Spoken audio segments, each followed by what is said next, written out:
Good evening, ladies and gentlemen. Welcome to Super Bowl Game Saturday, the Friday edition, and the Valentine's Day edition as it's turning out.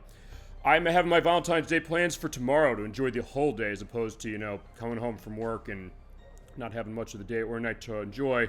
But yeah, we're here for you tonight for your classic gaming goodness, and we're definitely getting in a good mood because we have Ryo Hazuki, of course, for part 3 of Shenmue. We're hanging out with Nozomi, who last time, as we saw, in all the parts, part 2, but all the parts will be linked below as far as the YouTube site when we edit, and part 2 is on the Twitch site right now. Last time, Nozomi said, hey, my family said they want me to come back to Canada, because she is a foreign exchange student from Canada. She said, if that's going to happen, I want to tell Ryo that I'm in love with him. At the end of the last part, she did do that, which was the capper of our adventures of searching for sailors around Dobuita and getting our answer to where Landine might be. And it took us all the way to the harbor in Amihama. No, Amihama. I'm thinking Akihabara. No, that's not in this game. Amihama. Where there's warehouse number 8, because we got a letter from a man named Zhu Yanda who said, if you ever need help, seek the aid of a Master Chen. We are going to find who Master Chen is tonight. But I also took some time off screen before we started the show tonight to get it to 7 o'clock, because after we had what Nozomi said last time, there's another event that actually I've seen in the trailer of this game, or the movie that I showed for part 1. I've actually never seen it before. So I said, for the purpose of this play of the game that I've been wanting to do for so long, I want to show it. And so I basically stood around here for the whole day, which has actually been almost an hour as far as how it's been since I booted the game up. Yeah, we do have Nozomi here. Let's say hi to her. Hi, Nozomi. Nozomi. Ryo, take care. Yeah, she wants us to be careful as far as what's going on, because stuff could happen. But yeah, it is getting nice and dark outside, and since it's about to hit 7 o'clock, perfect timing, we're ready to go. Definitely get ourselves some nice Valentine's Day lighting. And fitting to come back to a game I love with all my heart, no question. So here we are in the nighttime of Dobuita, and God, I love it. So, after we did what we did last time, Ryo, by the way, his case was, he's sorta returning her feelings in a way, but she's gone. She said, I'm going home. At least I think she did. Yeah, she went home, but her grandmother is still running the shop, so yeah, bye-bye, Nozomi. So we have to go over to Bar Yokosuka to see Akemi-san. Because if you have Nozomi announce her love to you, which Ryo said he knows that she feels this way, and also, he's kind of saying, I don't know how I feel yet, but clearly he realizes how important Nozomi is to him, and she's been very helpful to us, no question. Come into Bar Yokosuka at 7 o'clock, or later. Okay, so yeah, definitely having a nice night for sure, and enjoy everything as well. We're also going to talk about the stuff that happened at the State of Play of Sony's this week. There's a lot of Sega stuff. Fuku-San called here for you. Maybe he's looking for you. Really? Okay, so Fuku-San called, That was just an excuse to talk to Akemi. Oh, really? Get out. It's not like that. Oh, she's drunk. I've had it with men. Oh, you have? Quit lying, girl. Oh! So, what did Fuku-San So wait a second, she's a lesbian? I didn't know that. He said friends of yours are waiting at your house. So yeah, you can miss this. I've never seen it. On my mind. But now Yuki might be there. So alright, fine. I need to get home. I guess she's in a bad case as far as women. The local lesbian is saying, no, that's not the idea. Okay, that's fascinating. They'll say, like, what's the game of Fuku-San? Fitting for Valentine's Day, no question. Alright, let's go home and see what this is. This is new to me, I'm not gonna lie. Even though I played this game for 25 years, this is something I always figure out, how do I do this? But I know how to do it now. Alright, let's see what's going on. Good. Hi. Now Yuki and Ichiro are here to see you. Okay. Really? It's a friends of And- ours. What? And what? Akemi from Yokosuka Bar. Go about her. Did she say anything about me? Oh, she was not wrong. She was like, he does No, want to go there. Nothing. Oh. Really? Seems dejected. Actually, he does really like her then. But Fuku-san's a very strong warrior, and definitely he's going to find a great girl, no question. But hi, guys. Yo, don't yo me. What's with you, man? Huh? What are you talking about? You. Fuku-san is worried about you, man. Oh? He said to check up on you. Everything is cool. That's I know you bullshit. like to do things alone. But we're old friends. I know. But I really am okay. Well, Appreciate you the do there. seem better than I thought. If you get in trouble, let us know. Okay, I will. Alright, so yeah, they came to check up on us because, hey, we lost our father, so yeah, good friends, no question. Seriously. don't forget. Okay, I hate to say it, we're gonna forget, but alright, there you go. later. See ya. See you, man. So good to see you guys. Alright, thank you for coming to the house, but he's kind of realizing it's good to have some friends who are there for him, but also the case of him maybe realizing, you know what, maybe I am, blowing him off. Alright, one thing I'm gonna do before we go to bed, because we can go to bed soon enough, I'm doing the area jump back to Dobuita, and the reason I'm doing that is because I want to see something quickly. There's an event that also I've never seen. That was actually great to see that for a lot of different reasons. It shows just how much life there is to this game and how even the smallest characters think, how are they gonna give them depth and complexity and make it feel like they're living their lives and you're living it with them? It's like with Crochet Nerd 64, he mentioned that with Shadow Hearts, the first one, and we're seeing that with Shadow Hearts Covenant, which has since started and going back to in about 3 weeks. It's something that's kind of interesting to see, the idea that, yeah, you think for small characters, would you necessarily have that kind of an element to them, but you do. Alright, so what I'm going to try to do, actually, okay, I'm going to do 3 things while I'm here. First of all, I forgot to do this last time. The guy at Heartbeats Bar said, I'll tell you information about Charlie, but don't ever come here again. We say fuck that shit, and we're going to go in there and say hi. I forgot to do this last time, and now we're going to do it here. Alright, hello, hello. You don't really have much business here, though, do you? Oh, shit, they got axes on the walls. Okay. I've never kind of stopped completely. I mean, I've stopped a bit in this game. We're seeing who that woman is. Don't know. But... yeah, showing all of the textures. You here again? Yeah, you bet. You busted up the place last time. That was last month, Didn't dude. I tell you not to come back here? I do what I want, bitch. Get out of here. Shut your trap. Without a period. And Oh, disappear. okay, there's not a finished sentence. How many times I gotta say Now, it, why are your hands stupid frozen? Idiot? Enough. Fine, I'm gonna do what I want. I'm gonna take a look at this place. We're seeing either like a truck stop or maybe a reference to a summer teenage hideout with actually the Sega logo in there. Actually, that is a reference that is not going to be lost on you tonight when we get to seeing where Master Chen is. Who or what Master Chen might be, as is.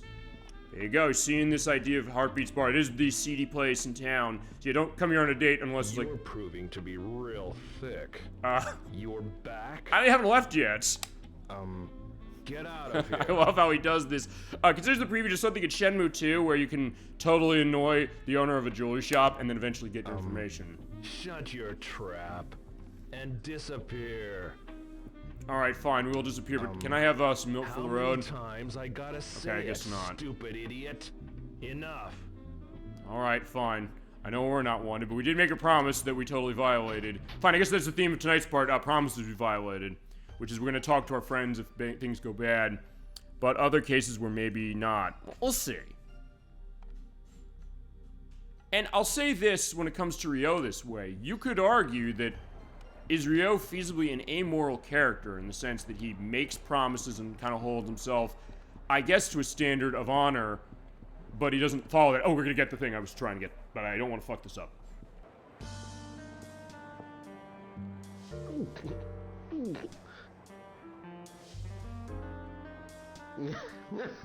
Hey, kid, out of my way. What are you doing?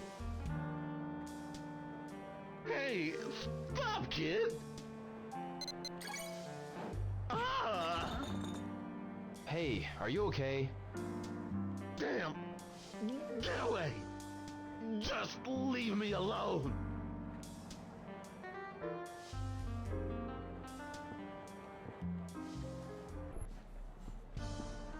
You make a walk here. We got drunkards in town. Yeah, he's had a hard night. Hey, Oh shit! Out of my way. what are you doing? Moving. Hey, stop, kid! Shit! Okay, I'm glad I got to show that, because... Oh, what I do? Oops, I'm out of here. Ops, I'm out here. Okay, fine, I missed that. So, alright, fine.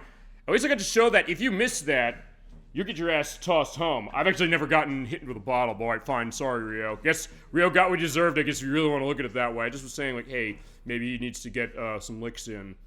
But we're getting knocked over. Fine, he's like, oh, what'd I do? Hi. Sorry.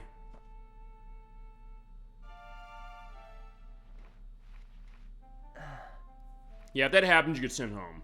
Just take it easy and rest today. Tonight, as is. Yeah, I like, do I have to go to the hospital for that glass in my head? Fine, if you don't miss that, you'll be fine, and you basically walk across. It's like, wait a second, hold on. I thought I had to do something else, like, fine, and maybe move to the left. But like, fine, I missed it. I was gonna say, alright, that's reading the letter. So actually, we went backwards in our book. So what we gotta do now is we have to go over to, back down to the harbor again. Right, fine. To finish my thought as far as what I was saying on Rio, which I probably should have mentioned it. Fine, it was fitting I mentioned it at that point, and then I got a bottle in my head. And that is the case that he's making these promises feasibly to people as far as saying, hey, you know, I'll be close, or keep friends and those you love close to you, as his father said. He sometimes isn't doing it, although I also don't think he's doing it maliciously. I think he's so dead focused on finding his father's killer that sometimes nothing else matters to him, and it takes events like what we just saw, and also sometimes stuff going on as far as other characters coming by for him to kind of stop and realize, wait a second, no, there's something else to it. Okay. Actually, one thing I was gonna do, I'll do this later when I come back today, after we do our look for warehouse number 8, because we gotta find it, and we will find it. But I'm gonna come back to MJQ Bar because we did finish the goal there as far as getting the information to take us to Heartbeats. We can do the pool game, and I'll show that as far as the stuff they set up. But yeah, there's no Tom here, because remember, he goes down to the harbor after you go to harbor, or go to the harbor the first time. And we are on disc 2, by the way, just to go into that once more. And there's the arcade. We can go there again. But alright, it is Sunday on December 14th. I do need to pay attention to that for the purpose of my bus schedule, because when it is Saturdays and Sundays, and on weekends, the bus comes on 15 and 45 past the hour. And also because I need to advance time for at least one event. But also for a couple. We'll see those as we go. But for this time being, we're gonna have to sit here and wait for our bus. Not gonna take too long. And we get to a point, by the way, when there is a lot of downtime, which honestly this doesn't count as much. I'm gonna go into the Sony State of Play announcements that came out this week, because there's a lot of stuff for Sega. Stuff that goes with the Yakuza franchise, or the Like a Dragon franchise, which, as Crochet Nerd 64 said this week when he was watching me practice the end of this game, or near end game of this. I'm at work break at lunch. He mentioned, like, yeah, take a look at that beta Yakuza fighting. It's like, yeah, there you go. Before Yakuza, Like a Dragon came around, we had Shenmue. And it's something that then, the people who make those games, fine, it was Amusement Vision at the time, and now Ryoga Gotoku Studios. Oh, Ryoga Gotoku Studios. I gotta get that name right. I always say the name wrong. Not because of a Japanese pronunciation issue, but just because sometimes I forget what's the name. Fine, I remember Amusement Vision. That's my case as far as what they were. Back when they did Super Monkey Ball. Alright, we gotta go to the harbor. So welcome back to Yokosuka Harbor, everybody, and we have the jogger. Hey, what's going on? Can I stop him to say where warehouse number 8 is? No. Hey, oh, remember we fought Goro Not before. much, Goro. Not Oh, wait, much. we kicked his ass, but what's going on? If anything's bothering you, just tell your old pal Goro. He's turned over a new leaf, by the way, it's worth pointing got a out. question It is Brian Madewell voicing him. He's like, I have a question. I'm looking for warehouse number 8. Can you help me? Hey! Oh, Inoki's helping. Okay. Demand compensation. I love these guys. All this friggin' stuff, it's made me What trip am I and supposed fall to do? down. What you're supposed to do is pay up. Now cough it up. What's going on? Oh, yeah, because Who the here's... hell are you? Yeah, if you have them help, you can just go in the front door. But the other way you can do is if you do that, you can go up the back. I'll show that, or if I have to, I'll put an edit in showing what happens when you go up the back. But I'll show you how that works, at least later. But, okay, that's a way you can sneak into warehouse number 8. If you've come here already and you Must be some information here. have some stuff going on with Goro, you're able to get a sense like, hey, you know, he'll help out. Here's warehouse number 8. We made it. Actually, a lot easier than I thought. And Inoki-san said, like, fine, after we kicked his ass twice, he said, you know, don't screw around. Goro put in a good word for us, so I was like, alright, fine. Okay, to give you a little bit of a preview, and I will edit that in, after I start talking about this, using the HD version. If you don't have Goro and Inoki help you, you can find a crate and push it up to jump on top of that and jump through the window. An open window. I'll need to boost myself up there.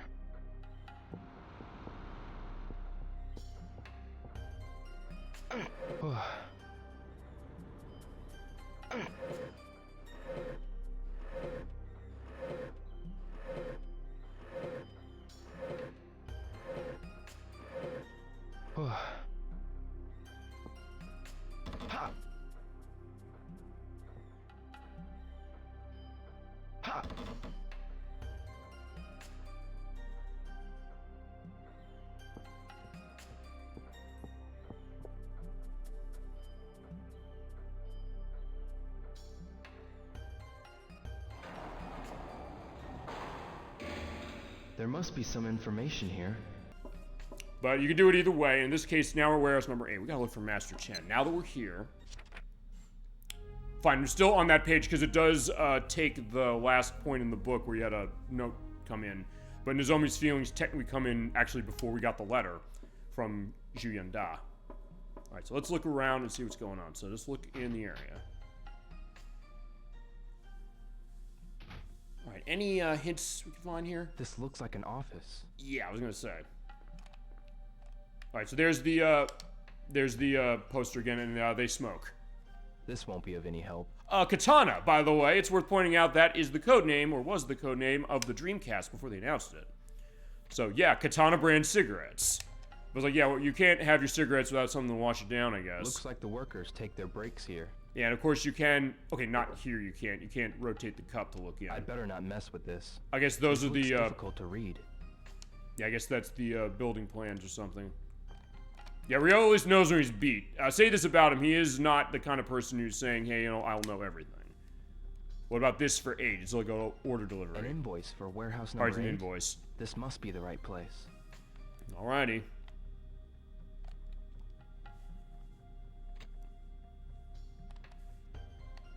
More cigarettes, but also a pen. I was like, yoink, we can take the pen, but you can't take it. There's nothing special about this. Yeah, you're right. It's interesting, there's a line exactly like that in LA Noire, which also is a case where you have to search around and pick up clues. And a game that kind of has a Shenmue vibe too, if Shenmue was within inches of an adults-only rating. Give any help. Fine, yeah, it's an ashtray. You need one? No, I don't. I don't smoke. It's a disgusting habit. But alright, fine, there's nothing in here of use, and there's also a refrigerator we can't open. And fine, Ryo, as I mentioned, like, hey, any potential failings of him as far as connecting with his friends and family in that way, as I said, I think it comes out of his focus on this, which might be something that's gonna help him or hurt him. Fine, we saw how it hurt him tonight, getting a bottle on my head. I'm kind of glad that happened, though, just to show that. There probably aren't any clues here. Yeah, so you say, we're gonna look over it anyway, goddammit, because that's what we do on this show. We go to the guts of this game that I love. I'd better not mess with this. Fine, we won't mess with all this stuff, but alright, this is the place, but... It wouldn't be a good idea to open it. Yeah, I don't know what's in there. Also a cone, so yeah, fine, okay, he's right. There's nothing in here, and it's not like Metal Gear Solid 2, where you can open up the lockers. But imagine that, if like, hey, you know, he opens the locker and says, hey, I can hide in this locker. Fine, if we heard somebody, that would be a case, but we didn't, so let's just keep going.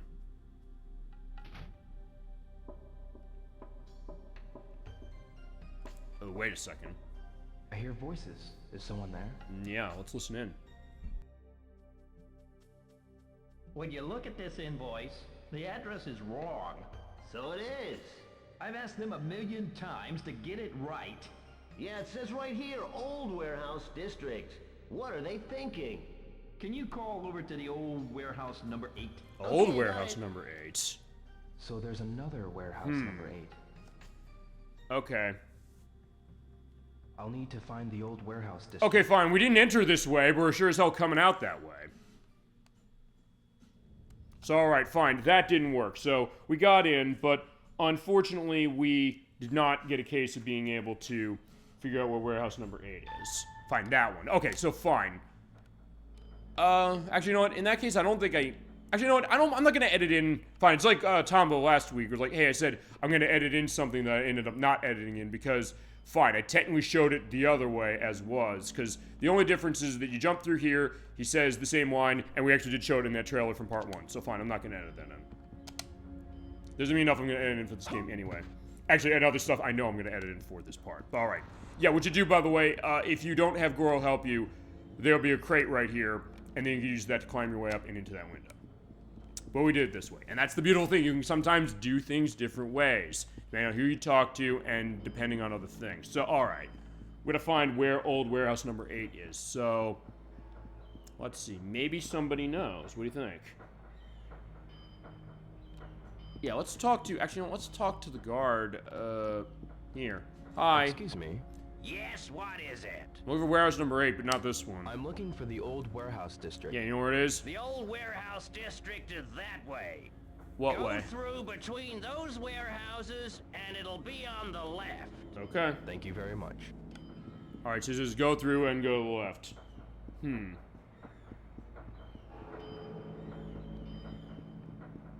But then again, that was not very helpful. What about you, kind sir? Sorry, man. I'm in a rush. Yeah, he is clearly having other things on mind. Yeah, we've seen him a couple times, I've noticed.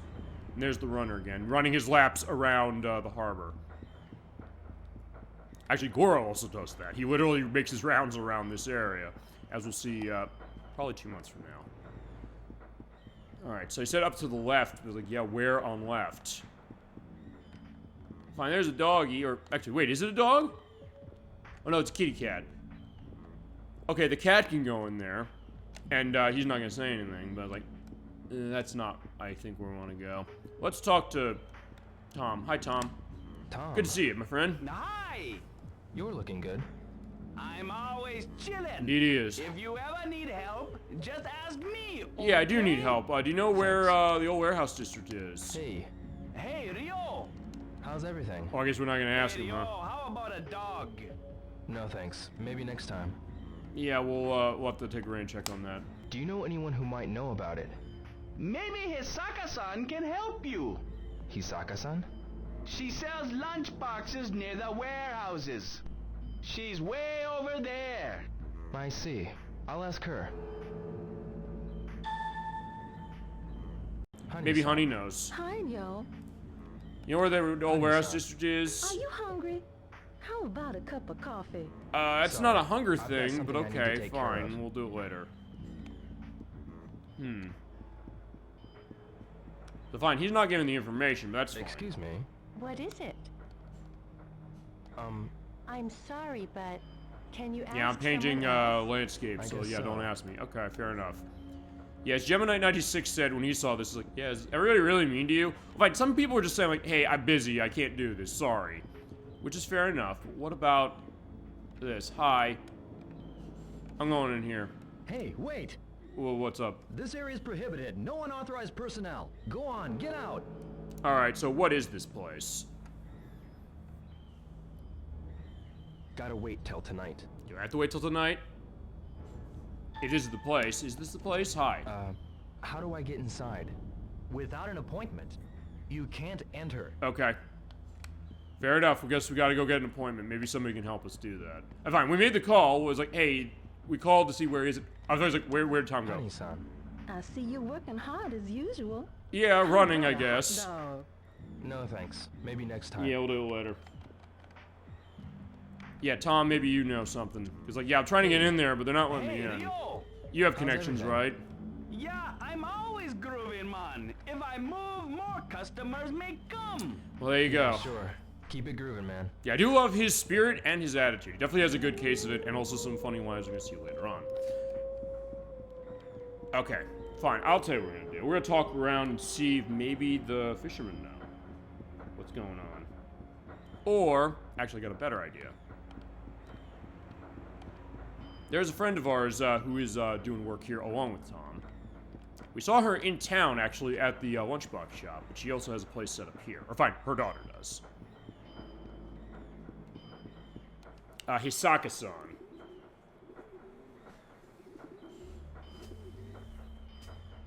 big sis. Uh-huh. Hi, Mai. This is Mai as well, What her is it? sister. Lend me some money. Money? Why? No way. Why not? Come on, lend me some. I said no. I know you'd only waste it. Prude! Prude? See if I ask you any more. I don't know if she knows what the meaning of words are, because prude does not mean you're cheap. And oh shit, it's those mean girls again. Yasaka-san. Hi, Ryo. Hi, what's up? Sorry I walked into What's something. wrong? Mai's hanging with a bad crowd and treating our family bad. Alright. She wasn't like that before. Okay. Really? Ryo, could you talk to her? She won't listen to me at all. Why would she listen to me? I guess that's a good question. Considering you've known her since she was young. Please, talk to her. I'm sorry, but That's okay. Okay. Oh, fine, we'll help. We're not gonna don't help. We want to help. Trust me, I want to help. I'll try. Because I think I mentioned last time, I said, hey, you know, those girls who were yelling and swearing at us. Did you want your revenge? We're gonna have our revenge right now. I'll go check. We'll go see what's going on. And yeah, the idea like, hey, family's everything as far as what it is. So it's like, fine, alright, we'll help her out. And it's also a case where I'm definitely going to edit in for this, failing this. But I'm going to try not to fail this part of it. Alright, just saying they're hanging out with a crowd. Wonder where they are. As long as you keep walking around, we'll see where they are.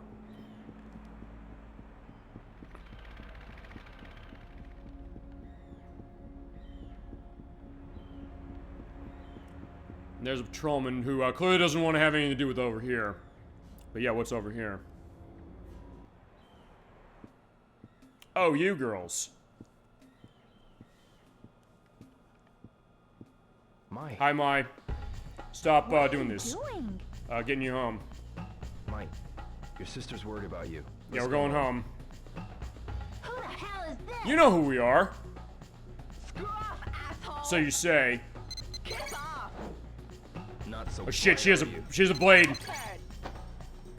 Yeah, judo chop. Are you gonna now?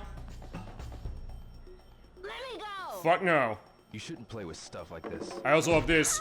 Yeah, smack her in the back of the neck. Alright, Mai. What are you doing? I'm not going to preach. Yeah, I'm not to gonna you, Mai, preach to you. But you shouldn't treat your sister that way. Alright. Yeah, simple moves, and remember, yeah, family is everything. Also, they came with me with switchblades. We have witnesses in Best Judge Twitch of that one. And it's also worth pointing out, there's another line they say if you fail this, also if you do fail this, you get a different note in your notebook. It's like, I was careless. But if you fail this, the other one says like, friggin' motherfuck. So they actually almost say motherfucker in this game. This game is rated teen for strong language, which they actually pulled back for the HD versions, where they just put it to language because they had an in-between between the mild and strong elements for the ESRB by that point. But yeah, they will say that, and actually there's no video on YouTube at all that has that shown in English with subtitles. Our video will have it. So you'll see that about here. Who the hell is this? Screw off, asshole! Kiss off! Bastard! Gotcha! Gotcha! What a wimp! Hey, let's go!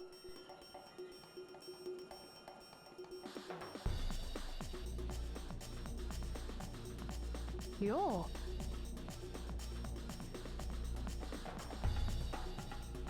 Who the hell is this? Screw off, asshole! Kiss off! Not so bright, are you? Bastard! I'm gonna kick your ass!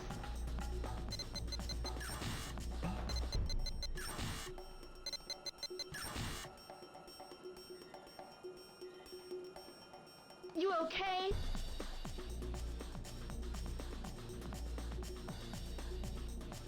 Friggin' motherfucker! Hey, let's go!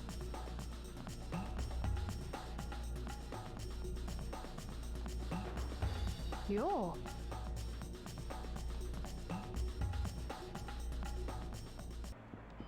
And now that we saw the other way that could have went down, we're gonna go and talk to Hisaka. He's like, yeah, don't worry, your sister, we beat the sense out of her friends. He's like, yeah, Leading by example that way. It's like, we're trying to do the right thing. That's the idea, I guess, of what this game really is. It's a question of what's Ryo's morals, and where does that come from, and how does he kind of stray from the path or not. It's like, she's gonna be okay. She has her choice to make, but By the way, I did put out, you know, the idea that, hey, don't do that to your sister, the old okay? warehouse district?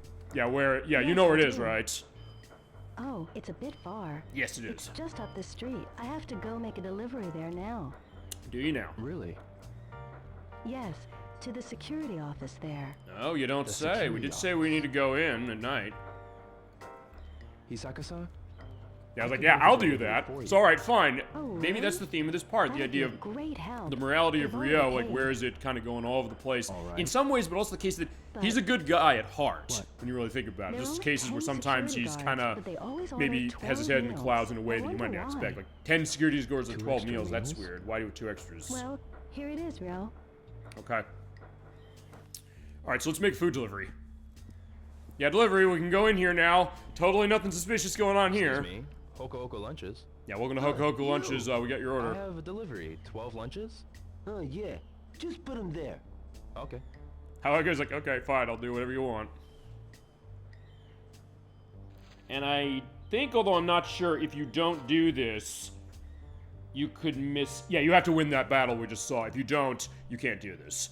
Oh, so at this point he sees that, wait a second, You're on duty in the new warehouse district from 8 p.m. too? Yeah. Man, guess we'll be short-handed here again. As if the night shift isn't busy enough. Oh. So he saw the Japanese text there. Hey, you're still here? If you're done, go on. Get out. Waiting for a tip, my friend, but it's like, yeah, fine, these cheap bastards aren't gonna give us one. But Between we got a 8 better and 9 tip, which p.m. is, hey, they're doing a That's my security chance. shift at 8 and 9 p.m. So at that point, we come back and get in easier. Although, it must be Hisaka-san, said, I'm done. Having a I'm trouble gonna intentionally finding fail it? this Not really. for a You've been reason. a big help. Thank I'm you, gonna do that a Ryo. couple of times, Anytime. honestly. Alright, let's take a look at what came in our book from that. Yeah, aim for the guard shift after 8 p.m. So you have to wait till night. And Hisaka-san won't have to worry because we took care of Mai. She's over there. Okay. So yeah, honestly, we don't have much we can do until the night time. But what we're gonna do instead is we're just hang out in the harbor. Why not? Look at the area, talk to everybody around, and when we get to the case of 8 p.m. tonight, we're going in. And as I mentioned, if you get caught when we get there, I want to show you the date of the game in-game. It is December 14th, 1986. When you fail that, you will have to come back the next night, and it automatically takes you to the next day by doing that. If you want to get the bad ending of this game, which shows, you know, you advancing time to April 15th of 1987 and having Landy come back and kill you, that is the easiest way to do that. And you have to try to make that happen, basically. So basically keep failing that. You have to keep being detected. I'm going to do that until... Let me think about this. Because there's an event that is tied to a specific date, and Shenmue 2 does this as well. When we get to Shenmue 2, I want to show that off too, but I don't know how I'm going to do that. And it's also worth pointing out we're not doing Shenmue 2 for a bit of time anyway. So I can plan that out before we get to that one. I need to get to December 26th, but I don't want to just go to December 26th directly. What I want to do is I want to try and get the date to advance by a couple of days so we can celebrate the fact that it's Christmas in this world. And they do celebrate Christmas here. Because there's some interesting stuff that goes on in Dobuita, particularly for that. But we have to have it so that we have something going on. Fine, we could feasibly, depending on how you go through this game, you could beat this game before Christmas.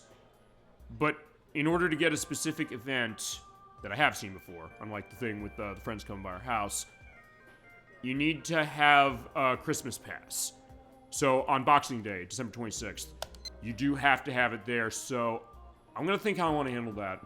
But in the meantime, we're going to come back to the Tomato Mart here. We're going to talk to our good friend here. Yeah, hey, good looking. Good looking. Haven't I seen you on TV? You're that pop singer. I'm not, well, I don't know. I'm not a pop singer. You've got the face of a pop star. Yeah, so she says, We yeah. could hit it big in no time. We I'm could. not really interested in that. Yeah, kind because of this is thing. Mari You've Yamashita. got to be Yeah, kidding. Mari No, Yamashita. I wait. mentioned her last time. Let me She know does have a if you background of change saying, your hey, I mind. want to become I'll a help make musician. you I a wanted to be a star. singing star. You don't And I want say. to do so before I turn 30 years old. That is background of the game that is not explicitly in the game, although she does reference the fact that, hey, we could do singing together and we'll go on tour. But Rio's saying, I can't do that. Actually, how much money do I have? Because I'm kind of running, fine, not that low, but I don't necessarily want to completely waste it, but also, fine. The big case of this thing is we do need to buy more capsule toys, and we do need to play games as well. So, yeah, we can't make more money outside of what Ine-San gave us. You know, I'm gonna play some darts. One game, 100 yen. Fine, we'll play Neo darts, and we'll play 7 darts, because we probably should have that every part, Maybe just I'll play with because it. it's that much fun.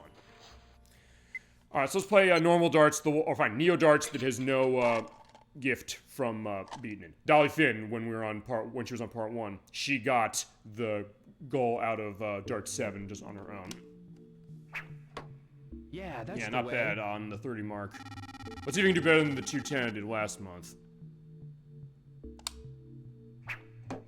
Yeah. Alright, almost. Actually, okay, that is in the 50 range. First it looked like I was on the red. Yeah. Okay, that's kind of is on the red, but is that considered 100? No, it isn't. Yeah. No good. Yeah, not good. That being said, if I can get a bullseye now, I can get Last to 250. one. Let's see if we can do it. Yeah. That was just off. Alright, 200, not bad. Game over. Yeah, game over. That's enough for now. Yeah, enough of that one anyway. One game, 100 yen. Fine, let's get a high score on this one, because fine, this has been untouched. I'll play it once. Yeah, we'll play some darts. It'll also advance time, which is what we gotta do. And as we go, I'll also go into stuff on that Sony State of Play, but I'll do it after we play this. Oh, there's a guy sitting there who's like, yeah, watch my dart skills, my friend. Or fine, Dolly Finn's case, she should have been the one here to do this. Oh! Yeah. Well, not bad. Alright, let's keep going. Hey. Yeah, not too bad. And more me quoting the game with the great lines of dialogue when it comes to the darts.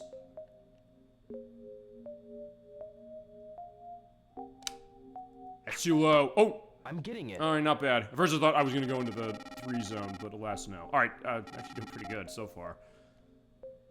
Because if you get 120 points, you go to the next round, and after that, if you get 240, you go to the last round, and there you go, and that should be dead on. Bullseye! Right. And bullseye is worth 50 points. This last dart. Last one. That's too low. Hey. Oh, not too 17 bad. zone. Well, I got a free game. I get to play again. Alright, let's do it.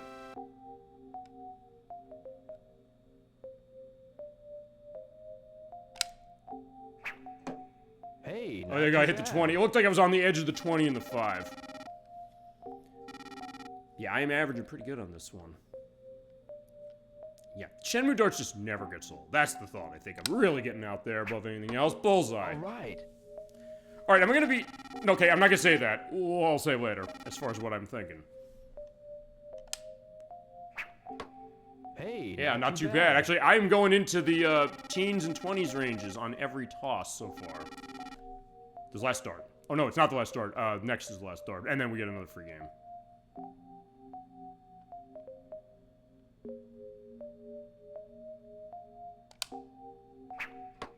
So close. Alright, 17. It's also tempting to throw fast because you get more of a time bonus, but Last one. that's kind of secondary, really, if you're thinking about how to do this. Fine, David told you how to do it and showed you how to do it. I guess I'm showing decently how to do it too at 350, damn. Okay, which is just make sure you're hitting a good shot. The time bonus is going to come anyway unless you just sit back and like let it go to nothing. But fine, getting a better toss is more important than the time bonus. The time bonus is just a nice, well, bonus on top of it. So close. So close. Am I on the edge of 17?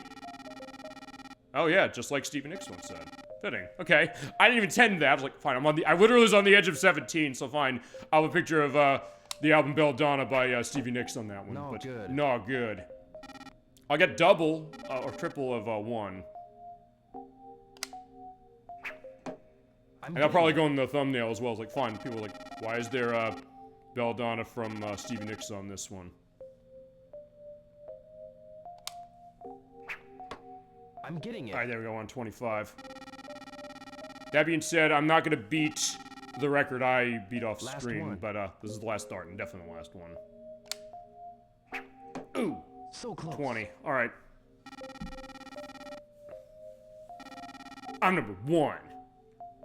Whoa, the high score. Okay, fine, I did demolish Dolly Fid's score from, part 1, but either way, it's like, fine, there you go. That's enough for now. It took me 3 attempts to get to that point, so fine, Dolly Finn is still the queen as far as that aspect of it. Okay. Okay, so yeah, that was fun. That's the thing, this game is just so much fun, even just to do stuff like this while you're waiting for the plot to go. So fine, people can say, yeah, this game is slow. Not wrong to say that, but also cases where... I love these. Yeah, I love these. We're gonna be buying this. But it's still fun to do that, and in that way, even though this is a game about patience, this is a game about kind of slower-paced elements to itself compared to, like a Dragon, it's something that it's still tons of fun, and something that you can kind of make your own fun as you go, and it's wonderful. This again? Yeah, this again. Yeah, I kept hearing that the other day when I was on my practice, saying, hey, you know, I'm buying stuff. Like, I have tons of money later for reasons Maybe we'll I see. should get another. Yeah, we don't want, nothing. But, yeah, I kept hearing that. I was like, yeah, this again. And that's what, Chasm22 was saying. He was saying, this again? He's like... This is cool. Okay, there we go. We got Zed. You know what? Fine, this is a great segue, I think, into the Sony State of Play announcements. I'm going into it now because I got Zed, a reference to the Neo Zed gang from Shinobi, because let's talk about this. In fact, for that matter, we're going to park our asses in front of the old warehouse district. Maybe I should get another. Change my mind. I'll pass. But yeah, we're gonna go do that because, yeah, segue time. I love when things go that way. First, the Edge of 17 thing that I was not planning. Sometimes I say these things just for the case of saying, like, hey, it's on my mind. But I said, I literally was on the Edge of 17. Oh my god, that's amazing. Okay. And same here with the Zed thing. I didn't expect to pull that out. But it also is something I was expecting to talk about because I do want to mention that. And fine, we'll talk to, you. What is it, youngin? We need to go into the warehouse district. Do you know anything about that? About the old warehouse district. There ain't much I don't know. Is there only one entrance? That's right. And it won't do you any good to try to get in that way. Well, we have to go in Security's there. tight as a bug there.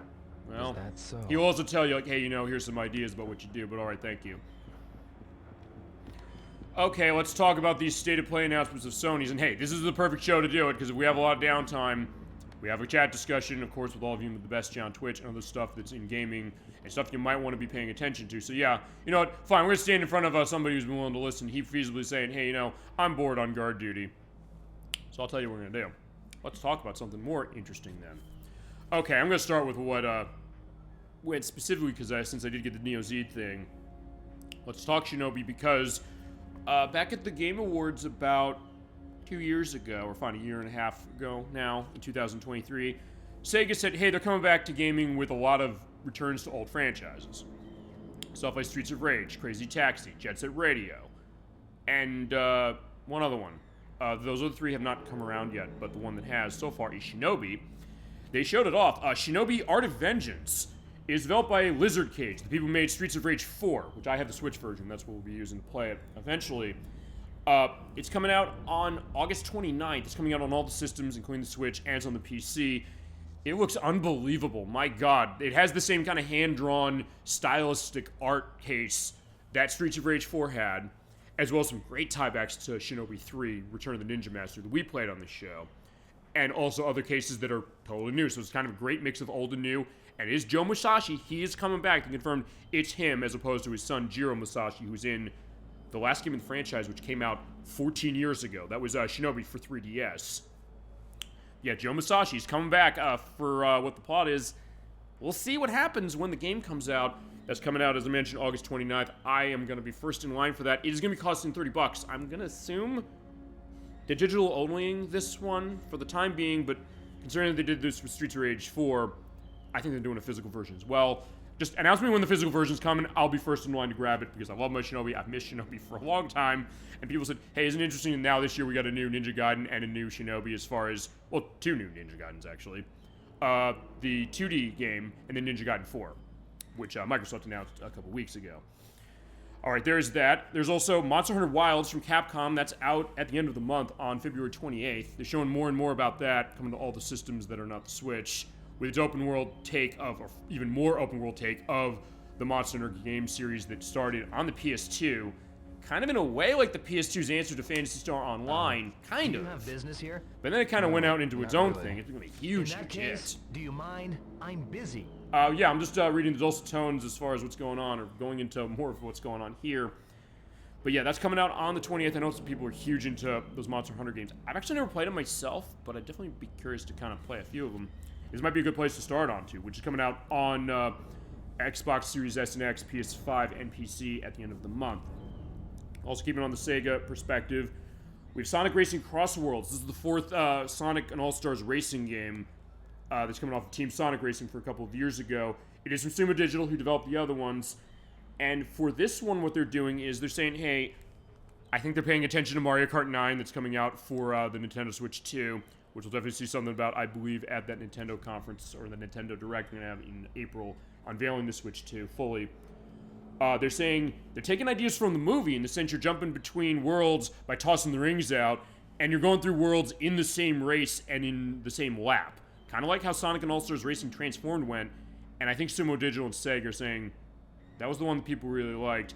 Team Sonic Racing was not that greatly received. It had problems with its tech, especially on the Switch, to the point where Ed Weck said, never again am I going to be going for this. So he found something he's willing to put his flag down in the ground for as far as holding the standards that way. But I said, hey, they're bringing this one to Switch, but it's also coming to everything else and the PC. But maybe they'll learn, because Sonic X Shadow Generation on the Switch turned out decently, beyond my expectations. I thought they were going to fuck it up, but they didn't. But they have that going. They're bringing back elements of Sonic Riders, the Extreme Gear from that game, and Jet the Hawk. They're coming back. It's like, okay, that's interesting to see. And Sega also said they're going to be tying into other elements of other Sega franchises, like All-Stars Racing Transformed did. As far as how much of that's going to be in the game to start, I don't know. If I'm going to guess, I wonder if Sega's going to have like a downloadable content plan. Depending on how they do that, I'll be okay with it, but it also depends on how they do it and if they even do that. But either way, they're going to have that, and also ties back to other stuff with Sonic, because they did have the trailer, like a motif of Metal Harbor from Sonic Adventure 2, as far as the level, and also a piece of music playing. It's like, ooh, that's cool. It's coming out later this year. There's going to be a closed beta on February 21st, so actually a week from today, exclusive to the PlayStation 5, but the game itself is coming out on everything.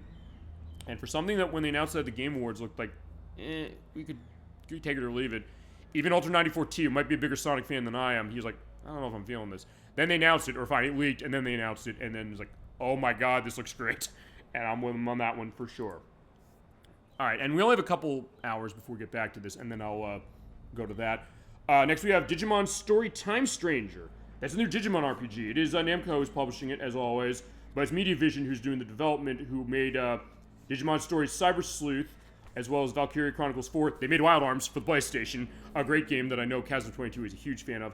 And they also made Sneakers on the Xbox, which was that game where you had the mouse in sneakers walking around, that they sold exclusively at Toys R Us for some reason. Don't know why.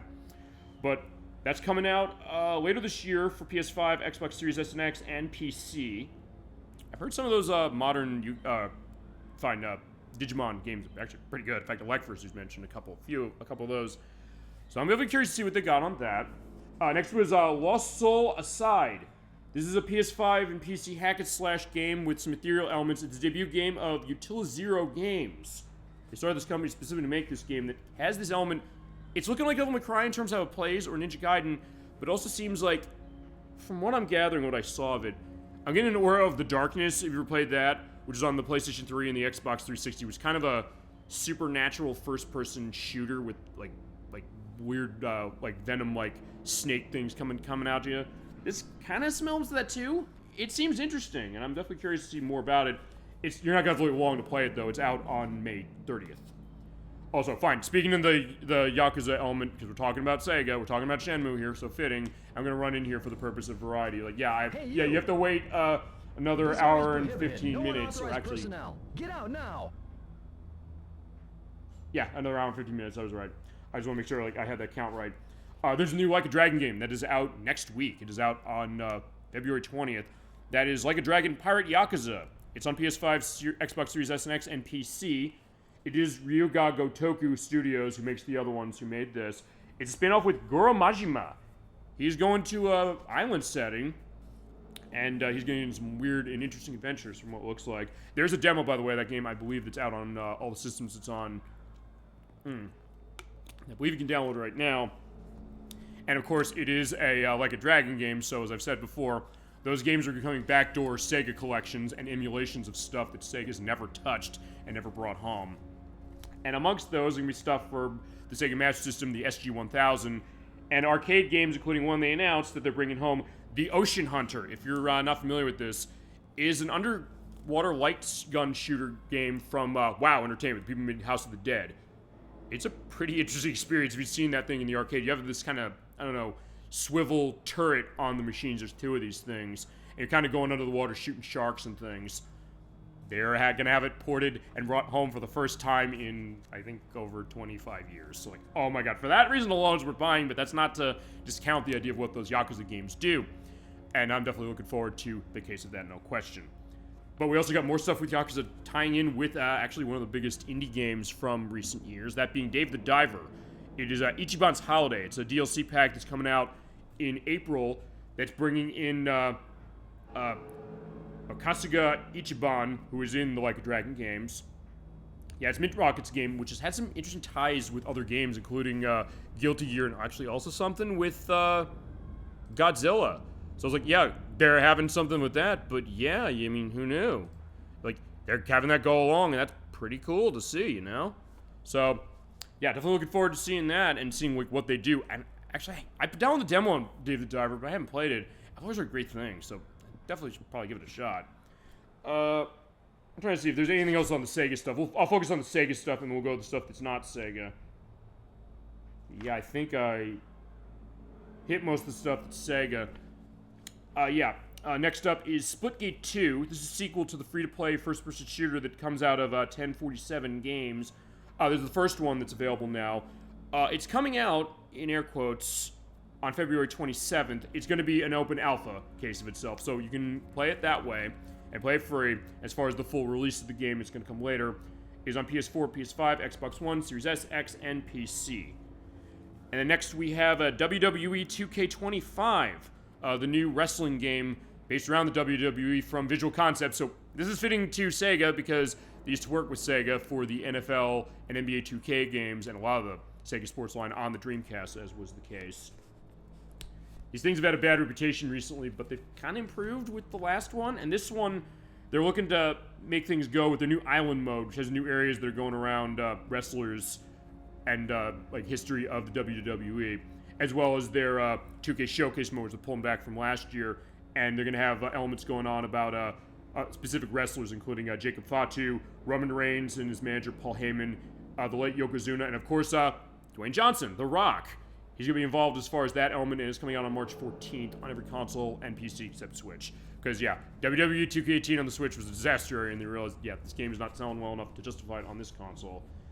Then they showed Borderlands 4 more. Yeah, after the movie came out and bombed and was considered one of the worst movies of last year, Gearbox needed a course correction. Clearly said, hey, the game's coming out. The fourth one on September 23rd for everything but the Switch again. And it's too bad, I guess, as far as the movie. I haven't seen it, but the game's pretty good. I didn't play it crazily like everybody else, but I played Borderlands, the original. I had a good time as far as their looter shooter. Basically the idea that it's kind of a first-person shooting adventure, kind of with exploratory elements, but also kind of go in the direction of something like Diablo, in the sense you're kind of searching around for stuff. And I almost wonder if it was something that was an inspiration for something like Deep Rock Galactic, where they kind of went as a multiplayer take on that concept too, as far as searching around areas for it. But yeah, Borderlands 4, it's coming out in September, and people are probably going to want to play it. Then there's Split Fiction. This is the newest co-op only game that comes out of Hazes Light Studios. These people made It Takes Two and A Way Out. It's coming out pretty quick. It's March 6th for the Xbox systems, the PS5, and the PC. Those are good things on It Takes Two in particular. Never played it, but I'm curious to see what they got on this, because it looked really neat. And then one other thing, as it's getting to Dark and Stormy Night, or not Dark and Stormy, but Dark Night. The new Dark Pictures game is coming out. They showed more of it, that being Directive 8020, a Dark Pictures game. It is Supermassive Games making it, and, fine, we can go in, but I'll go in after I mention this. And that is, this one takes place in space. And it's definitely gonna be interesting to see what's going on. They also tapped some big talent for this one, and also the video gaming debut of Lashana Lynch. She's an actress who's been in movies like the Matilda musical, because she was Miss Honey in that. She also Maria Rambeau in Captain Marvel and The Marvels. And she's Nomi, who is the other variants of 007 in No Time to Die a couple years ago.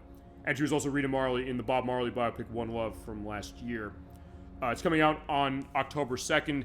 Considering how myself and Crochet Nerd 64 are huge on our horror stuff and also on Supermassive's games, you can bet we're going to play it on this show at some point. Don't know if it's going to be when it comes out, depending on how schedule's going and how Shadow Hearts Covenant's going, but we'll play it, don't worry. But alright, now that it's time for that, we'll go on the rest of the stuff later, when there's another downtime.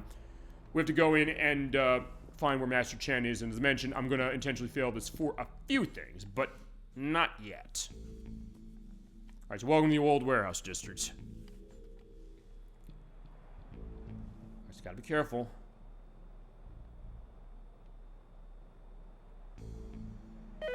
Oh, the phone's ringing. Yeah, careful to dive for that. I love that. If you do miss that, by the way, he hears the sound. He says, by the way, you shouldn't be here, and he kicks your ass out. Hello? What? Whoops. What's that noise? Just the wind? But we got away, and we have a free flashlight. Huh? There's some writing. Writing, huh? Warehouse number 6. No, it's not here. Not here. Uh-oh. So there's guards. So yeah, we have to get into our Metal Gear Solid method, but Security this is guards. not a game that's designed around this the same way Metal Gear Solid is. Which is not a negative on this necessarily, but a case that be warned. Although, one thing is worth pointing out, you do have the ability to kind of hide behind things. If you hit the A button, you can kind of put your back to the wall that way and kind of look around. Okay, so fine, maybe I'm wrong. I'll take that back. So I retract what I just said. Like, hey, there's sort of Metal Gear Solid elements to this, but I want to look at my, oh, I can't look at my, calendar. That being said, I will show what happens with, fine, you can sorta, they're not necessarily gonna hear your sound unless you're really, really close, and we can't kill them.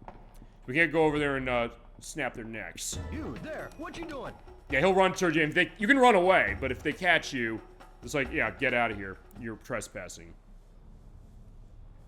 I am doing this on purpose a little bit. You, causing trouble again. Again? I was not... You never saw me in your life.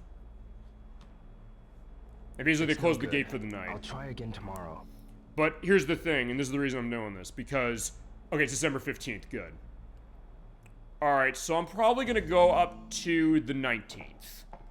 You basically just come back here and it's 8 p.m. again. And if you want to get the bad end, you just keep doing this. As far as, one thing I will mention also. Because it's actually, that guard is voiced by the same person, someone we're going to see later. I just want to have a little bit of a pin in that when we get over to warehouse number 8. Also, if I'm going to show one other thing, which is, he sees me. What you doing? I'm going to show chasing and see if I can't run my ass away. Hold on. Hold it right there. Oh, crap. You can't run past him, because otherwise, hey, catch you. Because my idea was going to be that if you get seen, if you can hide, they'll feasibly get a sense of, yeah, where to go. And they'll go back to patrol. But fine, we're going to go to the 19th, or at the very least, I'm going to familiarize myself of where warehouse number 8 is. Because it is in there. Tomorrow. And we're going to get it, don't worry.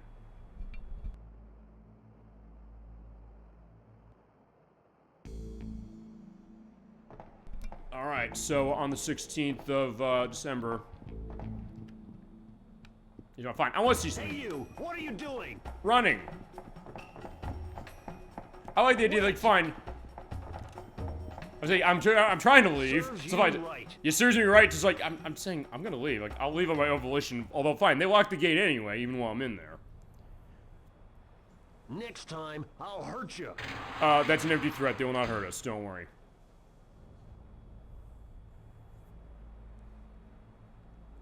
It's no good. I'll try again tomorrow. That's fine. Okay, at this point, I think I'm gonna stop trying to do that intentionally. But I will at least get a sense of what you want to do. What you do want to do is you want to make sure that Keep an idea of where they're gonna go. What they're gonna do, just to give you an idea, is... Who's that there? Oh shit, no. Get on over here, boy. Alright, okay, fine. Fine, one more time. As I said, I am doing this on purpose to a degree, but I am actually now trying to get a sense of, like, wait a second, show how this is supposed to go. It's just because I don't want to miss that event. Fine, because there'll be a week after that. And I think I can... It's no good. I'll try again tomorrow. I think what I can do is I can make this run from the 19th. So what I'm going to do is I'm going to try one more time here. Hey, you over there. Huh? Oh, right, I forgot. If you keep failing, he'll tell you. Yesterday. He'll give you help. I forgot about that. You were hanging around that old warehouse district. Yeah? You're that man from the other day. Don't concern yourself with that. Come here a minute. Okay, he'll tell us how to do it. So fine, if you keep screwing up, he'll tell you, some hints.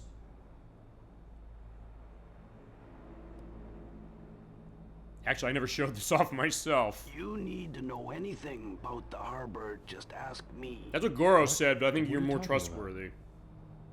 Relax. I don't want nothing from you. I'm just an old homeless man.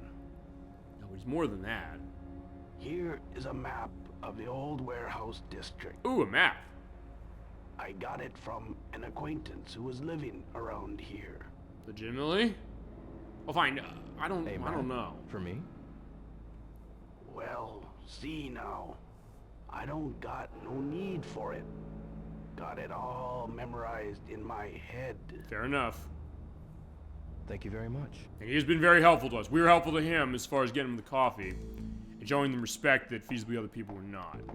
Okay, so he's right. If you hit the X button, it shows you where warehouse is. So fine, that's where he came in. It doesn't tell you where warehouse number 8 is, but it shows you where you gotta go. Oh wait, that is warehouse number 6. So basically, we're there with that arrow, and then we just gotta go around that area. Fine, to show that, he'll have his look around, and eventually what he'll do is he'll turn the other way. So what you want to do is you want to wait until... And you know what? We're going to hit the 19th tomorrow anyway, so this is fine. We can do it this way. But they'll sometimes go down a different way. Yeah, because he's going down to the left over there, so at that point I can justify this. Okay, so when they go, make your move.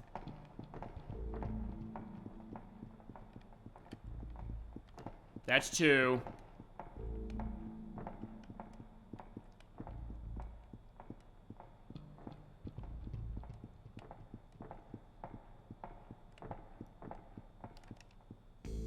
But it's not going to update with you, so it's like, yeah, what kind of map is this? It's like, he's probably saying, fine, it's a 1980s map. Uh-oh.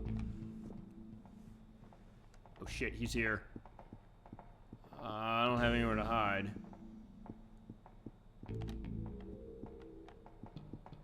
Oh, he's not coming back down this way.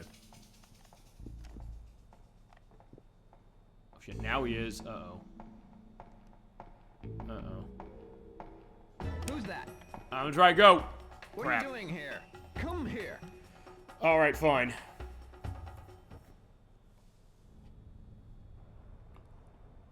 Stop trying to sneak in. No! We're gonna do whatever we want. Okay, we got the map, so alright, that is the idea of where we gotta go. I just gotta find where warehouse number 8 is. I do know where it is. I'll try again tomorrow. Okay, so there we go. This is good, because I just want to make sure we're in Christmas week. Oh! Hey, did you find what you were looking for in the warehouse? Not quite. Oh, wait, he keeps giving you hints. not Right. yet.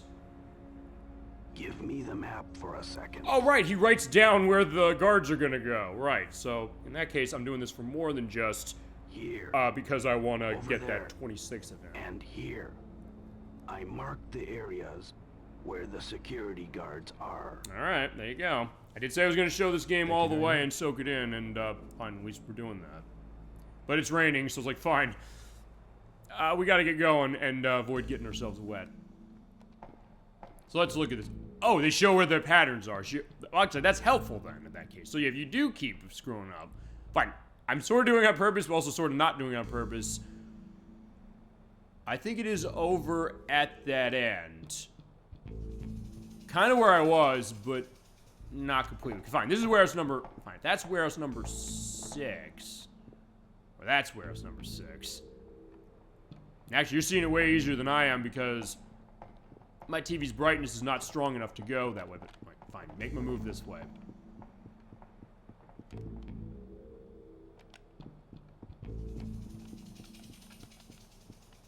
Oh, you there! Stop! No! You! Stop! Stop! Yeah, I'm not stopping. Couldn't catch him. Not here. I'll get caught.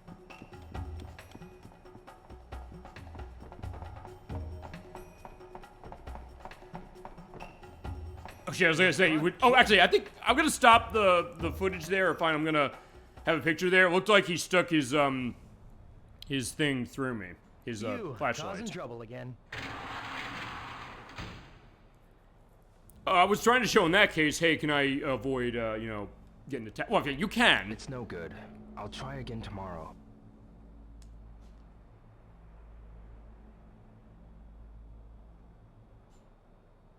Okay, right. If you fail 7 times, they'll write the warehouse numbers down. It'll tell you exactly where you gotta go. But at this point, I do want to try and avoid this.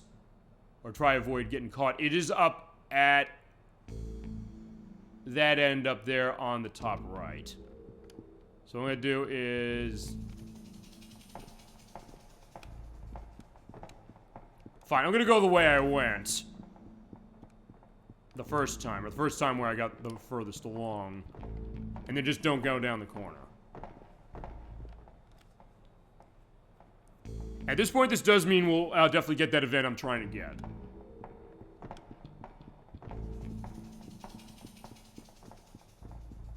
That's 2.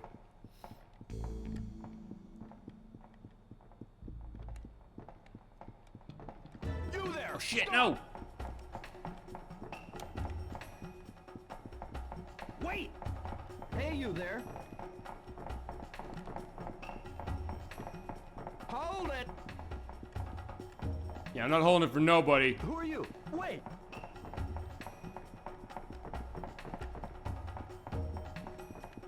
It's here, this is it, this is it. Wait. Let me in, goddammit, no! Damn, where's he at? Hey, wait. Not here. I'll get caught. That's not it? Shit, no, crap. You get over here.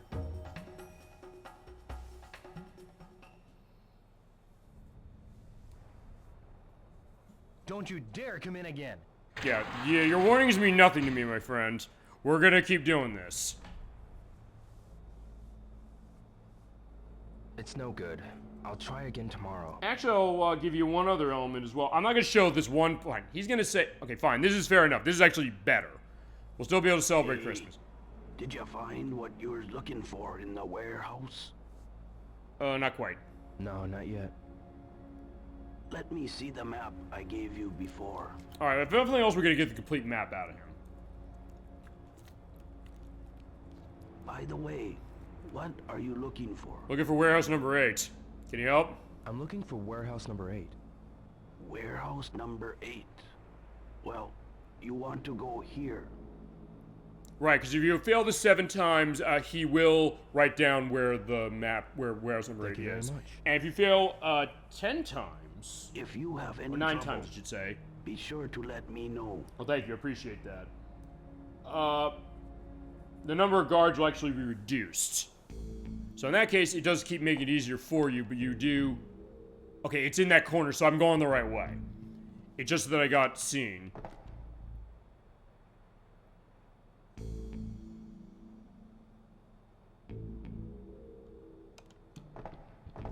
Yeah, warehouse number 8's up there on the corner, so it is there. I said finding Master Chen is never going to be so satisfying than it is now. In fact, you know what? I'm going to wait till he goes and he goes down the way, and then I'm going to make my move again. You there. Shit, what you no! doing? I didn't mean to do that this time.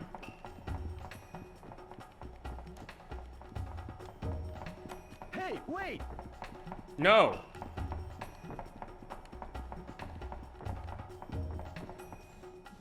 Yeah. Hey, Quite time for the disc grinding to start on this console. He's over there. We lost him. Okay, there you go. Fantastic.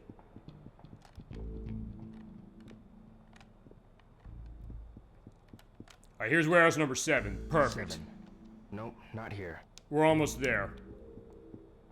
It's alright, at least I showed getting them lost, or losing them. That's it, that's warehouse number 8, it's here. Finally. Okay, now we're gonna move on, although part of that was planned. Other part of it was not, but alright, there you go. But here we are, finally. Made it to warehouse number 8. Okay, we got it. So we are here. Okay, so let's talk about a couple things. Because, yeah, we gotta look around warehouse number 8. What's going on here? Look at all these nice items. I mean, this is the harbor, so maybe they came from somewhere.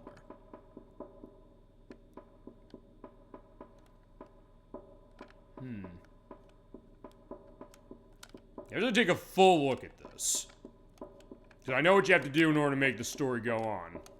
Yeah, we can't leave now, although there is an open window. You may want to close that. But fine. I don't live here, I don't run this place, so fine. Yeah, well, who am I to talk? Alright, let's look at some stuff here. We got some nice vases or vases. What kind of pot is this? I don't know. What pot is this?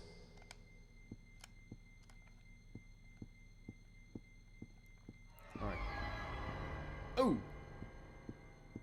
A sting. Yeah, this isn't a horror game, but you could have fooled me on that part of it. Alright, let's look at this. It's quite heavy. Yeah, it is, but I can still try and look inside.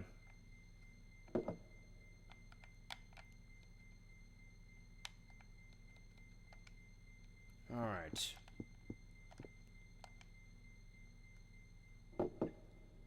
What kind of pot is this? Looks like a normal one. Alright, but what we do need to do in order to get this is look at this. This is nice. We have to pick this baby up and look. Alright, we made it. Uh-oh. Shit, we're busted. Who's there? Uh-oh.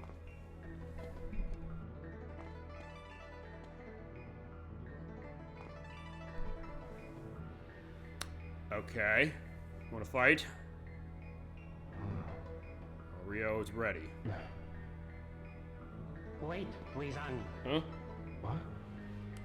I love this music here. Oh my god, it's so good. Well, the person we were seeking. Mr. Chen. Master Chen. Here he is. We'll talk his voice actor, and this other guy's in a second. I almost said who the next guy was, but we'll see who he is soon enough. Oh no, he said it's Gui Zhang. But fine. Master Chen, here he is. So you wrote the letter from Zhu Yanda, huh?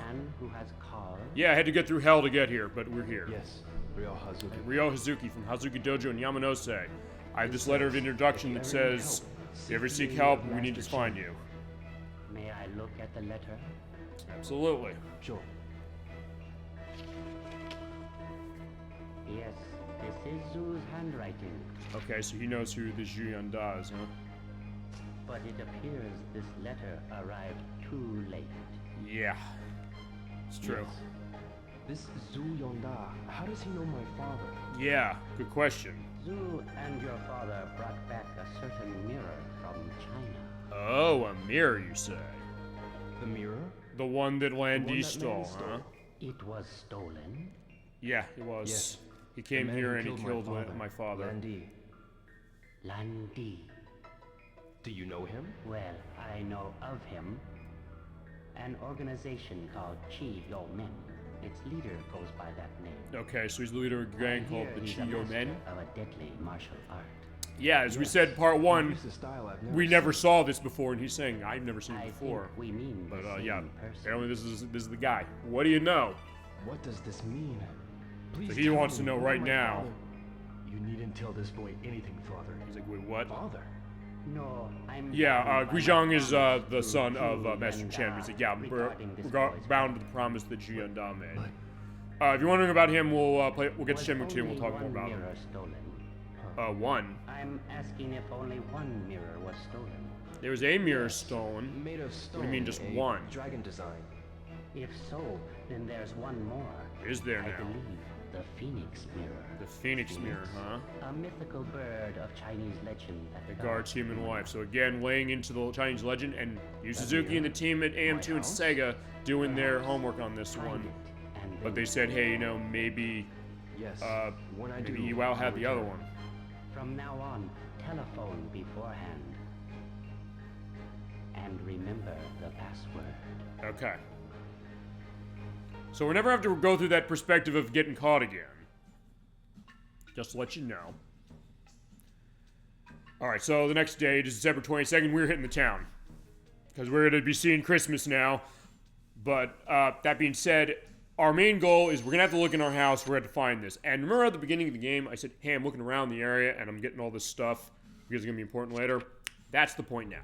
So, our only lead is to find the Phoenix Mirror that's thought to be in my house.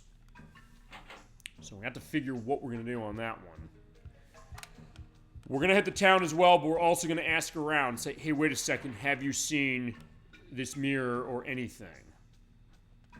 Who might know?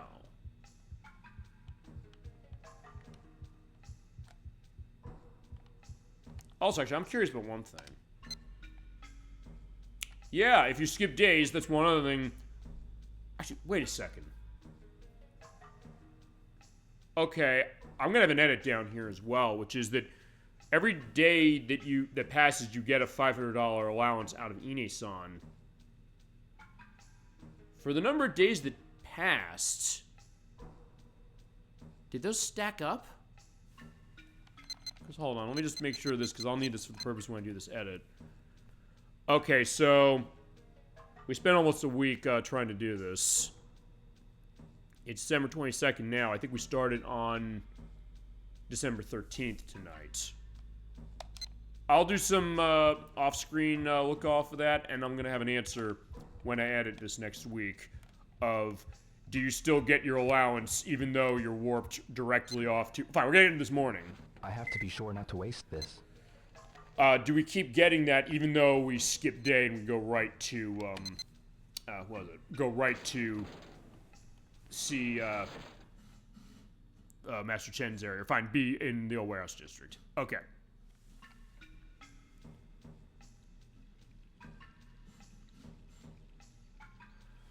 Alright, but where is everyone?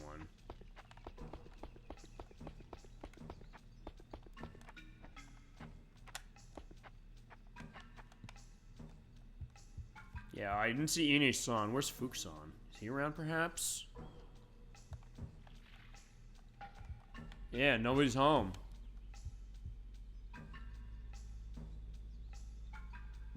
Yeah, okay, before we hit the town, I'm gonna look around and see where everyone is. And the day is nice, so actually there is one other thing we can do while this is happening.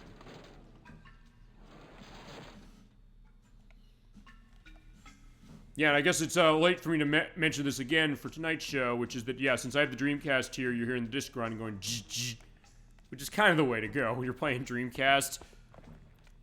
You're definitely living the full experience, but okay, fine. So, yeah, where is she? Maybe she's in the shrine room? No.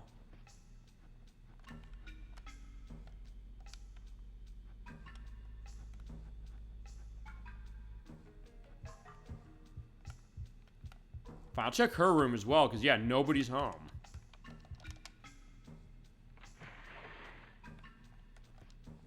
Okay. Alright, I guess we're gonna have to go out. Alright.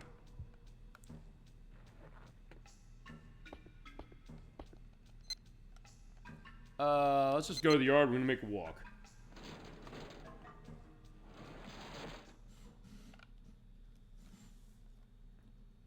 Also, it's worth pointing out, as Master Chen said, he said, don't forget next time you come by, call us and don't forget the password. By that standard, that means that we'll actually be making an appointment, and anytime we want to go see him, we can do that, and we don't have to deal with getting ourselves tossed up as security.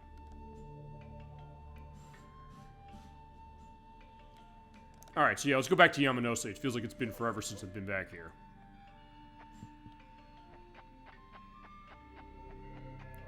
This is getting close to Christmas. Fine, they probably went out Christmas shopping, I'm gonna assume. Although, I don't know if that's actually what's going on. But alright, let's go over here. You see the kitty. Maybe, yeah, maybe Mimi's gonna say something. Or also see what's going on with, Megumi. Hi. Hi, Adele. Hey, yo. Look, she's sleeping. I see. Let's leave her alone. Okay. Is she sleeping? Yeah, she's sleeping in the box. Okay.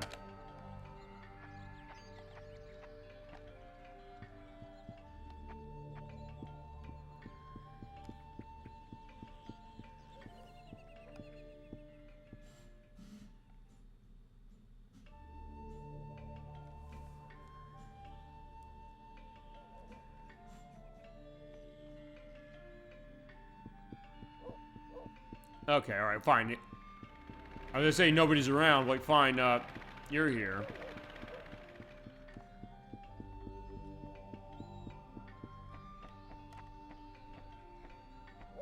Yeah, no one's in the park. I can't practice my moves, because we have not really fought tonight. Oh, hello, yo. Yeah, hi. Sorry I lost a week of time. Okay, so fine. Let's go into town. We're gonna celebrate Christmas a little bit, Yokosuka style.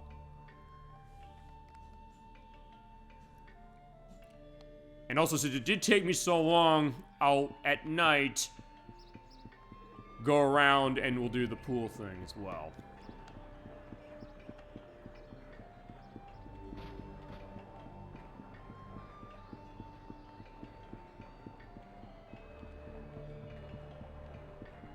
Hi, Nozomi. What's up? Ryo, let me know if you need any help. Sure.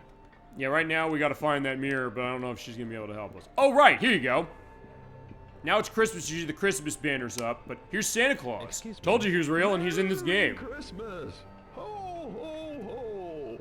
Oh, hello there. Yeah, hi, Santa. The Christmas special set available at Funny Bear Burgers is delicious.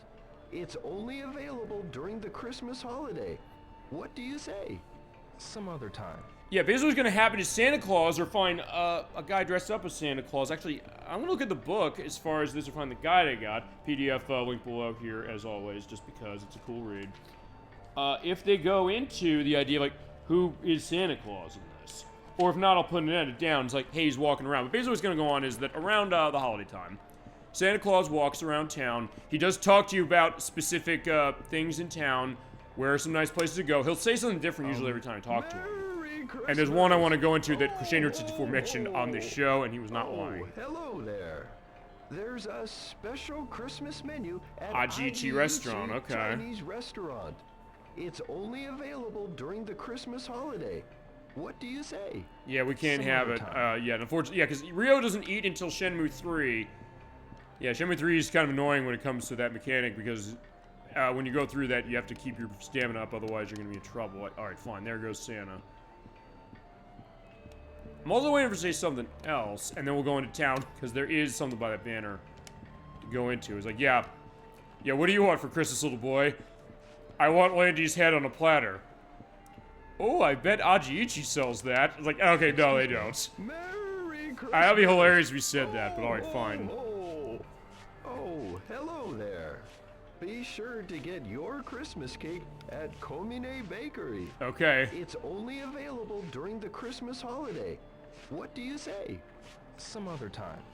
Yeah, I'll send him to my house. Okay, I do want to get him to say something else, well, maybe he only says that around the evening. Because actually it has to do with going to bars. But, for now... Actually, here's Miki. Hi. Merry Christmas, Miki. Miki. Hello. I've got something I want to ask you. Sorry, but I'm a bit busy. I see. Come over to my place later. You mean the shop, right? Maeda Barbershop? Yeah, Dad's never busy, so you can ask him stuff too. Yeah, first I was like, wait, is she trying to do something else with me? Fine. Valentine's Day special on Super Bowl Game Saturday. Who knew? You look, there's the Tomato Convenience Mart. They do have the Christmas stuff going on. Look at that. Look, there is a Tomato Convenience Mart Christmas edition. Look at that. That's nice. I don't think there's anything in here that's specific to Christmas, but either way, I'm going to show it. Get to enjoy that great Tomato Convenience Mart music again. It's so good. Alright, and also go into stuff with the voice acting of Guizhong and Master Chen. Is there anything here we can buy? Actually, I want to buy MGQ tape. You bet your ass I'm buying that shit. Let's go. Yo, may I help you? Yeah, I'll take the tape. Thank you very much. Because I'll also get a free raffle ticket draw. So let's do it. And they'll go in the voice performances, as I mentioned. Draw a ticket, please. Alrighty, let's do it.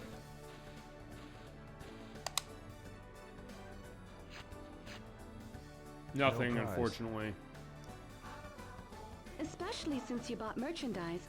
Fine, our gift was the MJQ tape. That being said, I want to buy another tape here. I want to buy Harbor Bar.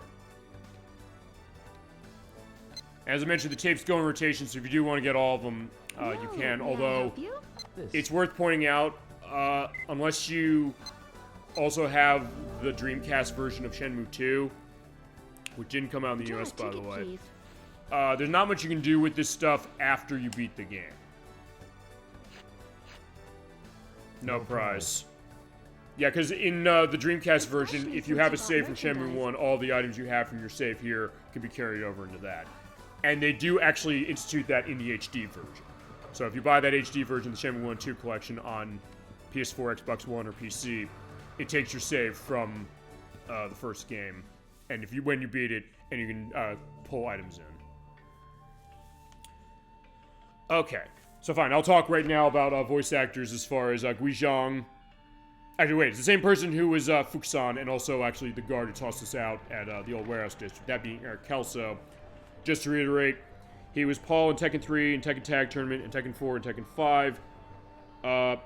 He was Jackie Bryant in Virtua Fighter 4, Dead or Alive 5, Virtua Fighter 5, and Virtua Quest, maybe in Virtua Fighter 6, hopefully.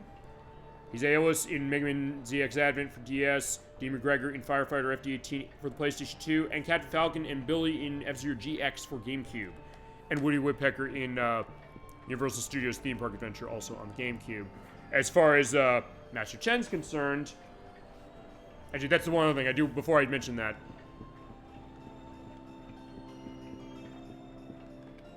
When we're in the middle of town, you hear like the Jingle Bells take, so I'm gonna let Jingle Bells play. As I go on the voice actor of Master Chen, or Master Chen Yao Wen. It's someone very famous who voices him. It is, let's see, wait, where is he? Yeah, it is, oh, fine. It's Master Chen, but also somebody who runs the antique store. We'll see later. He is voiced by Dennis Fault, who actually started with bit roles in movies from the 60s and 70s, specifically The Wild Bunch by Sam Peckinpah, GHX 1138 from George Lucas, and American Graffiti, as well as Carrie, Grease, and he also did other stuff. He was the narrator of a lot of stuff, including the cartoon based on Pole Position, interestingly enough, as well as the announcer in the Ghost Catchers episode of Inspector Gadget. He's an announcer of Puyo Puyo 2, Super Street Fighter 2, Super Street Fighter 2 Turbo, I should say, Resident Evil 2, Resident Evil 3, as far as their remakes, Resident Evil Village. He's the announcer of Donkey Kong 64, so I think the guy who says, "Welcome to bonus stage," I think that's him. He's also the voice of Death and the librarian in Castlevania Symphony of the Night, so when you go to the library and the guy says, like, "What can I do for you?" or, "Hee, thank you," that is the same person as Master Chen.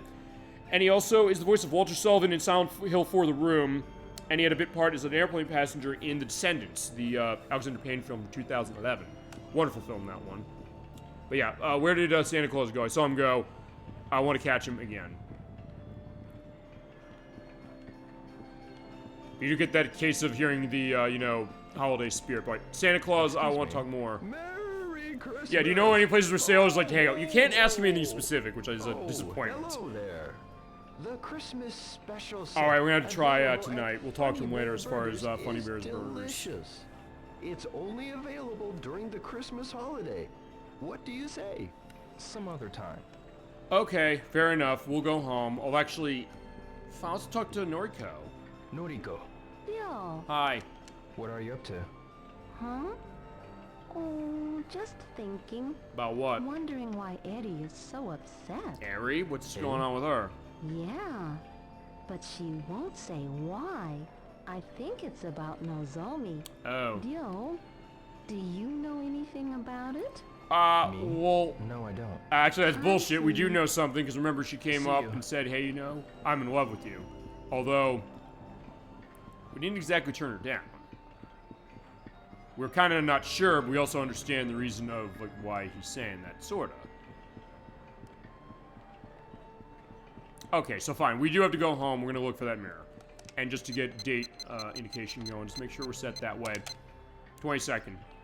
Because we need to go somewhere on the 26th.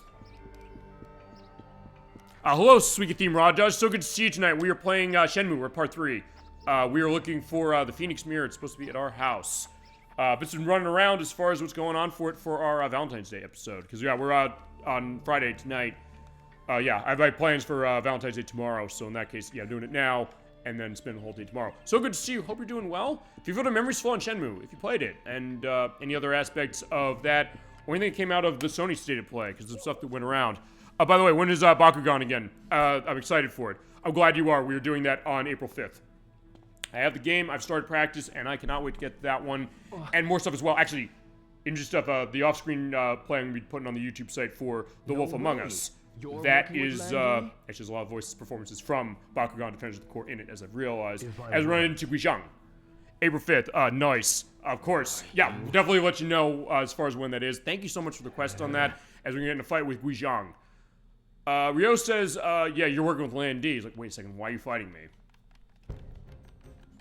Actually, as far as I know, there's not a voiceover crossover in Bakugan as far as Shenmue is concerned. At least that I know of, or that I found. Ow. Also, I guess when we get to that one, at least as a preview, I'm understanding that apparently it doesn't have the same voice performances as the anime based on that, which I've honestly not seen. You're giving me the expert. Honestly, we'll get to that one. For sure, no question. Not least because you quest the game, but I guess also you have experience with it, as you mentioned, but just hit him with the knee. But alright, yeah, he's tough. I can punch him in the back, and there we go, got him. That's true. Yeah, I mean, I like the people who are in it. I guess it's a question of how that's gonna go as we go along. And we'll definitely go the whole way. These imitators. Which is weird. Also, by the way, Guizhang is our bodyguard. I guess it's weird they use imitators. Like, could they not get the people who did the anime? I don't know. I'll look into it when I do with the notes. Because we always do notes on the show. We go deep. I'll see what I can find as far as the reason maybe as to why. It'll be a problem for us. What you mean? What do you mean if we die? You still don't realize your role, do you? Role? Yeah, they do say know your role and shut your mouth. But like, what's going on? If Landy gets that mirror, no one can stop him. He already got the one, the dragon mirror, but apparently back at our house is the Phoenix mirror. Hurry and find that mirror. Yeah, sorry, we're just enjoying the Christmas holiday in Before Shenmue. they suspect anything. They? Who's they?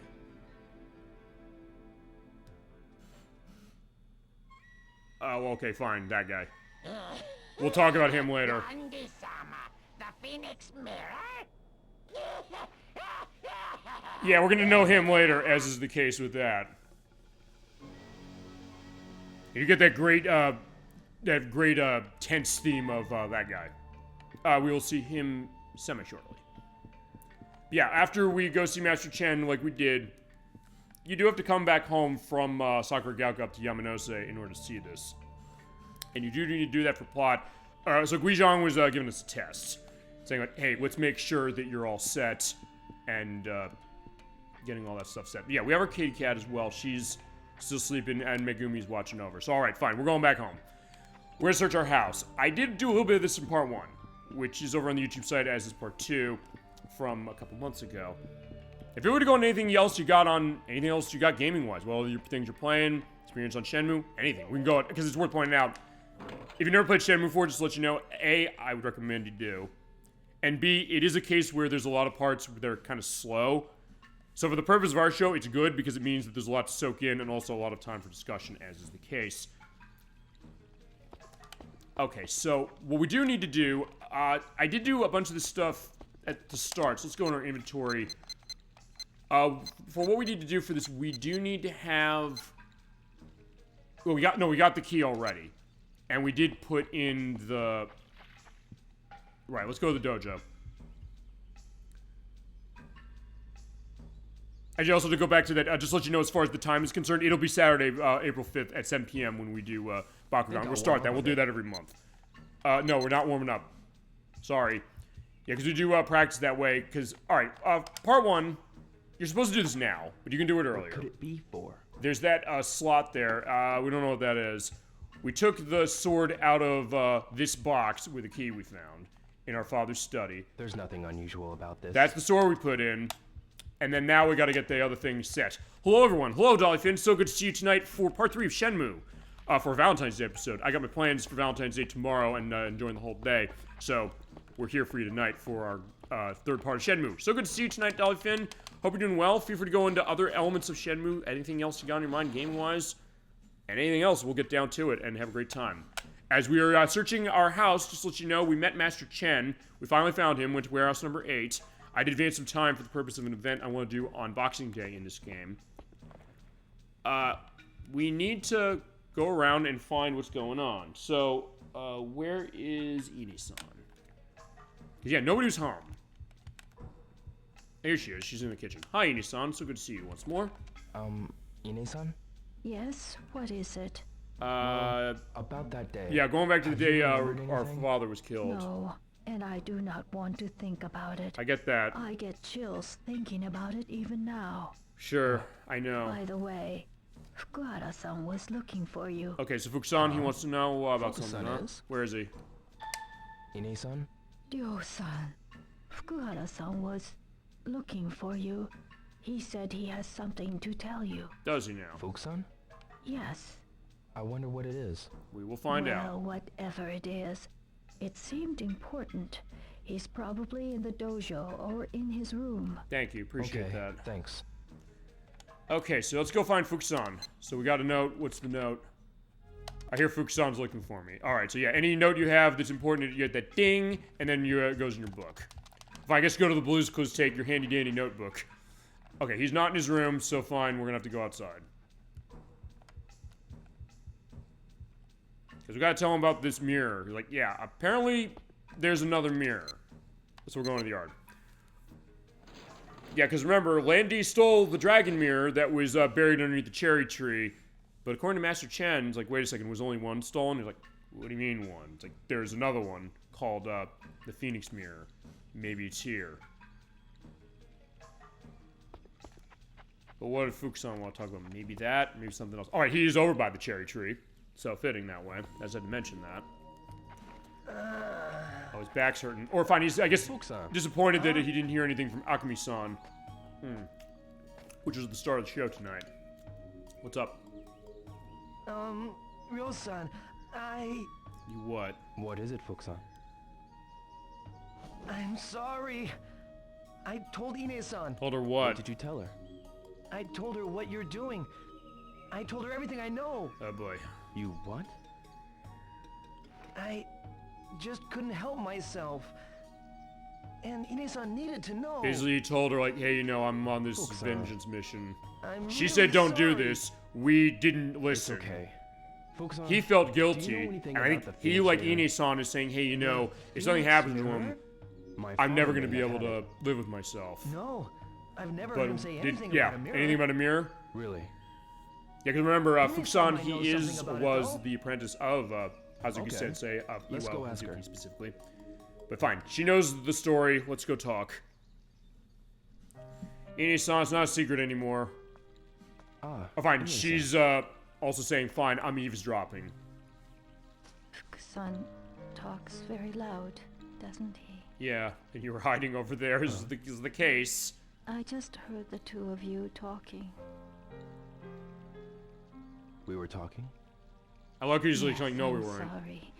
It was This is rude another of thing, me like, to she... eavesdrop. This shows the depth that Ine-san has as well. It's okay. Because she's the caretaker of the dojo, not her his actual mother, but in case like she's saying, I'm trying to be proper. I want to protect him, but like I gotta hear what's going on here. She's like, what's going on? I feel like I'm letting your father down by, you know, letting you do this and thinking that is something gonna happen to you. I'm sorry for making you worry so much. And you believe this, like, even though we're still doing this, she's like, yeah, you know, you get the sense like he does realize the weight of this. I recall. It wasn't that long ago when Azuki-sensei went to an antique shop to have something stored for him. Okay. My father did what? I don't know what it was. But she's gonna be willing to help us, at least at this point, so she's in a way burying the hatchet this way. So it shows that complexity right there. It's like, she doesn't want us to do this, but she wants to eavesdrop as far as listening to this and saying, you know what, I'm gonna help him. Antique shop. So, as I mentioned, there's no character in this game that's completely simple, and I love that. Even Ryo himself, especially the second game, is gonna go on that more, but alright, fine. Go to the antique shop. Apparently, one of them has something from, my father. So we gotta talk around. Maybe Fuku-San knows, because he did mention... Let's see where he is. Is he in the dojo? Hi. Ryo-san, spar one round with me. Why not? Let's do it. We haven't fought tonight. I'm ready for you, Fuku-San. Give me all you got. Alright, let's get sweaty. Let's get sweaty. We've not heard Ryo say that when you're going into a practice case, but alright, fine, Fuku-San. In that case, yeah, when the jacket comes off, things are gonna kind of get serious. Alright, let's go. No holding back, okay? Yeah, definitely not, and that means you can practice throws on him in a sparring case. Yeah.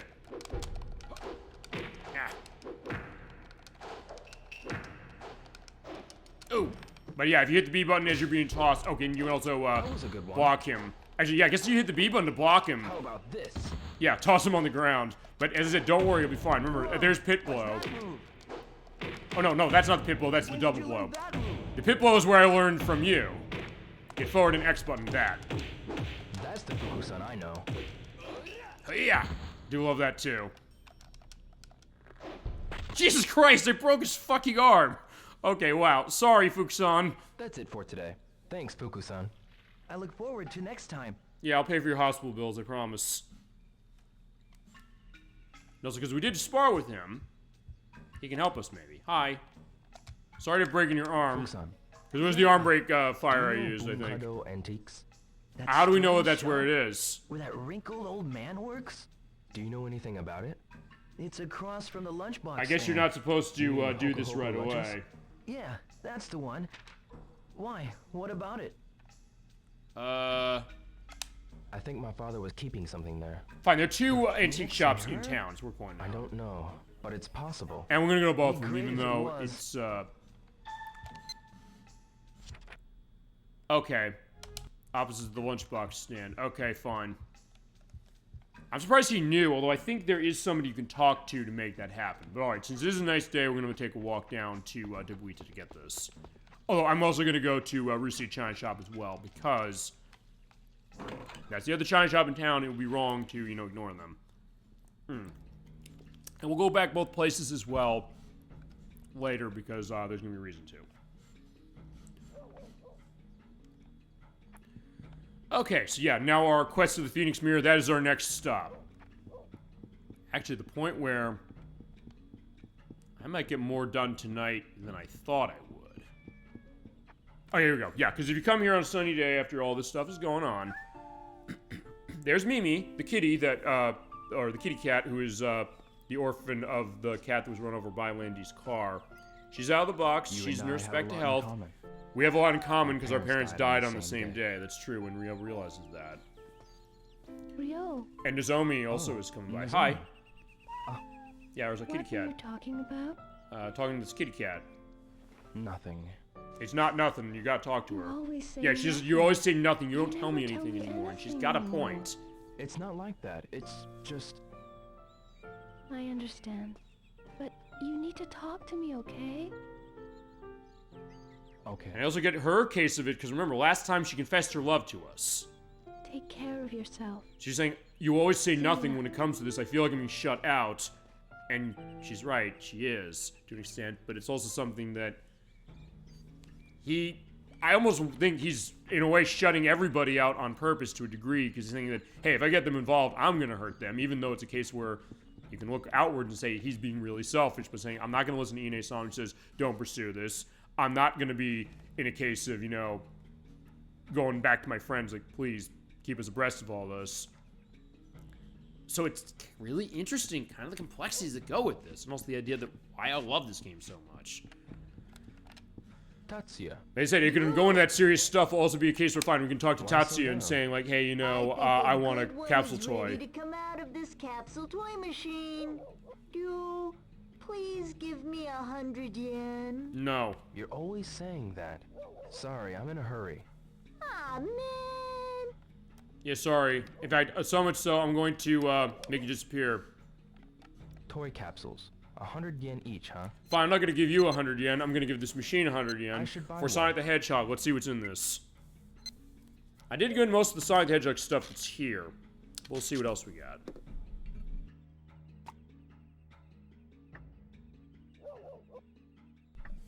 It's the same one. Yeah, so this again.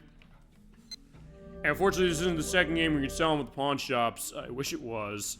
Maybe I should get another. See, it's funny. In some ways, also, to preface my thoughts on the next game, in some ways I don't like the next game as much as this one, but in other ways I like it even more. It's complicated. We'll get to that when we get to 2. And 3, I gotta finish 3 myself in order to get a sense of that as I got a new Beans Bean. Let's get another one.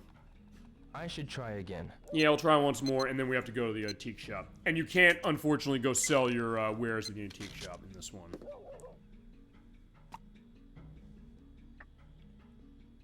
Right, there's Knuckles. This again? Yeah, sorry, yeah.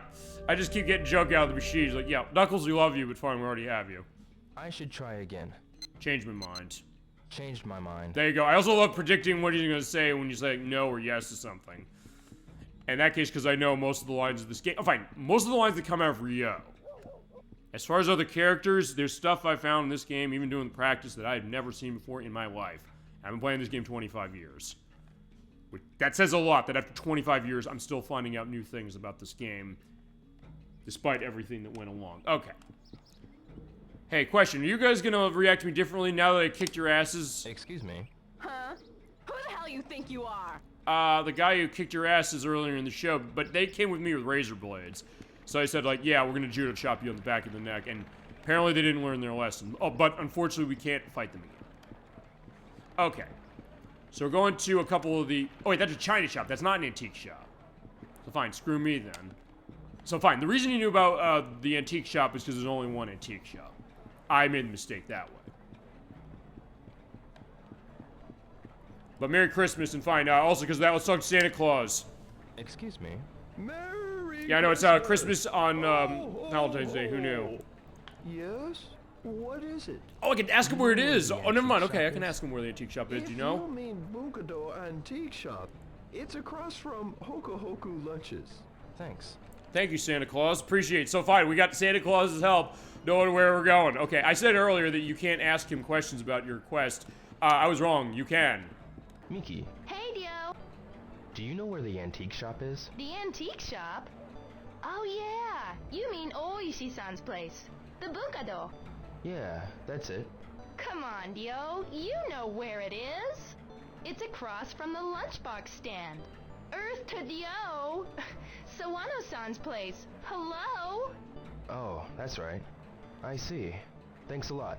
Also, look at the Global Travel Agency with the nice Christmas tree there. But all right, fine. It's by the lunch stand. Where's the lunch stand? The lunch stand, I think I already passed by.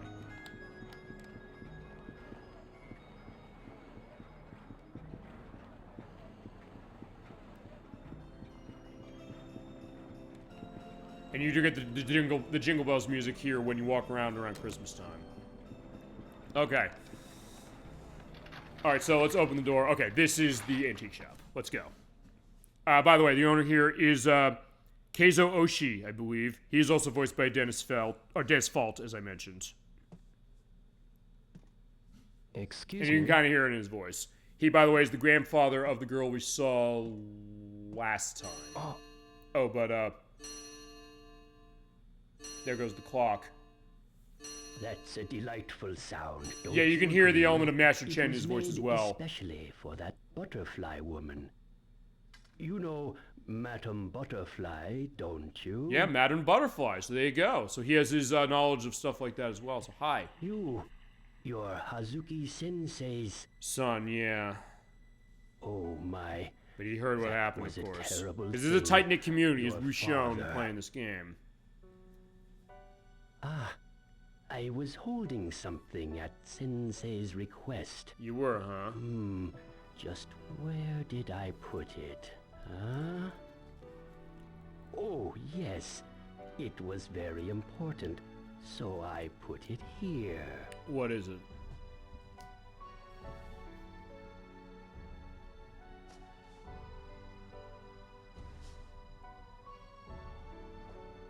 Whatever it is, you were protecting it really well and polishing it nicely, too. For my father? It's given to the Hazuki heirs once they turn 18. Oh boy. And Ryo just turned 18 this as well. Antique has been passed down from generation to generation.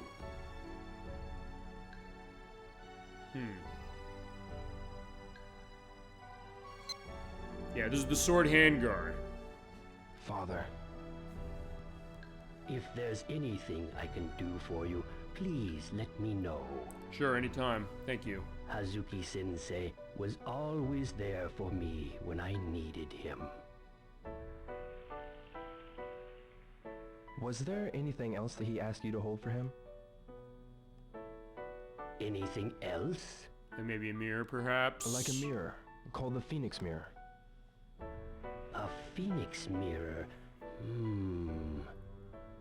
Sorry, I don't know of any mirror. So it's this one, huh? Well, that's okay. David said, I think we can use this. Thank you very much. It does show the idea of just what did Iwao Hazuki mean to everybody in town as well. It's kind of subtle the way this game looks at that, but I love that. I love the idea of saying, hey, they feel really bad when, you know, they saw that he was killed, but also the case that they helped me. I mean, he trusted me to look after his stuff as far as the antique shop owner. We saw this with Yamagishi-san saying, hey, we used to do sparring and then drink sake together. And here's Eri, who, by the way, she said, Noriko saying she's I'm not looking for feeling someone who knows so about well. antiques. Do you know anyone? Of course not. I'm not interested in antiques or people who are into antiques. Okay. Yeah, I was gonna say, yeah, you're limiting your dating pool there a lot, aren't you? Hey. What? Go away. So why are you here talking to me? Go and talk to Nozomi. Fine, she is our friend in quotation marks, but part of the element of her is that she says, hey, you and Nozomi should be together. Alright, let's talk to Liu-san. He might know something about some stuff, too. Maybe you know something about this sword handguard we got? What is it? There's something I'd like to ask you. Is it something I might know? Probably. It's about the expression, heaven, dragon, earth, comrade. Right, that was in the letter we got from Zhu Da. From Hong Kong. He's saying it's something from Hong Kong. Huh? It is said that in ancient times, there were 9 dragons born of Father's heaven. Really? And raised by Mother's Earth become the gods of the islands. Gods. I believe this is a historical endpoint, if I remember correctly. If I can find a link indicating that, I'll also put that in the link list below when I hit it. They were considered both parents and comrades as well. Comrades. And thus, they have remained for eternity. That is the legend. I see. Thank you. Okay. There's no need to thank me. But we don't want to thank you now. I try to take care of myself, but watching your health isn't easy. Yeah, and he is smoking as far as that as well. Yes. But he definitely was helpful. Yeah, because he's explaining the background of, fine, we had to say the password when it came to seeing Master Chen anytime we call ahead. You have to tell him Father's Heaven, 9 dragons, Mother's Earth, and comrades. Like, where'd that come from? He does give you that vital piece of information, and you can, again, like a lot of things in this game, miss it. Is that, keep that in the back of your mind when we get to Shenmue 2 eventually. Because that's also going to pay off over there, too. Right, we did get what this is. It is getting later in the day. We're gonna go out after we figure what's going on. But now that we got this, since Ine-San did say she knew that there was something going on here and that this is stored, maybe she knows what this thing is.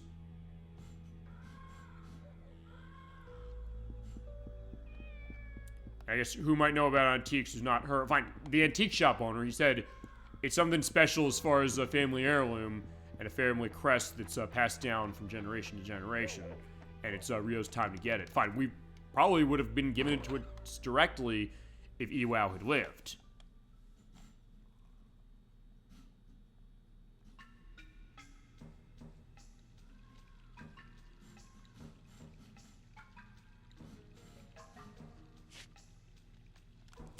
Right, but yeah, Fuku-San's doing his chores. This was at the antique shop for me. Yeah, what is this? You know, more of it? Let's see. It's a sword handguard. Yeah. Mm-hmm. It was my father's. It's a part of my inheritance. I see. Have you seen this before? Like this design? It might be a family crest. Have you asked Ine-San? No, not yet. Well, you should ask her. You're right. Alright, we will. I think she's in the altar room. Alright, let's pay her visits.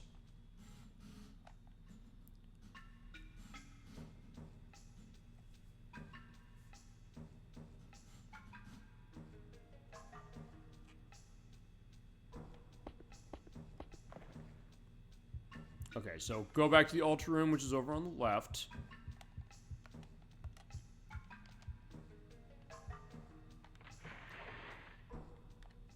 Alright, here we go.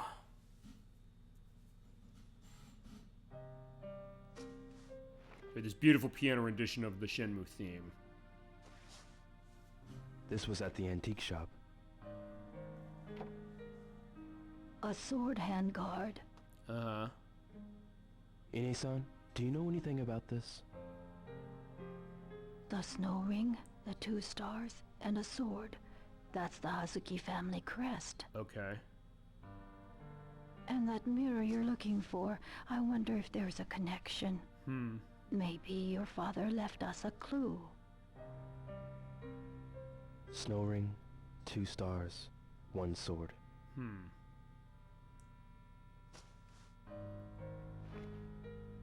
Thanks. Yeah, and also thank you, Ine-san, for letting us know that this was over at the antique shop. So yeah, learning more about the Hazuki lineage, and fine, she's fine. Ine-san is not directly part of it, but she's also basically is, because fine, she basically was managing the house, or helping Iwao manage the house after the death of his wife. Okay, that being said, I know exactly what we gotta do with this, but we'll go out there and do that now. Because what you're normally supposed to do is if you didn't search through the house like we did on part 1, you have to search around, you have to find the key that is in Iwao's office, which we found. You have to open up that box in the dojo to put the sword in on the side like we did. And then there's this thing. Because if you recall, we took off the scroll on the side next to where the sword went. There's something over there. So now I think we can take a look at it.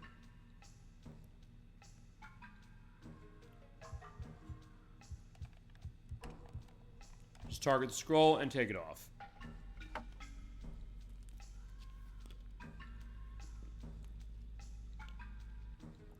Yeah, there's that indentation again. That shape.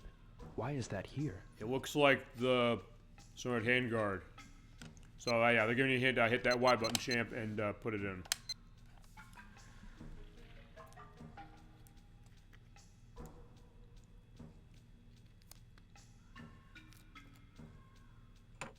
Okay. Oh. It's a secret passage. Yeah, the plot thickens. Wow. So it was a I do love that case. Like, yeah, seeing the histories of this, and yeah, we're gonna go into this dark, creepy basement. That being said, you do need something for light down here. Good news is we've got it.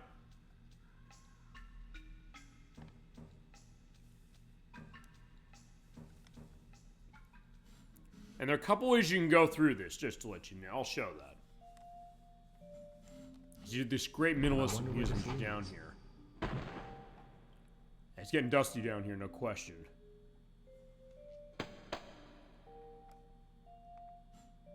Yes, we can't see a damn thing. So, if you found the flashlight underneath the telephone in your by the door, or you go to the store and buy one like we did, and put C batteries into it, you turn it on, and there we go. We got a light.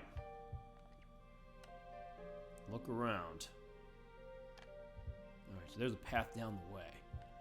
It creates this great sense of mystery, which is, I think, fine. There are a lot of reasons I love this game so much, but also the idea of the mystery of it. You're kind of trying to piece these clues together and get a sense. And it seems like every little clue, when you get that, it's like, oh, it's so satisfying to see that. Even if you have to wait around and kind of hang around, when you get to that next point, my God, it's satisfying. There's a lot of cobwebs around here, and oh, there's a light switch. Maybe the electricity works. If I had a light bulb, it may just work. Oh, okay.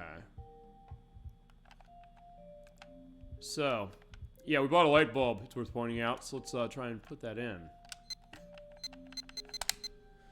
So here you go, here's your high-performance 60-watt light bulb. Yeah, never thought you'd be putting in a light bulb in a video game, but yeah, you're doing that. Now I just need to flip the switch. Alright, let's turn on the light.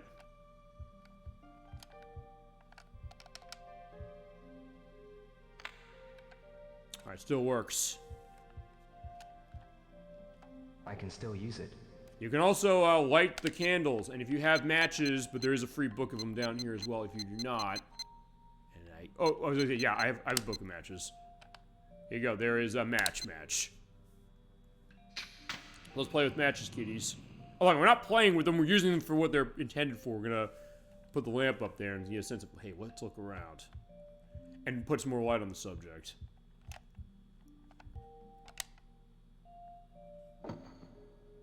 I wonder if there are any clues here. Yeah, we're gonna have to try and find our way. So yeah, maybe the mirror's down here. Gotta find a candle. Yeah, but that one doesn't have a candle to it, so you do need to come in with candles if you have them. Thankfully, we do.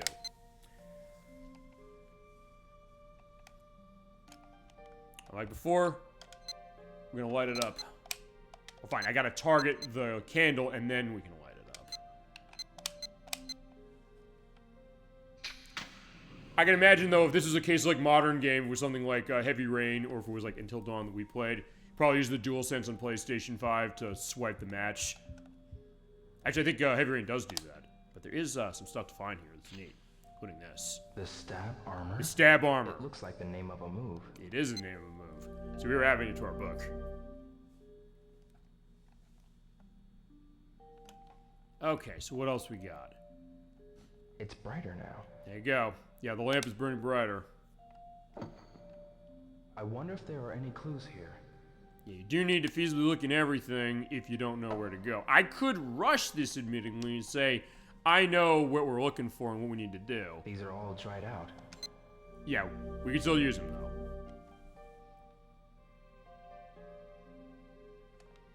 But I am going to savor this. In fact, I'll tell you this. When it came to my practice of this game, I've been showing this game to my coworkers because most of them had not played this. They look pretty old. So I said, I want to show you what's going on. But I did rush through this because it was a case it was almost actual work time, as Kazan22 loves to say.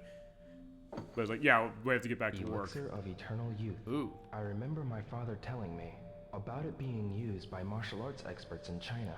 Okay. Where did father get this?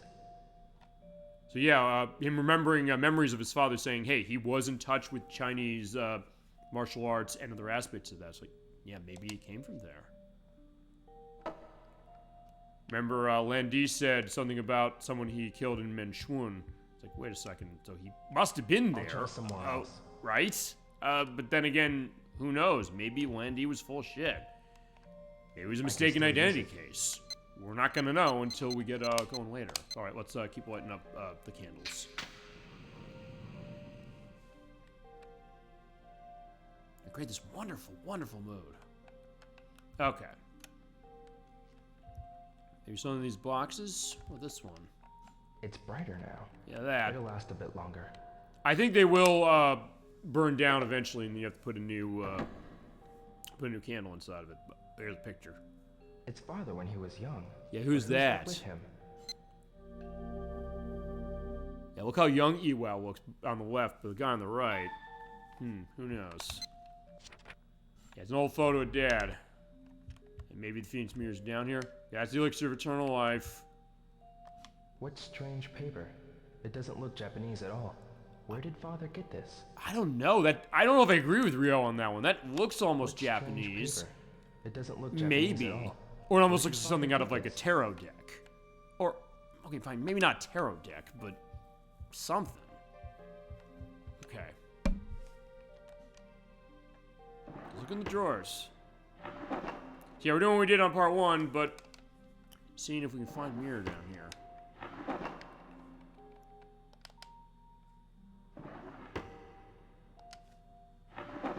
Alrighty, so, to worth point out, if we take too long... Something's inside? Oh, wait a second. If we take too long, something can happen. I don't know if we're going to see It that. says good luck. Oh, good luck? Some kind of amulet? What an unusual shape. It's probably not from Japan. Maybe not. Okay.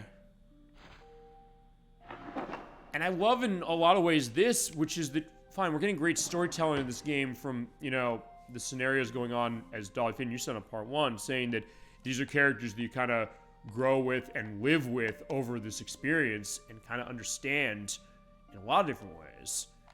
But also the way that this game is telling story and expanding its lore out, oftentimes without really explaining a whole lot, saying like, hey, there's something in here, this good luck charm, what is this? Maybe this doesn't come from Japan, this doesn't look familiar to me, or hey, my father mentioned the elixir of eternal youth, and like, okay, that's interesting. So it creates that excitement in you, saying, what does this all mean? You want to put it together. It kind of, as I mentioned, it really contextualizes the element of the story and saying, even a starving eagle never steals. Never cheat, even during a struggle. Right, and the idea that he's taking his father's teaching seriously. It's all these little things that it's instilling that in the player, and I think that's a great thing this game There's does. nothing else in here. All right, so nothing there, but let's see if there's anything down below on the shelf.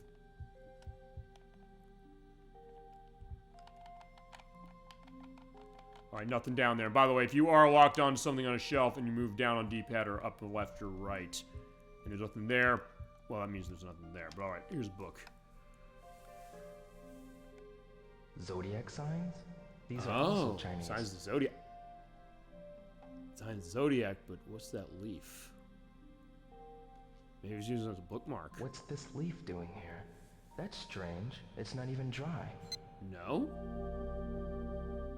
How's it not dry? You'd think that being in a basement like this, it would be, although maybe the case that it's, I don't know, maybe a little, no, it is a little breezy down here, because if you're coming down here and you do not have the flashlight, but you light a match, you can also see that, hey, the wind is kind of going towards there a little bit. What about this? It's a paperweight. Yeah, it's a paperweight, okay. Also looks like it's of historical importance to a degree as well. Okay.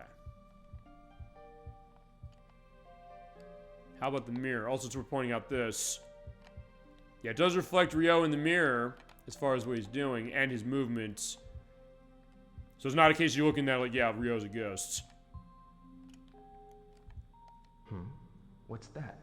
Hey, it looks like a talisman. Oh. What could that talisman mean? Well, we've seen elements of that in other games we played on the show before. There's nothing else in here. Like The Legend of Zelda Majora's Mask. Crusader 64 said this. The idea that, hey, the talisman is kind of about, you know, warding demons and evil spirits away. Or an element of protection.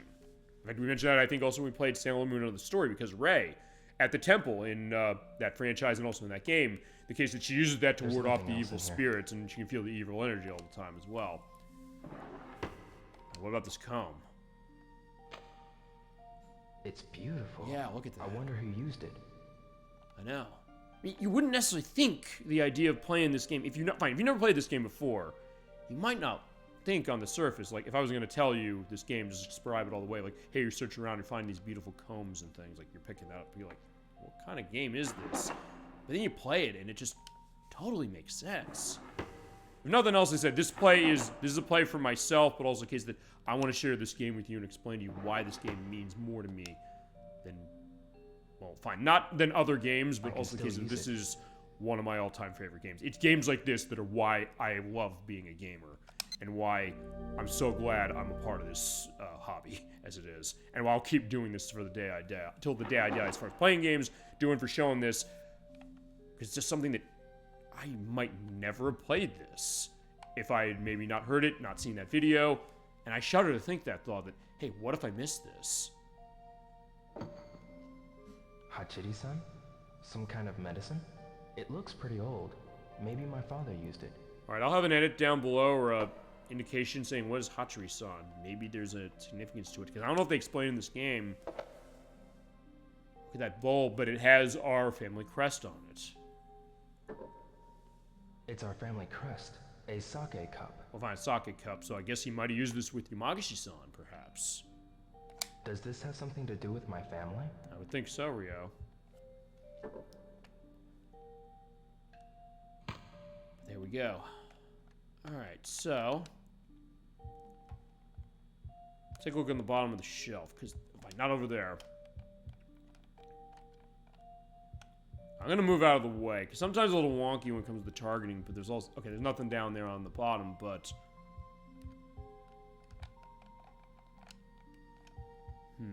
what's that? These scratches must be from the shelves.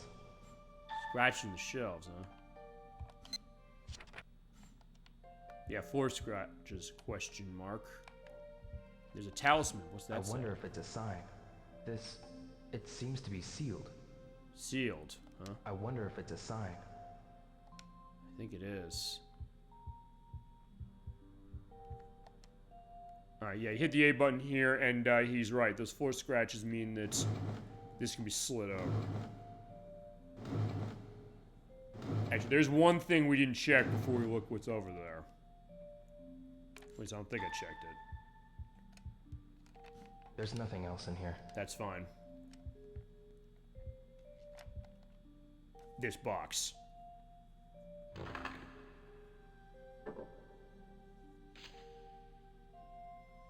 Scroll. Well, let's roll it out. Let's see what we got. It says, all good deeds shall be rewarded. Did my father write it?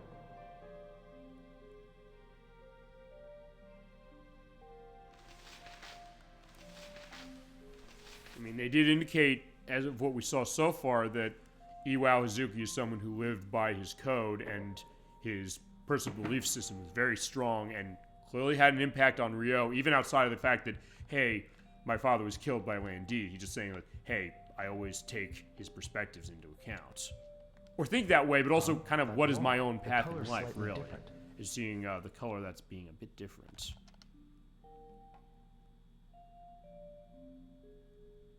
It's also hollow.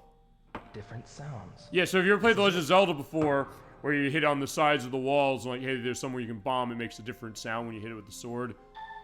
Yeah, not too dissimilar as far as Shenmue's concerned, but we gotta bust that wall then. Maybe there's something in there. What can we use? On that box? Can I break the wall with this axe? There we go, let's use the axe, perhaps. Alright. Yeah, but apparently he's not able to bust it. Okay, never mind. Now he's able to bust it. There we go. This is the Hazuki family crest. Okay. Ooh, a box.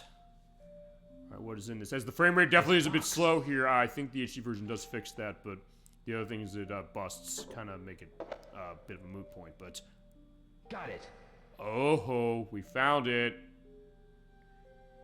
It's the This is it, the Phoenix Mirror. Look at that. Beautiful. So yeah, Master Chen was right, saying, hey, there was another mirror. Your father had two. Lan Di got the Dragon Mirror, but we got the Phoenix Mirror.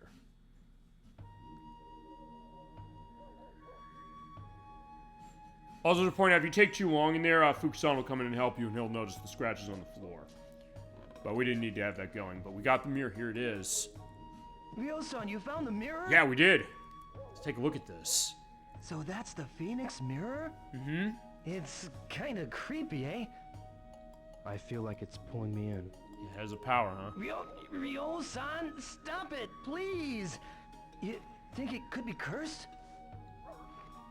No, I don't think it's cursed.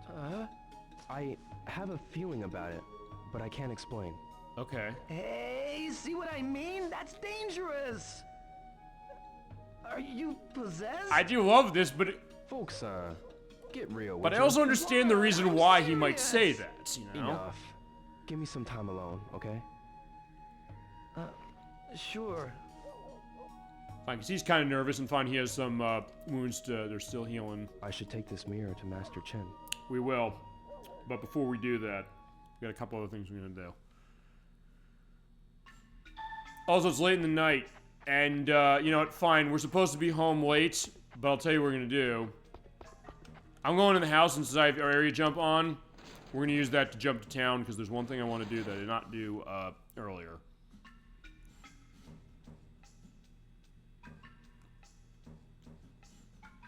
And since it's late at night, I can get away with doing this. Let's go to Dobuita.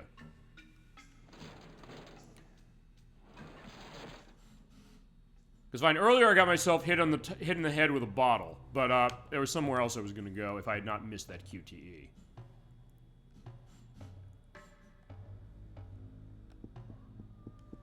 I do want to briefly show this, because remember last time we went to do pool because we need to get information on where sailors like to hang out. But if you win that like we did, you can go back to MGQ Bar and you can play more pool. And there's the drunkard, but MGQ's right here, so we can jump right in. And yeah, you're hearing it is Christmas over here as well, so let's get going. We're going to play some pool. And then tomorrow we're going to show some people this mirror and we're going to go see Master Chen. I hear the great MGQ Bar music. Oh my god, so good. Hey guys, want to play some pool? How about a game before you leave? You know it, let's go. You're on. Okay. Yeah, because basically what happens with this is they let you do trick shots. They'll set up a different one. I believe they set up about 5 or so. Well, actually, to be honest, this looks a lot like the one we did. Actually, it's exactly like the one we did the first night. And if that's the case, I want to test something.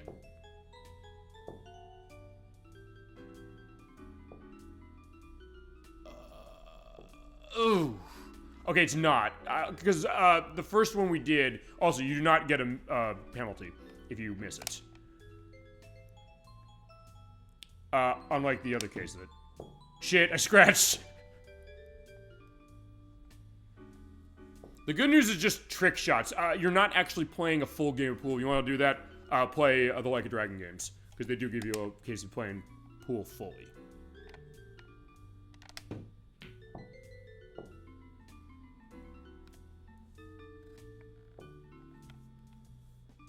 Yeah, and I think one of our first cases of pool on this show. We should probably play actually a dedicated pool game. One I'd be curious to show off, not one that I think is necessarily terrific, but is interesting, is Virtual Pool. I played the Nintendo 64 version, but it's also on the PlayStation. Actually, I would probably show the N64 version off, because it has this nice synthy soundtrack, and also...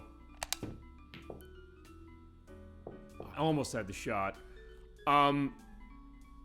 It uses the control stick on that system for the cue control, and it's really sharp. It feels really good. It's almost like using a real pool cue. Crap, and I'm not good on the shots. To be fair, I've never actually been that good as far as pool in real life. Especially when I was like focusing on one ball, but fine, I'm almost getting it, so I think if I can just aim it over to the side, I think you usually have to have about halfway, and then it'll go. But also, it's worth pointing out, for the purpose of this game, you cannot, you know, charge your power. Also, try your luck. You can also quit if you want to. We're not quitting. We're going to stay out all night. Not yet. Okay, hurry up and shoot. Oh, getting something new. One of my cousins. Oh, wow. So good to see you. Family are enjoying watching. It's Aceriverside, so good to see you. So great to see you. It's the family show tonight. As far as one of my cousins, so great to see you. Yeah, this is the show I do every week.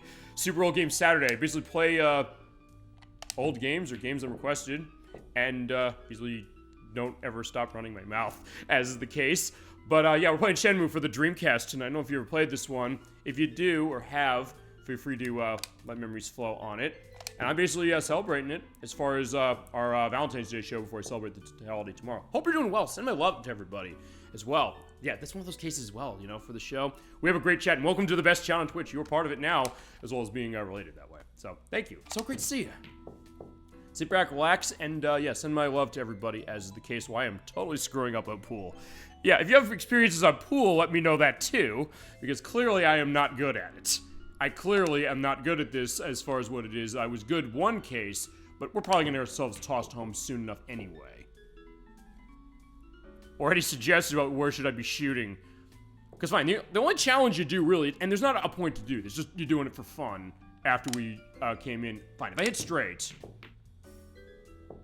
Okay, I didn't scratch. But you always do hear the great elements of the MGK bar music. Oh my god, so good.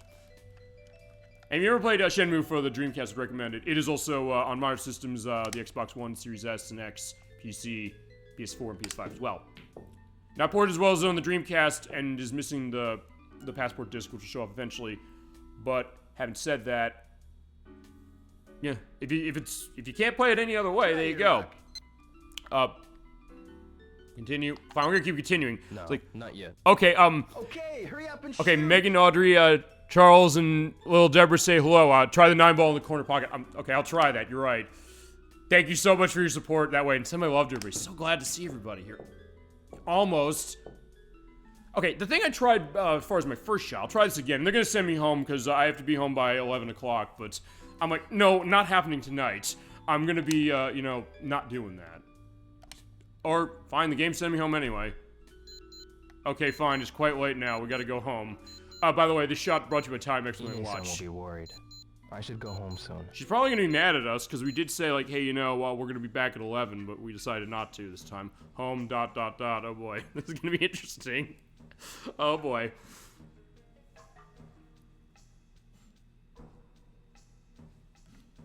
Okay, but we do save, because fine, it's been forever since I've saved. Fine, as far as running the show tonight, it's been fine. I haven't saved at all tonight. Although, thankfully, we haven't had a free power outage or something like that for the purpose of this.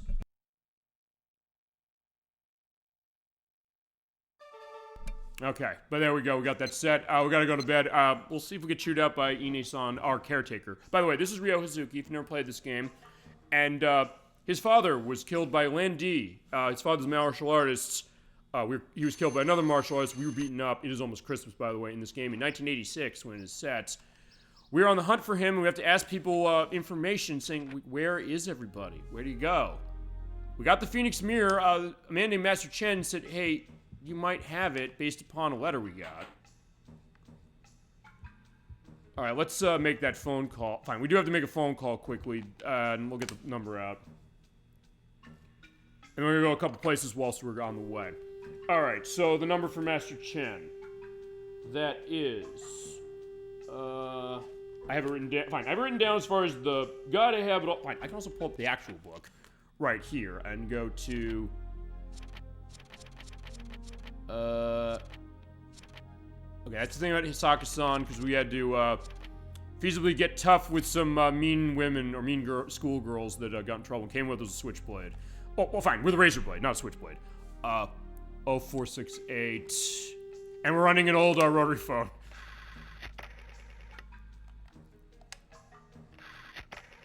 It's 0468 51...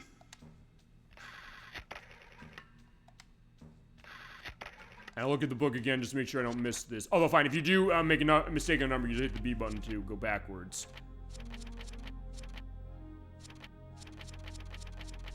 Oh, yeah, there we go. So it's 615. Okay, so it's 6.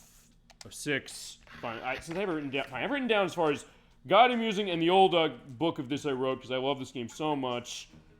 I took down everything being written. There we go. 1468 or 0468 615 647.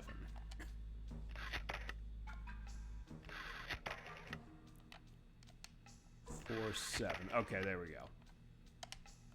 Yeah, my grandfather probably would have been curious about this game. Actually, I'm trying to remember if I actually showed him this game as it was, as far as the rotary phone. But all right, let's go. Make the call. Hello, hello. Hello? Mother's Earth. Comrades, you do need to remember the passwords. Father's Heaven, 9 Dragons, Mother's Earth, Comrades. If he says the one of them, say the next thing in the line. 9 Dragons. 9 Dragons. Warehouse number 8. Master Chen is Master who we're Chen, talking please. to. A warning. Excuse me, but you are... My name is Hazuki. Just a moment. What is it? Yeah, We got the I mirror. found We're the coming mirror. back. I'll tell my father. Come to warehouse number 8. Okay. Sure.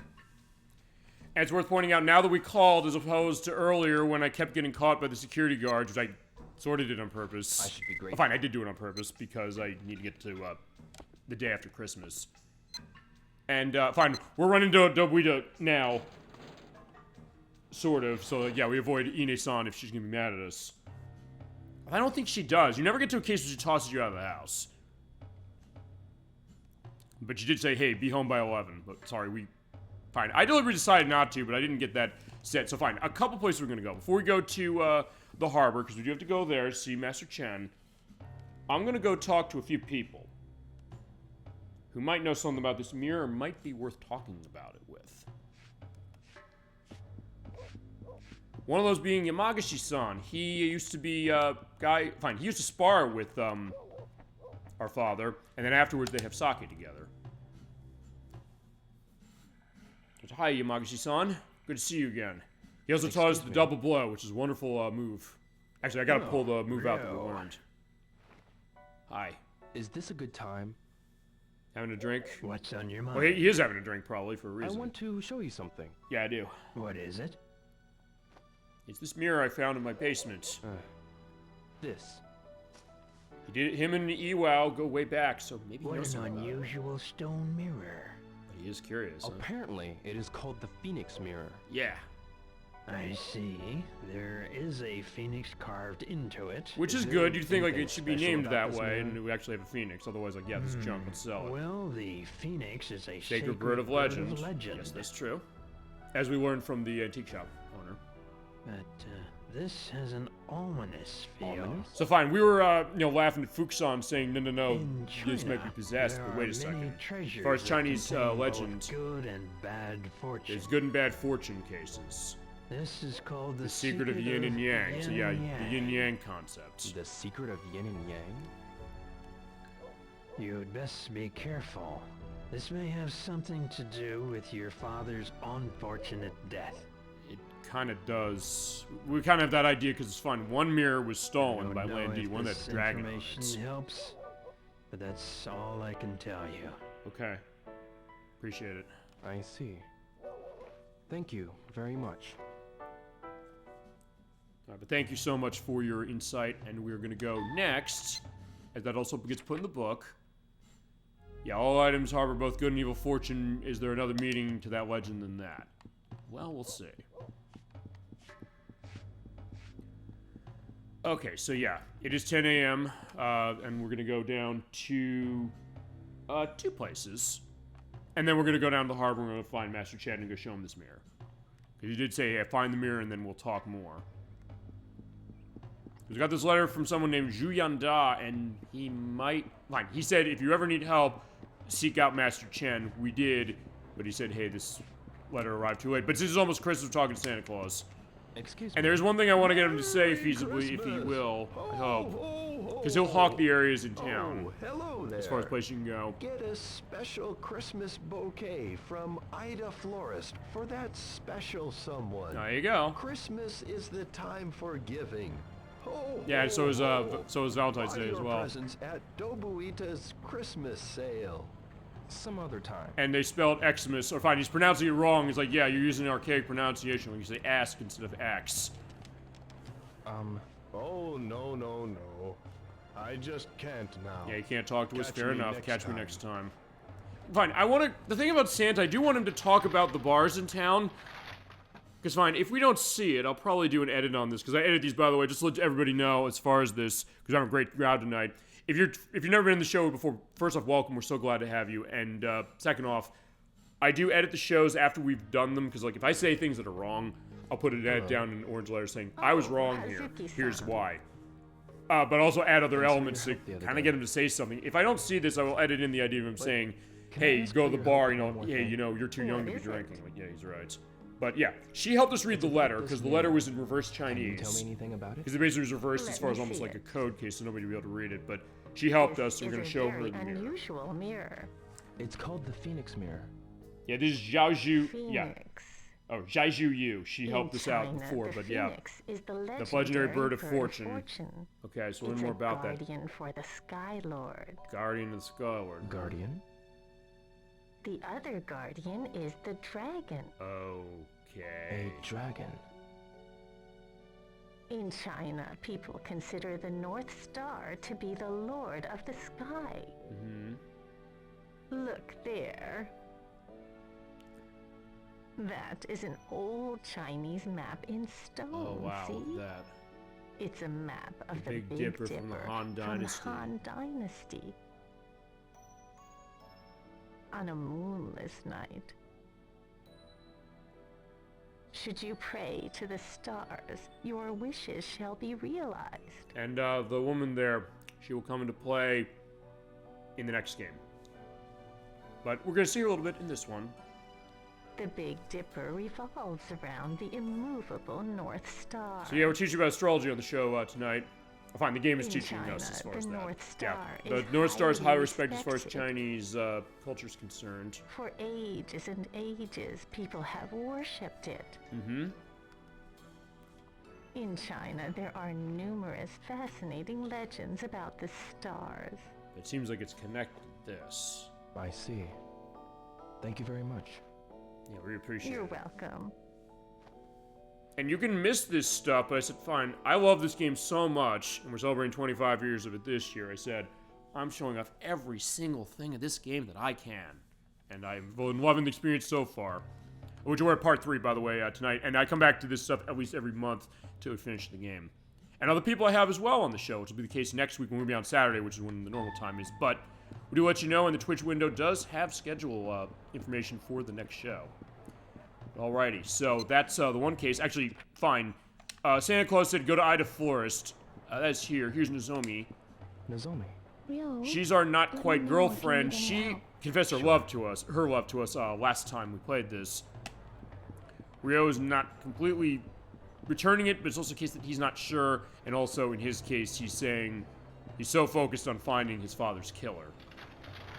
The idea, like, when is he going to stop and smell the roses? And is this something that's going to take him over? But yeah, let's go back to the antique shop, because remember, we did ask Keizo-san, who's the owner of the shop. Excuse me. We did ask him, hey, do you have a mirror that you're holding for our father? He didn't, but we found it, and maybe he knows.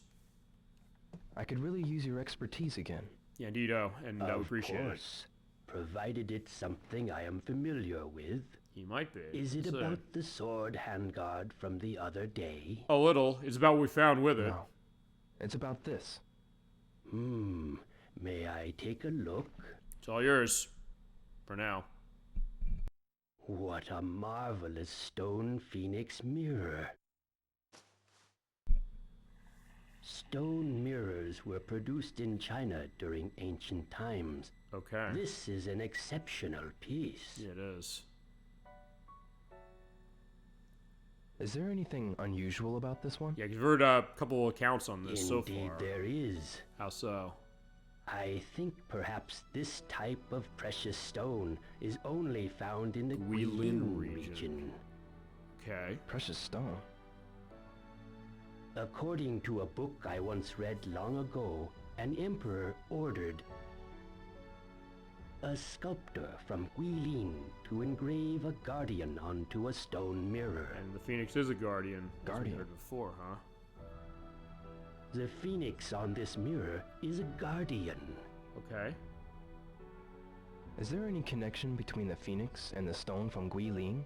Well, I really can't speculate, but considering the legend associated with this mirror, undoubtedly there is a connection. Okay.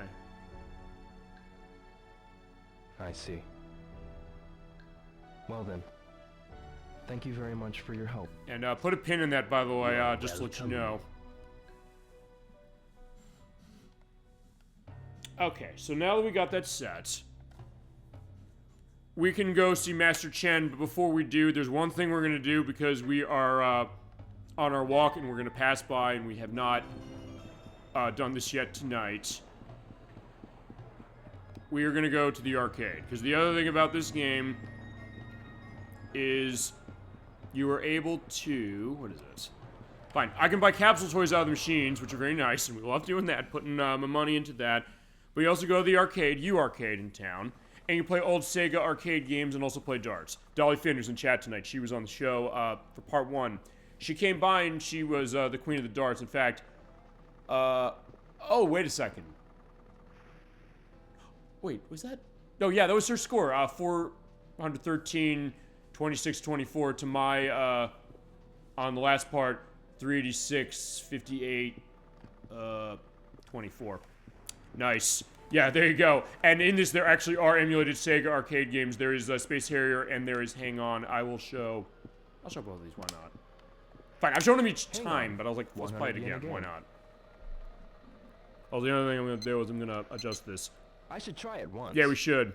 And the modern Like a Dragon games, or the Yakuza franchise that Sega also makes, they do have other cases of things, including the new one that's coming out, where they're emulating SG-1000 and Sega Master System games, and the Ocean Hunter, which is an arcade game of Sega's that's never come home until next week when it comes out. Yeah, if you ever played Hang On from 1985, let's do it. You're in racing with a bike. In the arcade, this was created by Yu Suzuki, who also made Shenmue as well, so that's the reason it's here. Basically, you're on top of a bike, you're steering, moving left and right on the actual bike in the arcade. In this case, you're holding that right trigger down and hitting the left trigger to do braking. Get to the checkpoint before the time limit. Don't crash into the other bikes. Other bounce off, and you will get yourself crashing. If you crash too much, you're not getting in the end. In this case, you have to go through one credit clear if you are going to beat the game in this. There's no continue option. Although, actually, I don't know if the arcade version even let you continue. I know in Space Harrier's case it did. Oh, shit. I made a mistake. Like, I get nervous doing that. Like, sometimes I crash. And by the way, when you crash, you explode, but you live. So, yeah, fine. Sometimes you gotta be careful when it comes to running that. But you do have to go fast, so it's always a nervous case.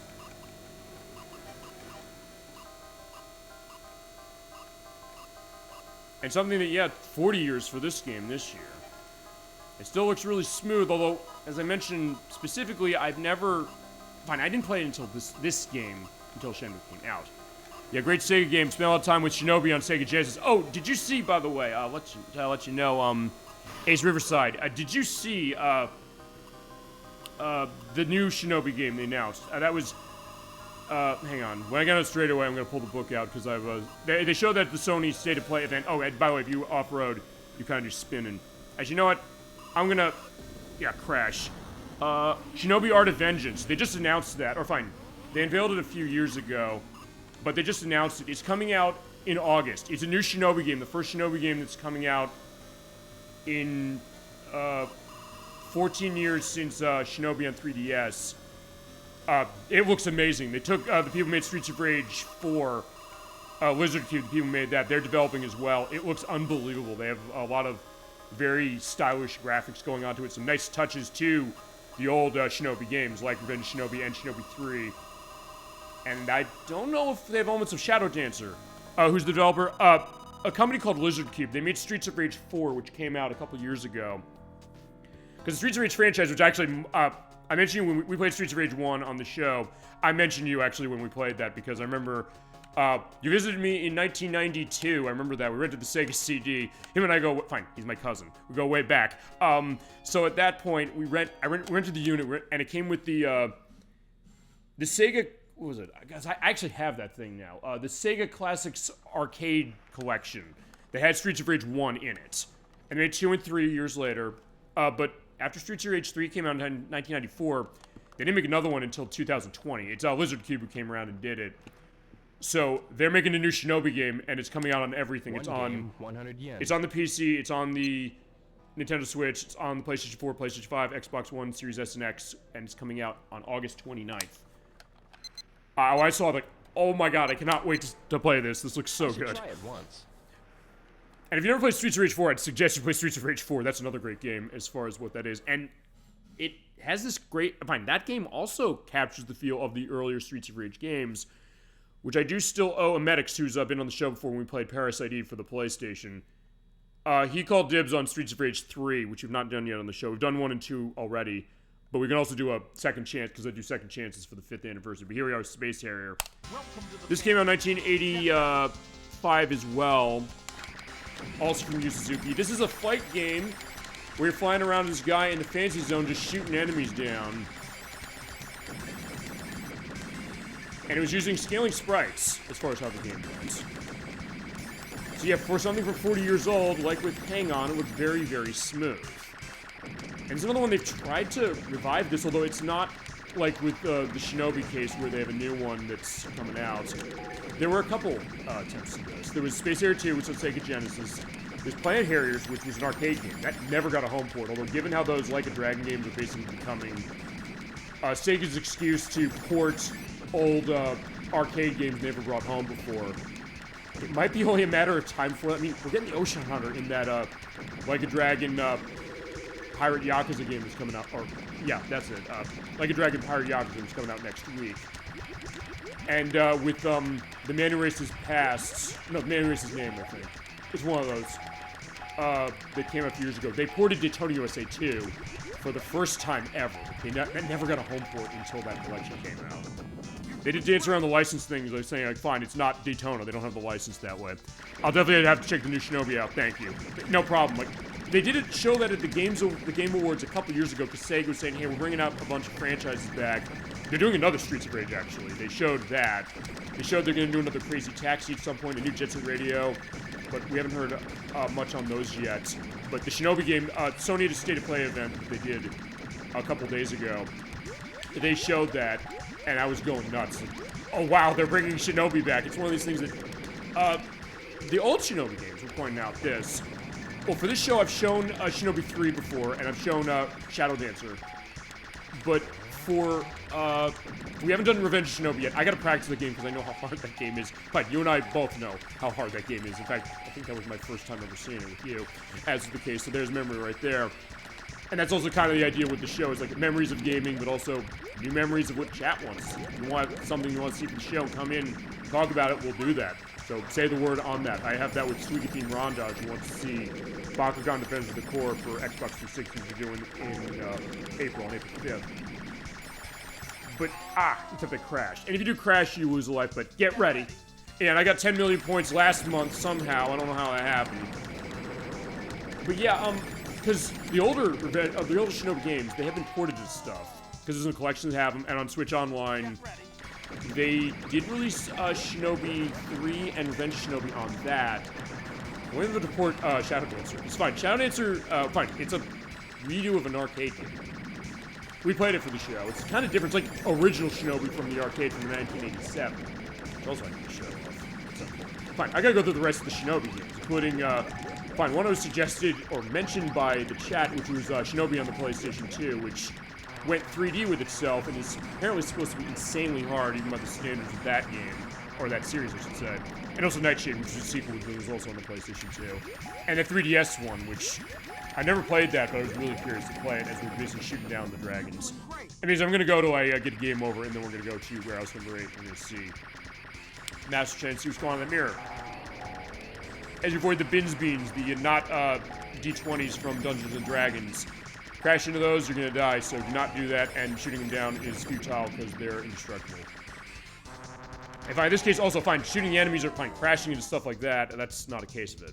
Get ready. By the way, I do remember the night I finally beat it, I did have a bag of Hershey Kisses to celebrate. Oh my god. Oh, so you've actually beaten Revenge of Shinobi. Actually, you know what? I've never done that to this very day. When we do it for the show, I will, but it's also something I gotta practice that one. Like, I get that, and you definitely deserve that for going through that game, because we're seeing robots in the fantasy zone now, and getting to the bonus stage at least. that game is insanely hard, but it is also something that's insanely satisfying to get to it, or get through the game. Yeah, defeating the Neo Zed gang, which I don't know if, of what they said so far of this new one, I don't know if they said the Neo Zed gang is back, or if it is going to be the, I think the Union Lizard gang was the people you were fighting in Chat Answer. Actually, one thing I did notice on that trail, and I'll also link to that in the link list when I do the edit in a couple days, which is our YouTube site, that's linked around the Twitch area as well, which has all the past shows we've done. They were paying attention to Mark of the Ninja, which is a game from Xbox 360, but they've since ported it to everything. It's on Switch, some PlayStation 4 and 5, and Xbox Series S and X and PC. That kind of was an answer to Shinobi, in the sense that the people who made that said, hey, you know, it was Clay Interactive who made Shank.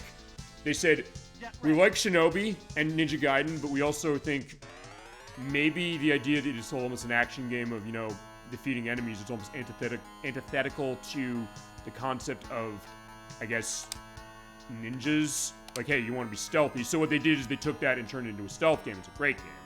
Another one I'd highly recommend, and one will show up on the show. I did briefly show that in the Xbox 360 Delisted showcase we did a couple months ago.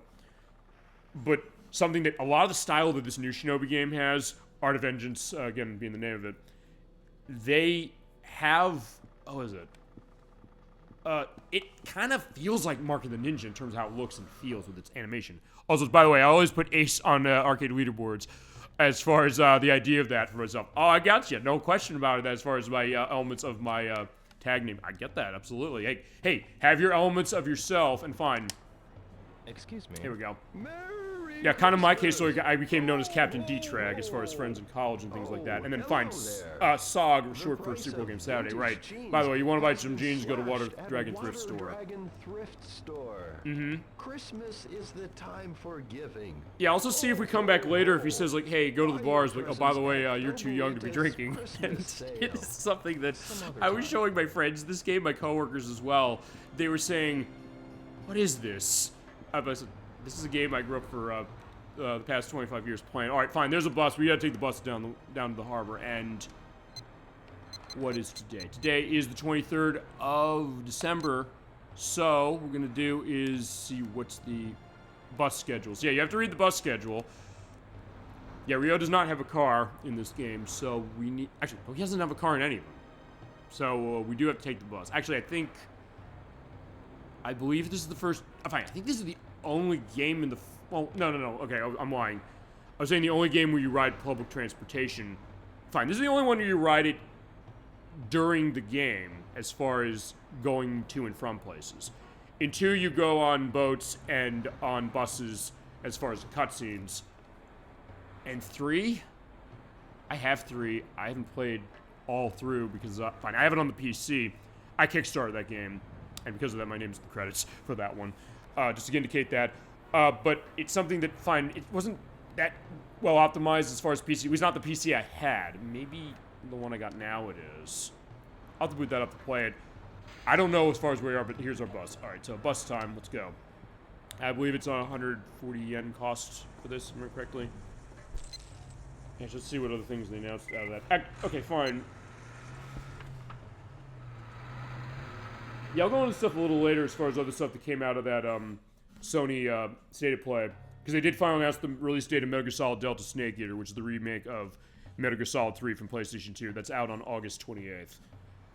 And we do need to do Metal Gear Solid 3 for the show. Depending on what it is, I might do that one, because it does have the same voice dialogue from the PS2 game. And they are bringing back the Ape Escape missions that were in Metal Gear Solid 2, or Metal Gear Solid 3 Subsistence for the PS2 as well.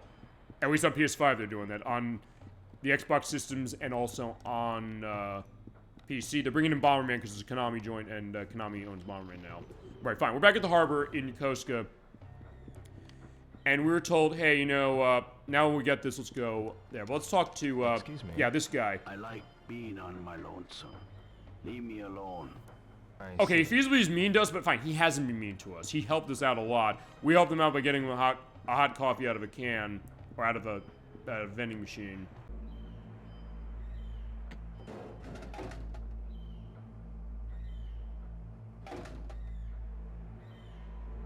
I guess I'll take this over to him. Here. Well, it ain't quite what I'd wanted, but I'll take it anyway. See ya.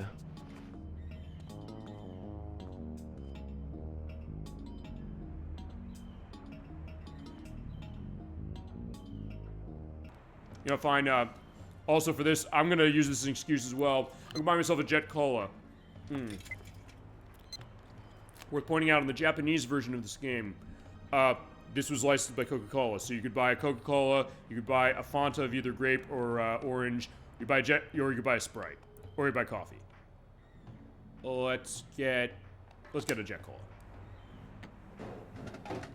They figured, okay, we can't pay the license to Coca-Cola, though for this version they were able to pay the element to Timex for your watch. Oh, great, I got a winning can.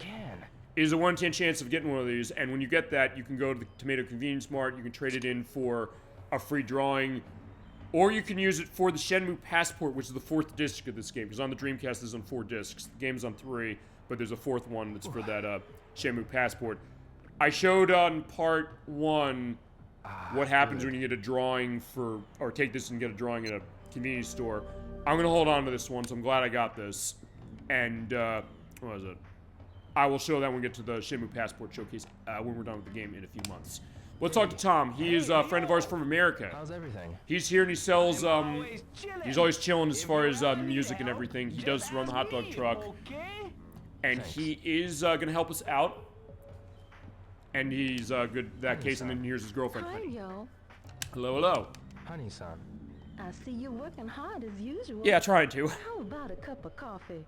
No, thanks. We just had a Jet Cola, but fine. We do appreciate that. And we can also listen to music also on their boombox. Actually, let me look at some little Harbor Bar briefly.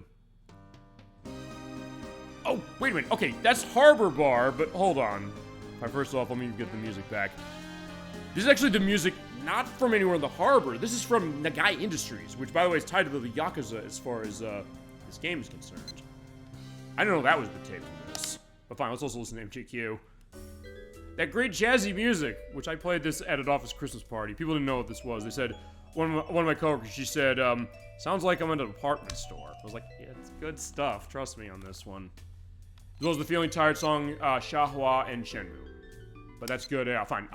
We got to go see Master Chen. But the good news is that unlike last time, earlier tonight, yeah, dial cassette boombox. Yes, I know, it's great. This game. Oh wait, by the way, we gotta tell you, we have an appointment. I need to go to warehouse number 8. Oh, it's a dual cassette boombox. Yeah, there you go. He does have that. And by the way, it's worth pointing out, if you do win the top prize at the convenience mart, which I believe is like a, I think it's a 1 in 500 chance. I've never gotten it.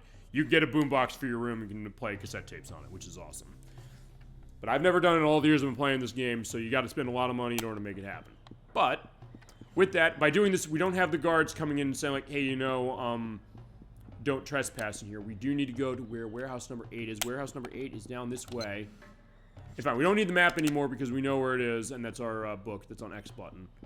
So go to the left over here. It's like, yeah, they're not gonna have trouble. Like I did call ahead. I got an appointment. So let's see Master Chen again. Who was mentioned earlier before some of the people in chat jumped on. It was voiced by Dennis Fault, who actually did bit roles in movies like The Wild Bunch and THX 1138 and American Graffiti and Grease and Carrie. Yes. Amongst other things he was involved in. Phantom River Stone. And of course he was also Death in The Librarian and Castlevania Symphony of the Night for the PlayStation. Alright, fine. Why did Landy steal the other mirror and only this one? Or not this one. He's like, he didn't realize he had both. So okay, here's Master Chen and Guizhang. Guizhang, by the way, being the son of Master Chen here. But you heard the stories of mirrors, right? A long time ago, Zhu Yanda wrote the letter to us. He said the following. When the dragon and the phoenix meet, the gates of heaven and earth will open. Will they now? And Chi-Yo will resurrect itself. Chi-Yo, huh? Chi-Yo? Because yeah, the Chi-Yo Men is the group that Landy is apparently the leader of. That will devour this world of ours. Yeah, so we heard the idea of like good and bad it fortune. Appears Landy will try to make use of both mirrors. But what will he try? What will he try? That even I don't know. Ooh. But you mustn't allow him to get that mirror. We won't. Be careful and stay alert. If he finds that mirror, it will be the end of you. No, we're not gonna let that happen. Uh-oh. Oh, we got this skinhead guy. We saw him earlier on the roofs. He took it! We gotta go get him. Oh, so he overheard. He knows the 2 mirrors. If I report to Landi-sama, he'll be giving me a reward. Oh, Hazuki, push that button. Yeah, you have a quick time event. You hit the button before it disappears in order to make things happen. If I miss, he would have gotten away, and it would have been a bad case. But we got it. You have to run over there and hit the button. So yeah, even while you're watching the story, you can't necessarily relax. Or it's like Resident Evil 4, which is another game that does that. Because there's that knife fight with Wesker. You have to use... It's completely run in that, and then you have to hit the L and R buttons and the B button to avoid getting yourself sliced. But in this case, we got it. Thanks. Who is that? Is it the work of the Mad Angels? The Mad Angels, huh? Mad Angels? We always have trouble with that gang. Those dirty bastards. Okay. That thing was probably connected to the Chiyo men. Okay. The Chiyo men? Yes, the Chiyo men and Mad Angels are linked. Okay. Perhaps we'll understand what's going on with the Mad Angels later, but led him here, so they knew that it was there. If we find the Mad Angels, we'll find where Landy is, right? He's likely not here anymore. No? Then where did he go? Well, maybe he has already gone to Hong Kong. Oh. Hong Kong. Because we're in Yokosuka, Japan, by the way, so he already left town. What is it? Can you get us over there? Let me get to Hong Kong. If so, then what? I'll find Landy, and then... He wants revenge. And then he'll kill you. He's too strong. What did you say? Stop it. I must avenge my father's murder. How admirable. But you don't stand a chance. Well, if it was you... He has a very important question he has. Suppose your father was murdered. What would you do? And Guizhong doesn't have an answer for that because he has a point saying, please, if you did this, would you do this as well? But can you help me? I'm sorry, but I can't. But he won't. Let's go, Gui-chan. Master Chen, please wait. And here's a line that's going to be reverberating the rest of this franchise. You should not waste your life on revenge. Yes. The case that Ryo wants revenge for his father's death. But he's saying, are you throwing your life away for doing that? Are you letting your anger and, I guess, desire for retribution get in the way? Also, we were out all day, so we gotta go home. So, yeah, there you go. So that's what's going on now. So our question is, we need to get to Hong Kong, and they're not gonna help. But, maybe Fuku-San, our assistant. Fine, the apprentice of our deceased father. Talk to him. And Landy? He might be with him. Or he might have left town. Seems he left for Hong Kong. So we gotta go to Hong Kong. That's our next step. Also, by the way, just to let you know, as far as, because I also go into stuff on the voice performances, I also do another save. And since it's gonna take some time, I can talk about a little. Chai, who is the name of that guy we saw who came in, he's actually voiced by the same person whose voice is Landy, that being Paul Lucas. He was the voice of Riki Maru in Tenchu Stealth Assassins for the PlayStation. He was Dr. Dance in Unison, also on the PlayStation 2. We played Guitar Man for PS2. That was Ed Wack who played it for us. He was the voice of Miranda, who's the old guy who's captured by the Sanbo Trio. And he's also Pico in F-Zero GX for GameCube, as far as what that's about. So yeah, we're gonna go to bed. So yeah, our next step is what are we gonna do about Hong Kong as we have a dream. It's beautiful music, oh man. Which, fine, who did the music? Because I took the music notes down too, months ago. Fine, a lot of people. Yeah, it was Takanobu Mitsuyoshi who did music for Outrunners, Virtua Racing, Sega Rally Championship, Daytona USA, and Virtua Fighter 3. Tsuyoshi Yanagawa, who only did music for this. Tadahiro Nida, who did music for Final Fantasy and EMS-X, Princess Maker 2, and Dragon Half. Ryuji Yuchi, who did music for the game sequel, Spectre Force 2 and Spectre Tower 2, as well as Toshiyuki Watanabe, who did music for Covert Ops, Nuclear Dawn, and also Hideaki Miyamoto, who did music for Virtua Cop 2 for the arcade and Sega Saturn, Burning Rival, and was sound director on Spike Out, Ferrari 355 Challenge, and Charge and Blast. And also Just Dance Kids 2 for Wii and Harvest Moon Animal Party. So, alright, fine. The creepy skinhead that we saw tried to steal the mirror. We got it back. But there's this group called the Mad Angels. They're connected to the Chiyu Men, who Landy's the lead on. They're a master group, and they're enemies of them, and they cause trouble.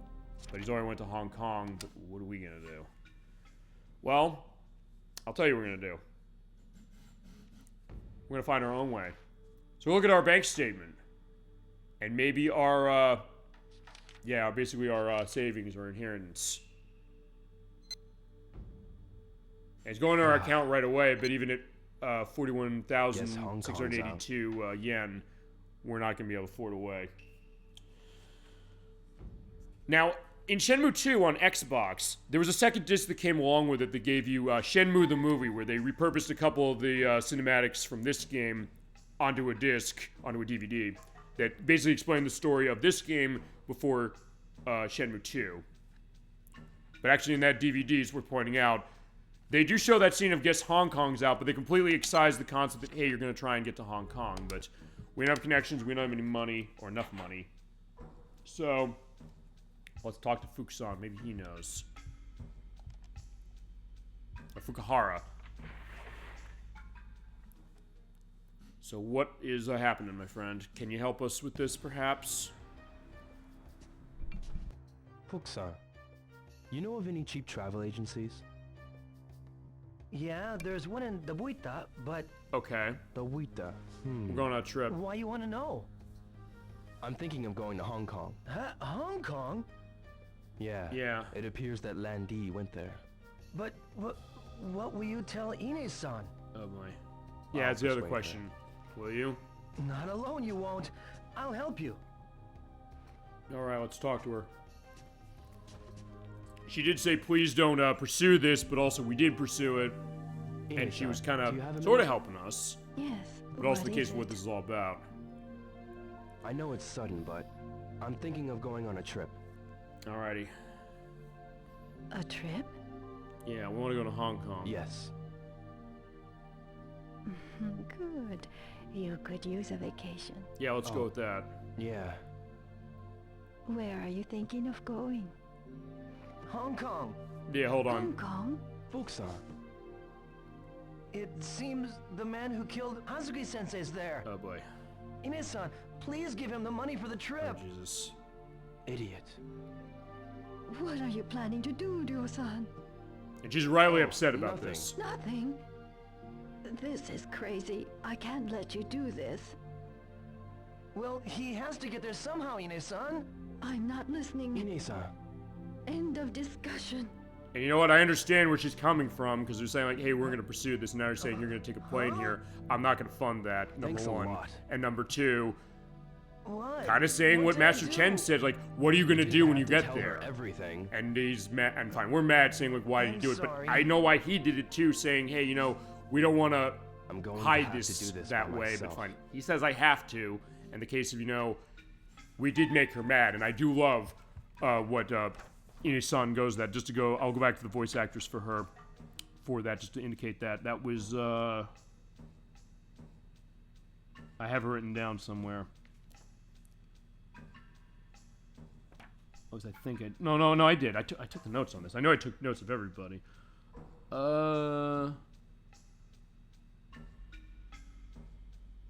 Yeah, I'll come back to that as far as the notes.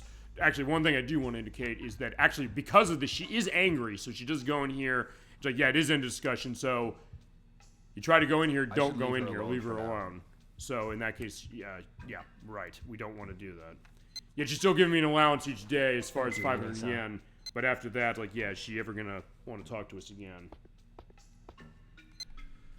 All right, let's go to the yard. And then we're going to go over to Sakura Gaoka. And I'm going to try and find where her voice performance is, because I did take that name down as far as her. I'm pretty sure I did. I know I did on part 1.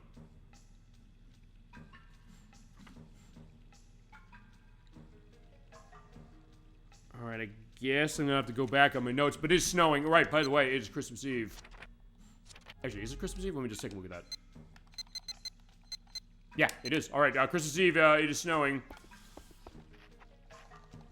Okay, so yeah, let's get going, and we're gonna see what's going on. We got to figure out what we're doing as far as where we can go, how we can get to Hong Kong.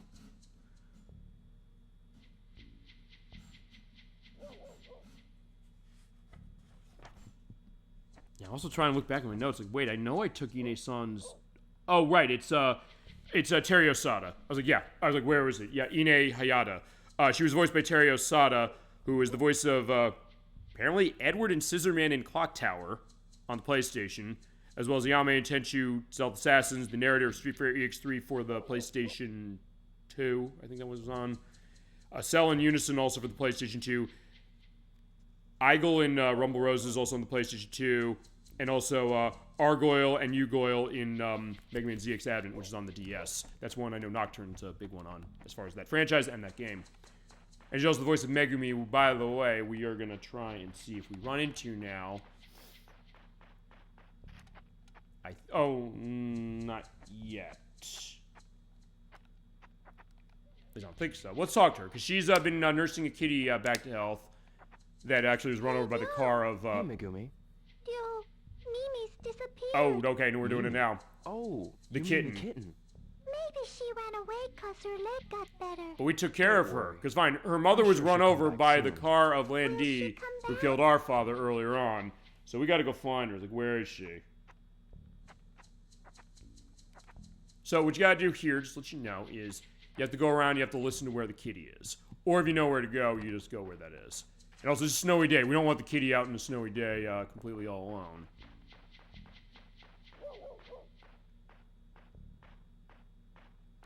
You feasibly also want to listen for sound. Thought I heard something down here.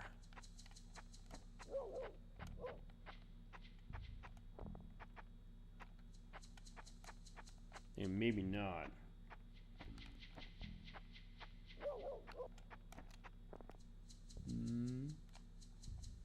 Maybe he's not here.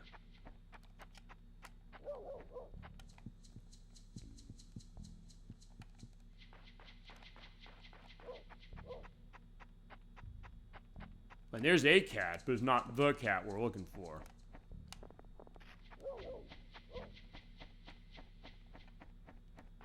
I do want to help her find her, yeah? Because, yeah, the kitty's missing, and I think it does add a note for that. Or...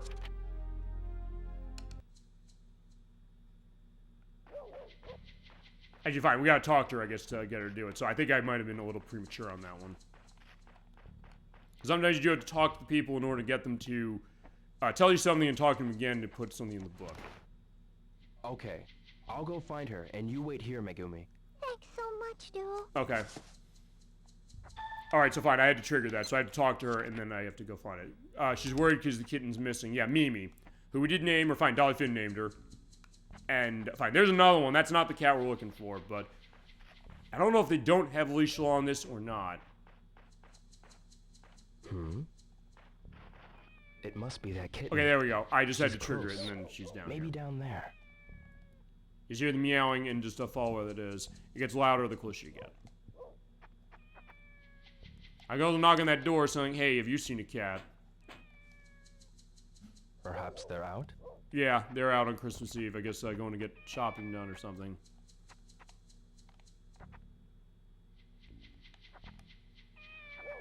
I hear it.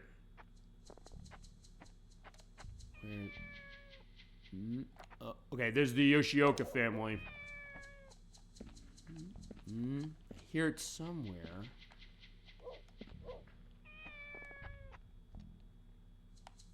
Oh, there you are. Here's Mimi. I say, yeah, well, we want to get her back. Well, there you are. Oh, there. Oh, there's Nozomi. Hi. Rio, wait, were you looking for her too? Yeah, we were.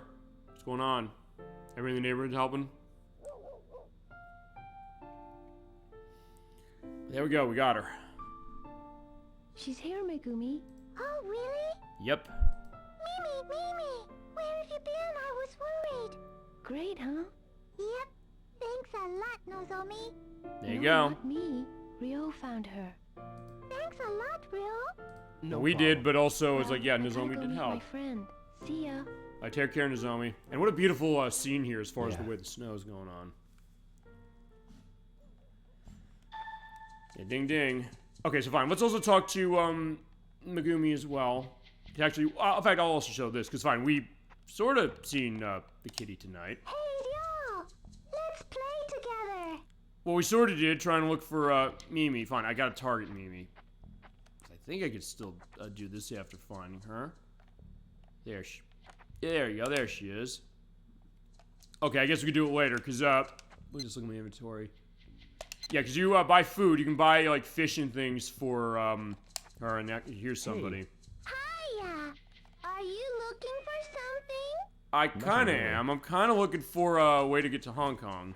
But yeah, I don't know if she's gonna know about things like that. Yeah, if you have the kitty there, you can feed her food, you can go buy at the mart, and bring it back. You can pet the kitty, you can call its name, and take care of it. So yeah, a little bit of like a virtual pet, but not completely. I mean, not quite the case like Tamagotchi, where you're, managing the idea of raising that case.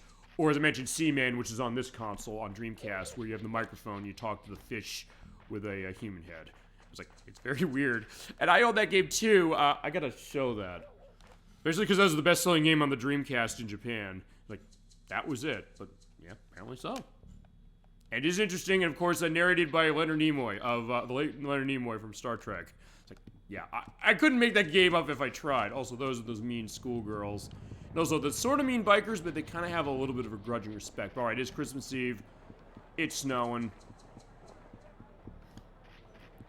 So we gotta figure where we're gonna go. Actually, before we do that, because I do want to wring out as much out of this game as I can. As far as showing it off and getting through everything. Show exactly why this game means so much to me and all of the richness that it offers. So fine, here's the girls. They're... Nomura-san. Oh, Nomura-san. Fine, I don't want to talk to the girls anyway. I talk to you. Do you know of any cheap travel agencies? Is there such thing as a cheap travel agency? Traveling costs a lot of money, Yeah. But seriously, I know a place called Global Travel Agency in Dobuita. Can't say if they're cheap, though. I see. Alright, Global Travel Agency. You can talk to a couple people to get that information, but there is one person I want to see, and I don't know if he's around.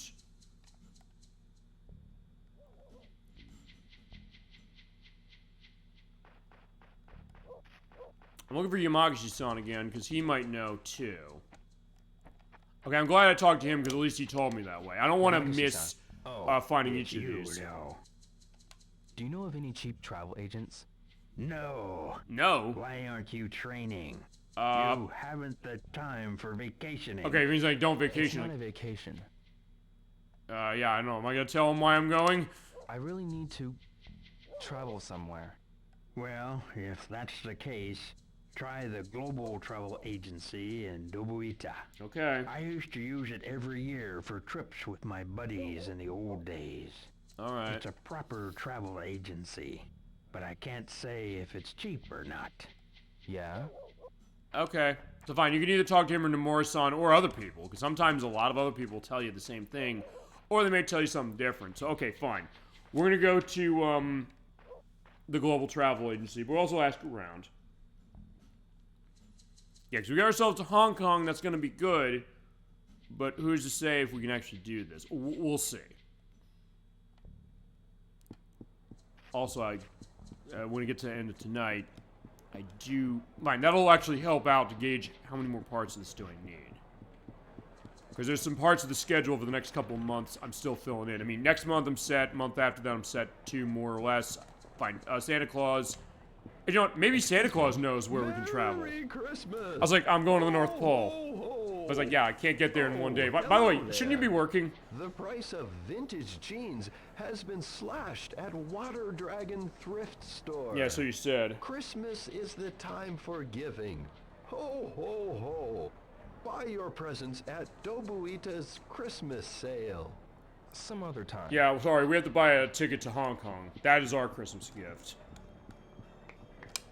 Yoshia-san. And maybe Yoshia, she can help out. Do you know a cheap travel agency? I let let my husband take care of things like that. Okay. Sorry, you'll have to ask my husband. Where is he? I see. Aoi-san? Yo! Hey, Oreo! Do you know of any cheap travel agents? Cheap travel agents, eh? I do know about one, but I hear they're pretty bad. They're on the back street behind us. I see. Aoi-san? About a cheap travel agent? If you're only worried about price, then there's Asia Travel Company. Asia Travel Company, eh? Thank you very much. Well, see you. Fine, he's not here, because sometimes he'll help out. You know what, let's talk to... Fine, we're not going to talk to Nozomi. Actually, you know what, I do know where we can go. Actually, you know what, I'll tell you who we'll talk to. Let's talk to Miki. Miki? Hello, Dio. I'm learning so much about her through this play of the game, and I rarely saw her when I played this game growing travel up. Agency. You know any place? Taking a trip, huh, Dio? Sounds fun. I'd sure love to go with you. Hint, hint. So where are we going? Sorry, I'm going myself, sorry. What? You haven't decided yet? Great. Let's decide together. She wants to go with us. Let's go to Paris. Oui, j'adore Paris. I don't think I've ever heard this dialogue before. There's so much dialogue in this game that you'd have to play this game pretty much your entire life to find it all. Yeah, where are we going? For the travel agency, please. I know. There's a travel agency near Tom's place. Okay. But I don't know if they're cheap. I see. They keep saying that, but alright, fine. Let's talk around. Don't forget, Paris. 2 tickets. First class. What do you think I am? I can't afford first class. First class or no class? Is that what your attitude is? It's like, no. We're gonna have to fly coach if we're lucky. And if we get really bad, we'll take steerage. Hi! I'm looking for a travel agency. I'm always chilling. He might know, because fine, he comes from America, so he might have a concept of like, hey, how does he go? Thanks. Or fine, I could also say, you know what, I'll tell the other thing, which is... Hey, Rio! How's everything? Yeah, I'm he's always grooving, man. If I move, more customers may come. Yeah, sure. Keep it grooving, man. Mario. Ciao, Rio. Hello. Mario, do you know of any cheap travel agencies? Oh, it's a honeymoon. You take her someplace special, huh? Make her happy. No, it's nothing like that. Oh, mamma mia. You no go before you marry? It's not... Don't worry. I know tell Nozomi's mama. Never mind. Mario, do you know of any cheap travel agencies? Nozomi goes too, yes? You gotta ask her opinion, huh? Never mind. Mario, do you know of any cheap travel agencies? Expensive honeymoon is good, huh? Never mind. Okay, so fine. It's right here. Fine. I know where it is. Fine. I'm deliberately extending this game out just because I want to savor every bit. Right, fine. Here is Global Travel Agency. We do want to go here to get a sense of where are we going and can we get somewhere with this. Okay. Hi. We've heard good things about you. A vacation? Yes, Hong Kong. What do you got? Hong Kong. Well then, have a seat. Alrighty. So yeah, we are actually going to get the sets. Let's go. Yes. Yeah, we are. With a student Oh yeah, we have to do. Oh yeah, we get to run the student discount. It's student discount and the senior citizen discount. The in between, but it's 220,000 yen. One-way fare? I'm afraid. Also, one way is like, yeah, fine. This was. The ticket alone's about. Yeah, this was in 1986, so the thought of one way wasn't thought to be suspicious yet. But all right, fine. Here. The ticket alone is 198, and the taxes make it up to 220. 220. Come back. So all right, fine. Okay, thanks. We do get their flyer. Okay, so that's one option, but maybe we can do better. Not that's a bad option. Like, fine, Miki's saying, like, fine, we want to go first class. Like, fine, Miki's not coming with us. Because, fine, technically we're tied to Nozomi a little bit, but fine, Nozomi is more in the attention of that. I'll go home and talk it over with Fuku-San. Okay. That being said, before we do that... Tom. Hi, Rio. You know anything about travel agency? Can I ask you something? What is the least expensive way to travel overseas? Of course, by airplane. Okay. An airplane. Just what I thought. If you're going to the States, I can help you, man. Exactly, because he comes from, I believe he comes from New York, if I remember correctly. I think. That's wrong, Quintet saying no where he comes from, but he is from America. I do know that. So, okay. That didn't, completely, well, fine. It's not that it didn't work, it's just that it was a lot of money, you know? Okay, fine. I'm gonna go to the other place, because here is a travel agency. This is a travel company. You're supposed to talk to people and go here, and they say, by the way, maybe this is, not a great reputation the way the global travel agency is. It's like, okay, fine. Sometimes you don't necessarily want the best, you want just good enough.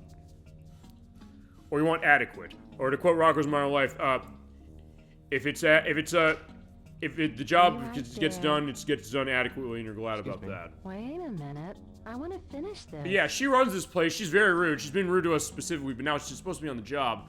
I'm a paying customer now.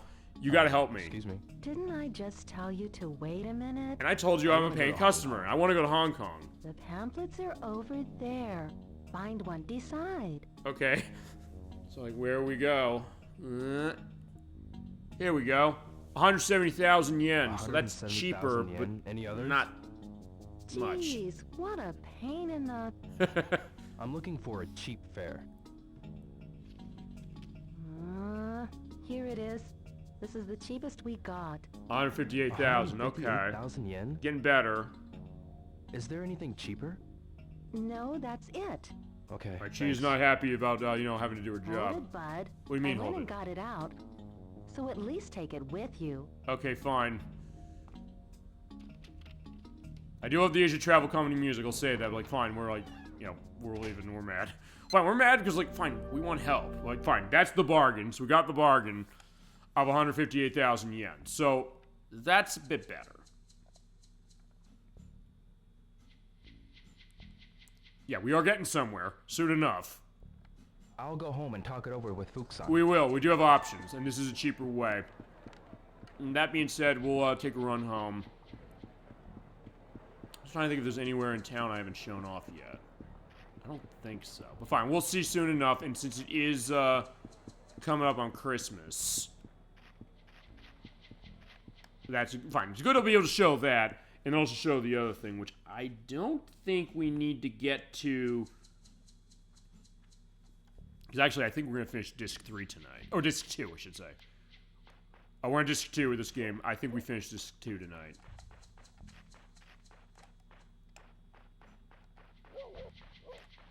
Actually, no, I want to see something, because I believe, because I got money. I don't think they let you actually spend money on capsule toys, I think, after this. Let me try that. Tatsuya. Sorry, Tatsuya, we don't do it. I love these. Okay, so we can continue to buy these, even though, like, we have to be... Nah, not today. Actually, wait a minute, hold on. I am going to buy one. I want to see something. I love these. I've got to buy the ticket first. Okay, so they do prevent you from buying it. Okay, fine. So fine, priorities, we have to live our real lives, we have to go to Hong Kong, we have to pay money for the ticket, so fine, we can't spend it on trivial things like capsule toys. That'll come soon enough, don't worry. But for now, let's go home and maybe Fuku-San knows something.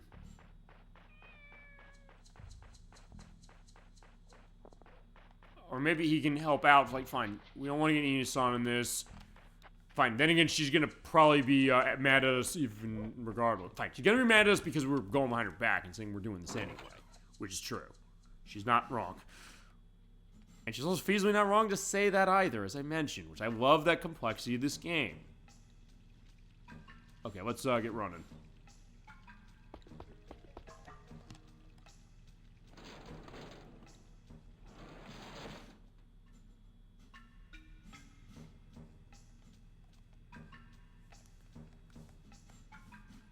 Yeah, this is the way we're spending Christmas in Shenmue, saying, like, hey, let's get a trip to Hong Kong. I guess after the holiday, when everything has calmed down a little bit. Alright, so let's go to his room. He might be in here. Right, there he is.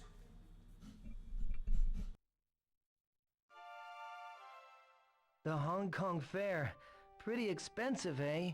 Yeah, regardless of where we went, it was going to be Just over a moment. 100,000. Actually, over 150,000. Okay, so maybe you can help out. Yeah, Dollyfin, remember how we came in here, by the way, and we picked up the piggy bank? What's that? He's coming into play is my now. savings. I want you to have it. What? Fuku-San. Well, I really want to help you out. It's not much, but Okay. He really wants to help that bad. Don't so we're not gonna, hesitate. Smash it open. We're not gonna deny him. And we get to smash the thing. So yeah, the piggy bank Are is you getting sure? smashed. Are you sure though? yeah. Okay. All right. Just smash the thing on the counter or on the desk. What do we got? There should be a lot, but well, 1, 2, 3.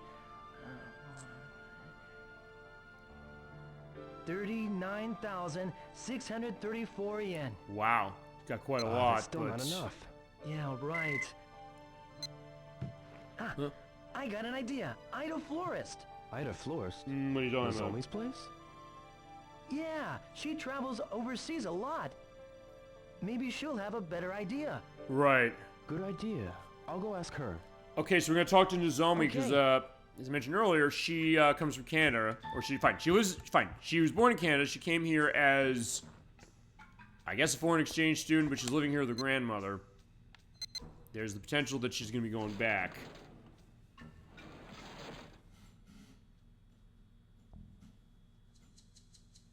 So let's talk around. Maybe somebody can help us.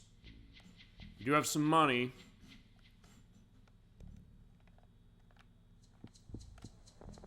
Yeah, I need to talk. Like, you know what? Let's talk to these girls. Yeah, got a minute to help me out? Get out of my space, schoolboy! Fine, I'll leave.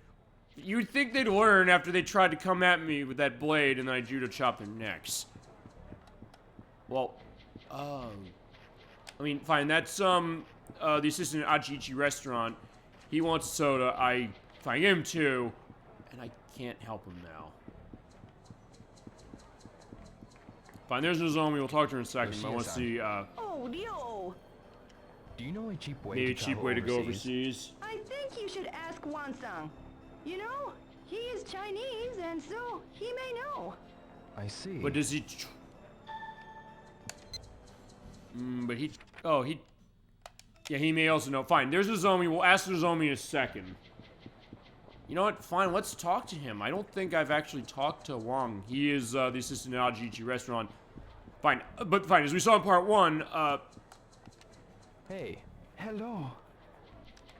I'm looking for a cheap way to travel overseas. yeah, I mentioned in part 1 they came over from China because the economy you helped. have They were able any to money? jump out or build not out much. in Japan. In that based case, upon that. why don't you try to go by boat? Go by boat, When huh? I first came here as an apprentice, I came by boat. Okay. Traveling by boat is pretty nice. The ocean's beautiful. That's true. By boat. I'll think about it. Thanks. You're welcome. All right, thank you. Fine, he's looking at that saying, I want a drink. I can't afford it. It's just that you can't give it to him now because you're on money element. But fine, let's ask Nozomi too. Because fine, Nozomi or Wang there will give you the indication. Rio, let me know if you need any help. Sure. Or fine, I guess I can't. Nozomi. Rio, take care. Okay, I guess I can't ask her because I asked him. Like, fine, if you ask Nozomi or him, they'll say like, hey, you ever think about going to boat? Nozomi. Rio, what is it? When you go to Canada, do you always fly? Yeah, usually. Why'd you want to know? I'm looking for a cheap way to travel overseas. You're going overseas? Yeah.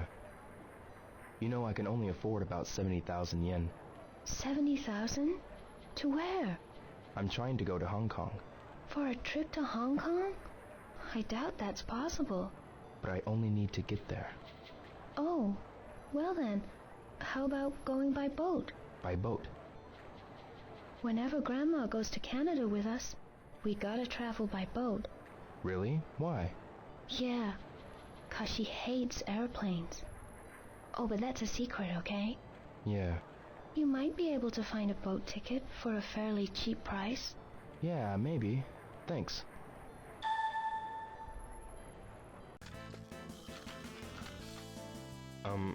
Hi, Ryo. Saijo-san, could you recommend a travel agency? Huh? All of a sudden you're a traveler? I just thought I'd go on a little trip is all. Well, That ain't a bad idea.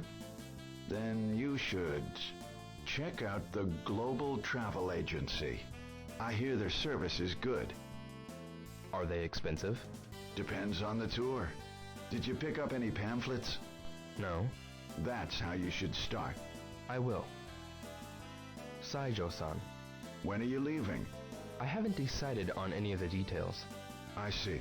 Well, let me know when you do. Perhaps I can offer you some advice. Thanks, Saijo-san. Saijo-san. What's your budget like? I haven't decided on any of the details. I see. Well, let me know when you do. Perhaps I can offer you some advice. Thanks, Saijo-san. Hi, Ryo. Do you know where there's a cheap travel agency? Going on a trip? Yeah, sort of. I haven't been on a trip in ages. The only agency around here I know is called Global Travel Agency. It's just opposite Tom's Hot Dogs. You know where that is? Yeah. But I think they're a little expensive there. Thanks anyway. Akemi-san, do you know of a cheap way to travel overseas? Yeah, you stow away on a ship. Akemi-san. I was joking. Listen up, Ryo. Try asking Teruhiko. He should know about traveling cheap. He likes to brag about how he's been all over the world and stuff like that. Thanks. I'll go ask him. Saijo-san. Hey, Ryo.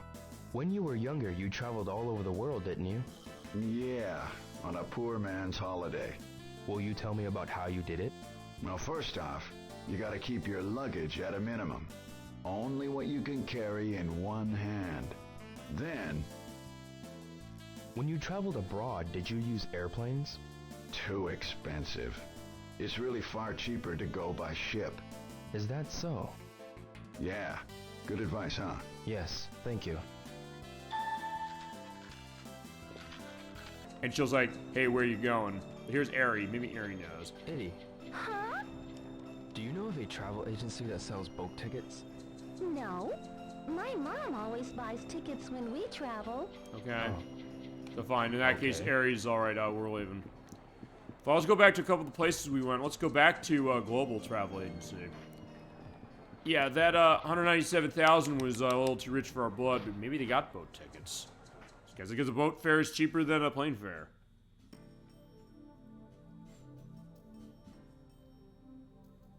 Hi. Please come in. I have a question. Sure, what is it?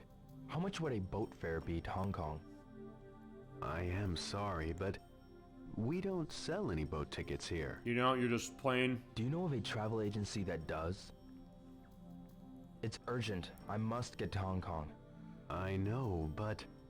Please, if you Yeah, he doesn't want to tell us. Why do you not want to tell us? Well, okay. Go out of here and make a right. You'll find Asia Travel Company.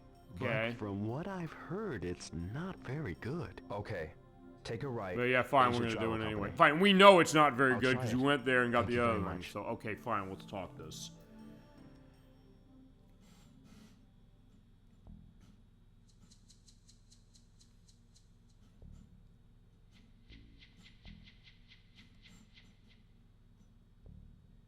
All right, let's get going.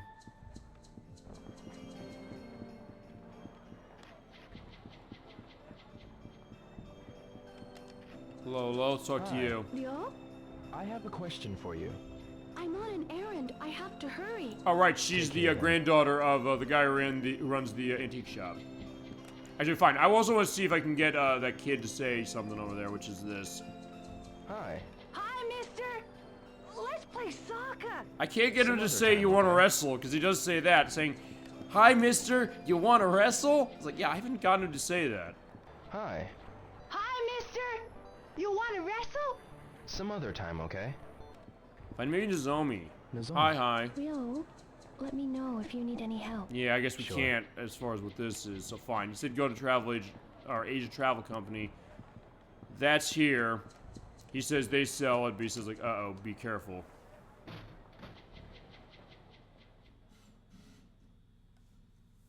All right, we don't have a case of this. All right, fine, we're gonna go.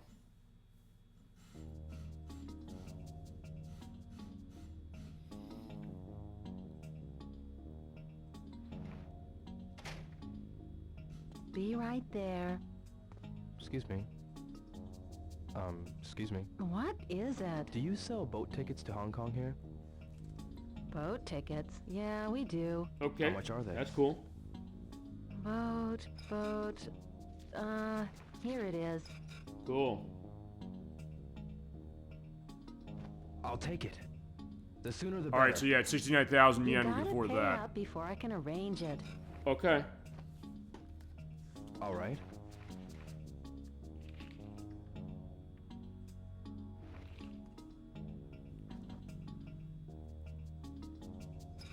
Thank you. Okay. Excuse me. What? I'll take care of it. The ticket. Yeah, where's my ticket, my Come friend? back in 3 or 4 hours. All right. I'll be back in 3 or 4 hours then. Alrighty, there we go. So we got our ticket. We are ready to go.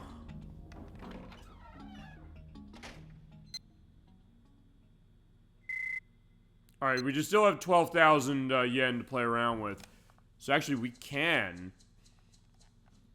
do some stuff with that. In fact, I'll tell you what we're going to do.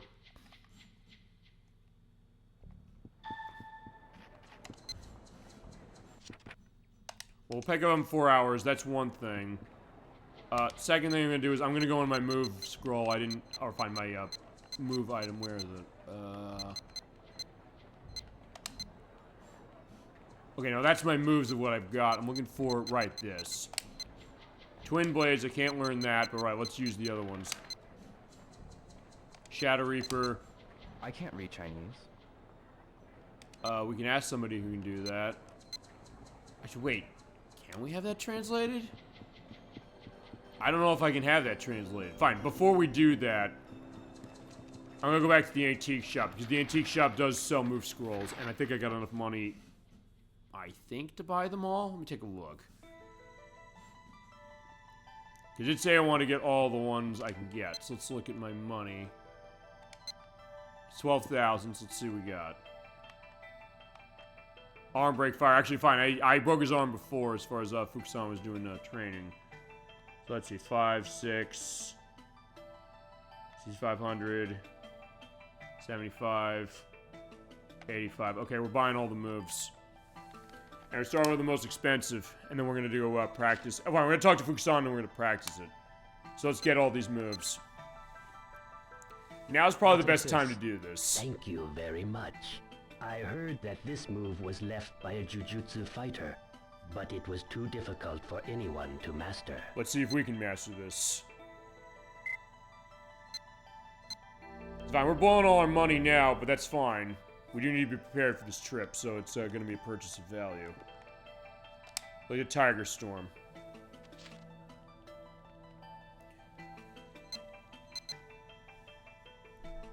I'll take this. Thank you very much. And he'll give that the background move of all was of which I passed love down that. over many years at a prestigious temple. Really? It's quite expensive, but well worth the price. Alrighty, let's see what we got.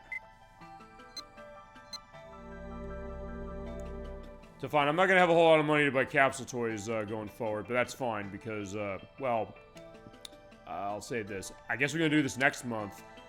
Oh, fine, in 2 weeks, because I'm doing this game again in 2 weeks. I think we'll be able to, yeah, we will be able to do that by then, and also we'll have another way of left behind by a martial arts expert who was researching the Korean-style Taekwondo. Okay, cool. Yeah, we're learning kind of about the history of the moves, and I love how he's telling that. The Twin Swallow Leap. Yeah, because is it this part of the game that money's not going to become as much of a factor anymore? It's really the thing with the ticket here. This is when you need it the most. And after you do this, you usually in a case where you're able to afford to buy everything. I bought that scroll from a dojo owner in Okayama. Really? It depicts a move from a style that is no longer practiced. Well, take a look at what we got in our book. Rising Flash. I think there's also the point where we're going to be able to outfit ourselves with moves that are things you can swap button commands for. So basically the idea of that means is that if you have a move that you use a specific button combination like forward and like X, A, or I purchased B4, that scroll from a martial you arts can swap expert, between more than said one. to be a ninjutsu technique, but I'm not certain if it's real. Well, we'll practice and we'll see if it's real. The mud spider. Then one more. And I think these are the last things. I don't think he sells anymore, but I'm going to come back in and check that. Crawl Cyclone. I'll take this. Thank you very much. That one I purchased from Takayama in Hida. Okay. It was discovered at a dojo that had some connection to China. Alright, we're definitely learning a lot about Chinese and Japanese culture, and fine, Korean culture as well, as we learned with the Taekwondo case. And I know that Yu Suzuki, who made this, he did say that, hey, he did a lot of homework on that to kind of get a sense of all these different styles to get everything right. And you can tell that. Okay. He said come back in a couple hours, which is fine, we'll do that, but... one thing I'm going to do is I'm coming back in, and I'll look at also all my stuff, and then I'll talk to Fuku-San. And then we'll go back and get the ticket.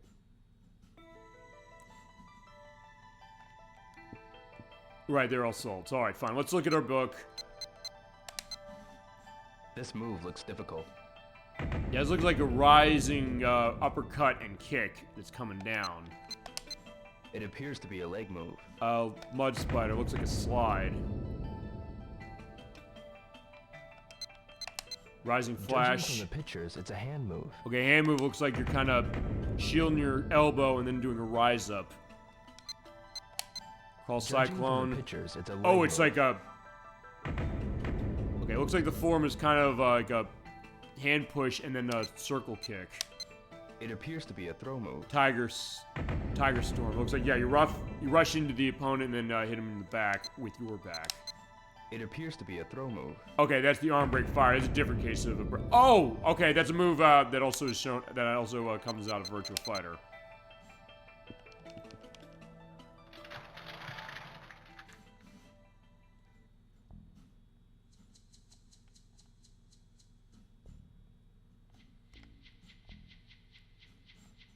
Also, we should practice moves. Oh, fine. We should practice the moves, and we should also take a look at... oh, fine. That's the cassette player I got. Fine, let's just look as far as those new moves.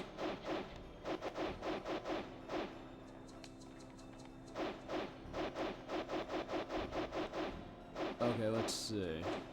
Okay, here we go. So, Twin Swallow Leap is back, forward, X and A. Mud Spider is back, forward, and A. Okay, fine. The swapping of techniques, I think that's the Shenmue 2 thing.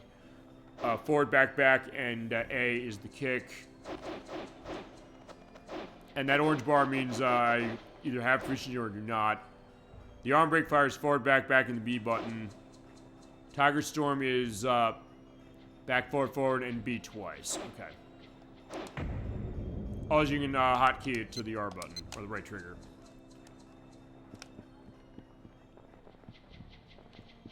Okay.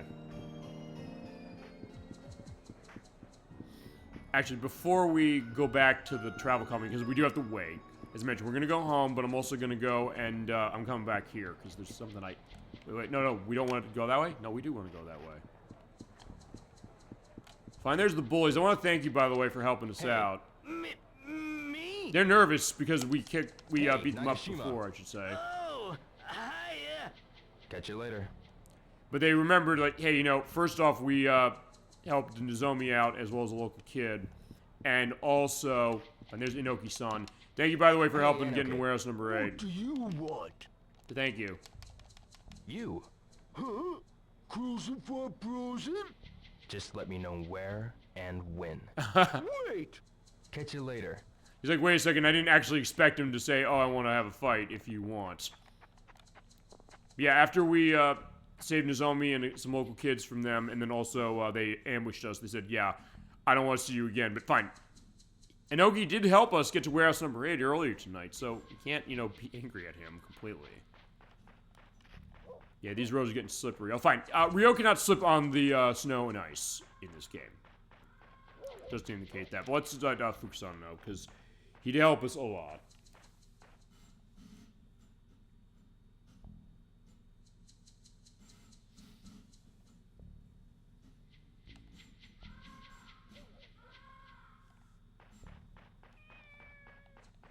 Alright, Mimi's set. So with that, we're gonna go back home. Alright, so yeah, I'm getting actually more done as far as this than I thought. I did not expect that would go this fast, because as I said, a lot of this has also been me kind of just hanging around a lot of places just to make sure that everything is set, you know?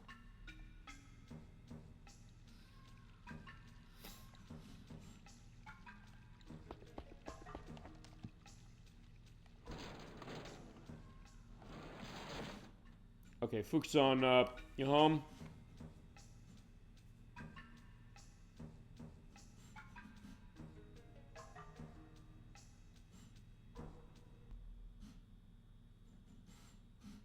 So yeah, it's taking some time to load. Well, the load times aren't bad in this game. Yeah, compared to other stuff in this console, like, fine, a lot of the Windows, or a lot of the PC ports, I should say. But there you go, thank you for your help. Well, I'm just glad I could help. You did, though. Will you take care of the dojo for me? No problem. I'll take care of everything. Yeah, we'll believe in him. Will you? Sure. Fuku-San? What else? I really owe you. Uh-huh. Hiro-san, stop. You're embarrassing me. I also love how expressive Fuku-San is, Well, the case of how it is, like, he's kind of has the wide eyes going on, where he's like, oh, you're embarrassing me, but it's like, yeah, you know, we did, do what we had to do, and did alright.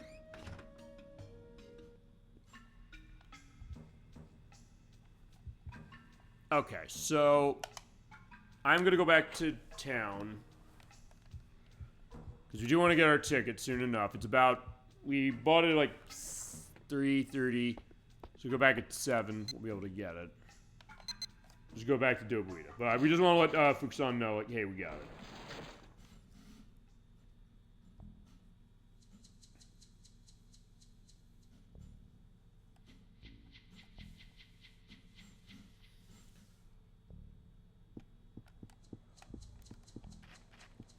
That being said, before we go over there, I'm going to walk by the arcade, because I want to see if there's somebody there.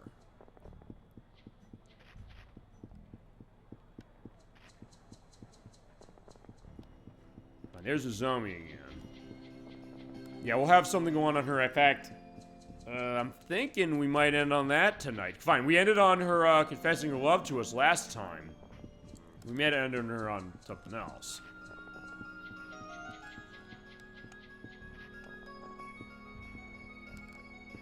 Also, you get this different piece of music. I don't know if I've ever heard this.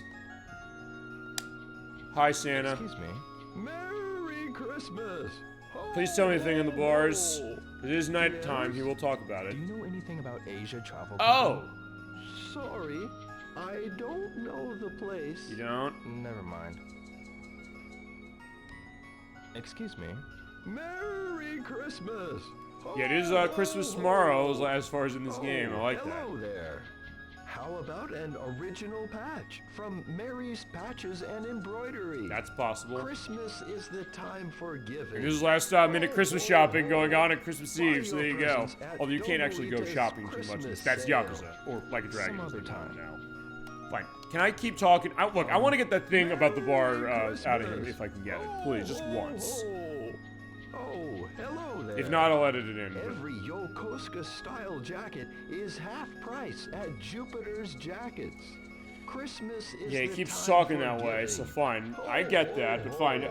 Buy your presents at Dobuita's. I'll say for the sake of argument, I already did my Christmas shopping, even though, fine, I did Christmas shopping for myself. I bought myself a ticket to Hong Kong, and I bought every move scroll that's in the antique shop, so there you go.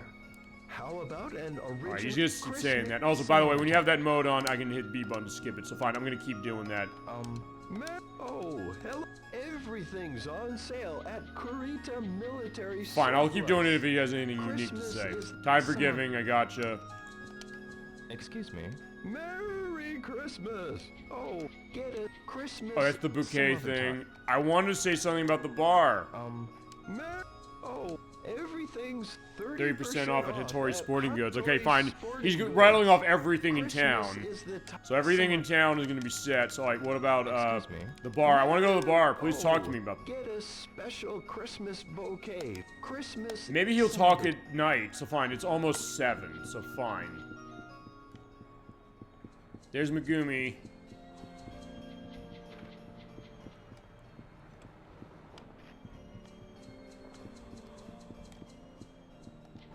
Eddie, What? Dio? Hi. have you ever been to Asia Travel Company? That's that run-down place, isn't it? I think so. Have you ever been there?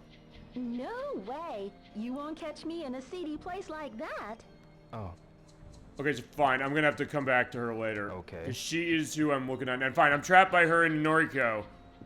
It's like, fine. Noriko and Eri, you can have your fun as far as talking, but we gotta go.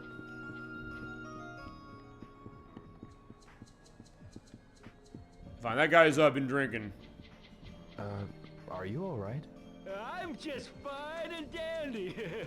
This is my first time seeing this game, by the way. Okay, well, I'm glad you're... Well, again, thank you for joining us, as it's also...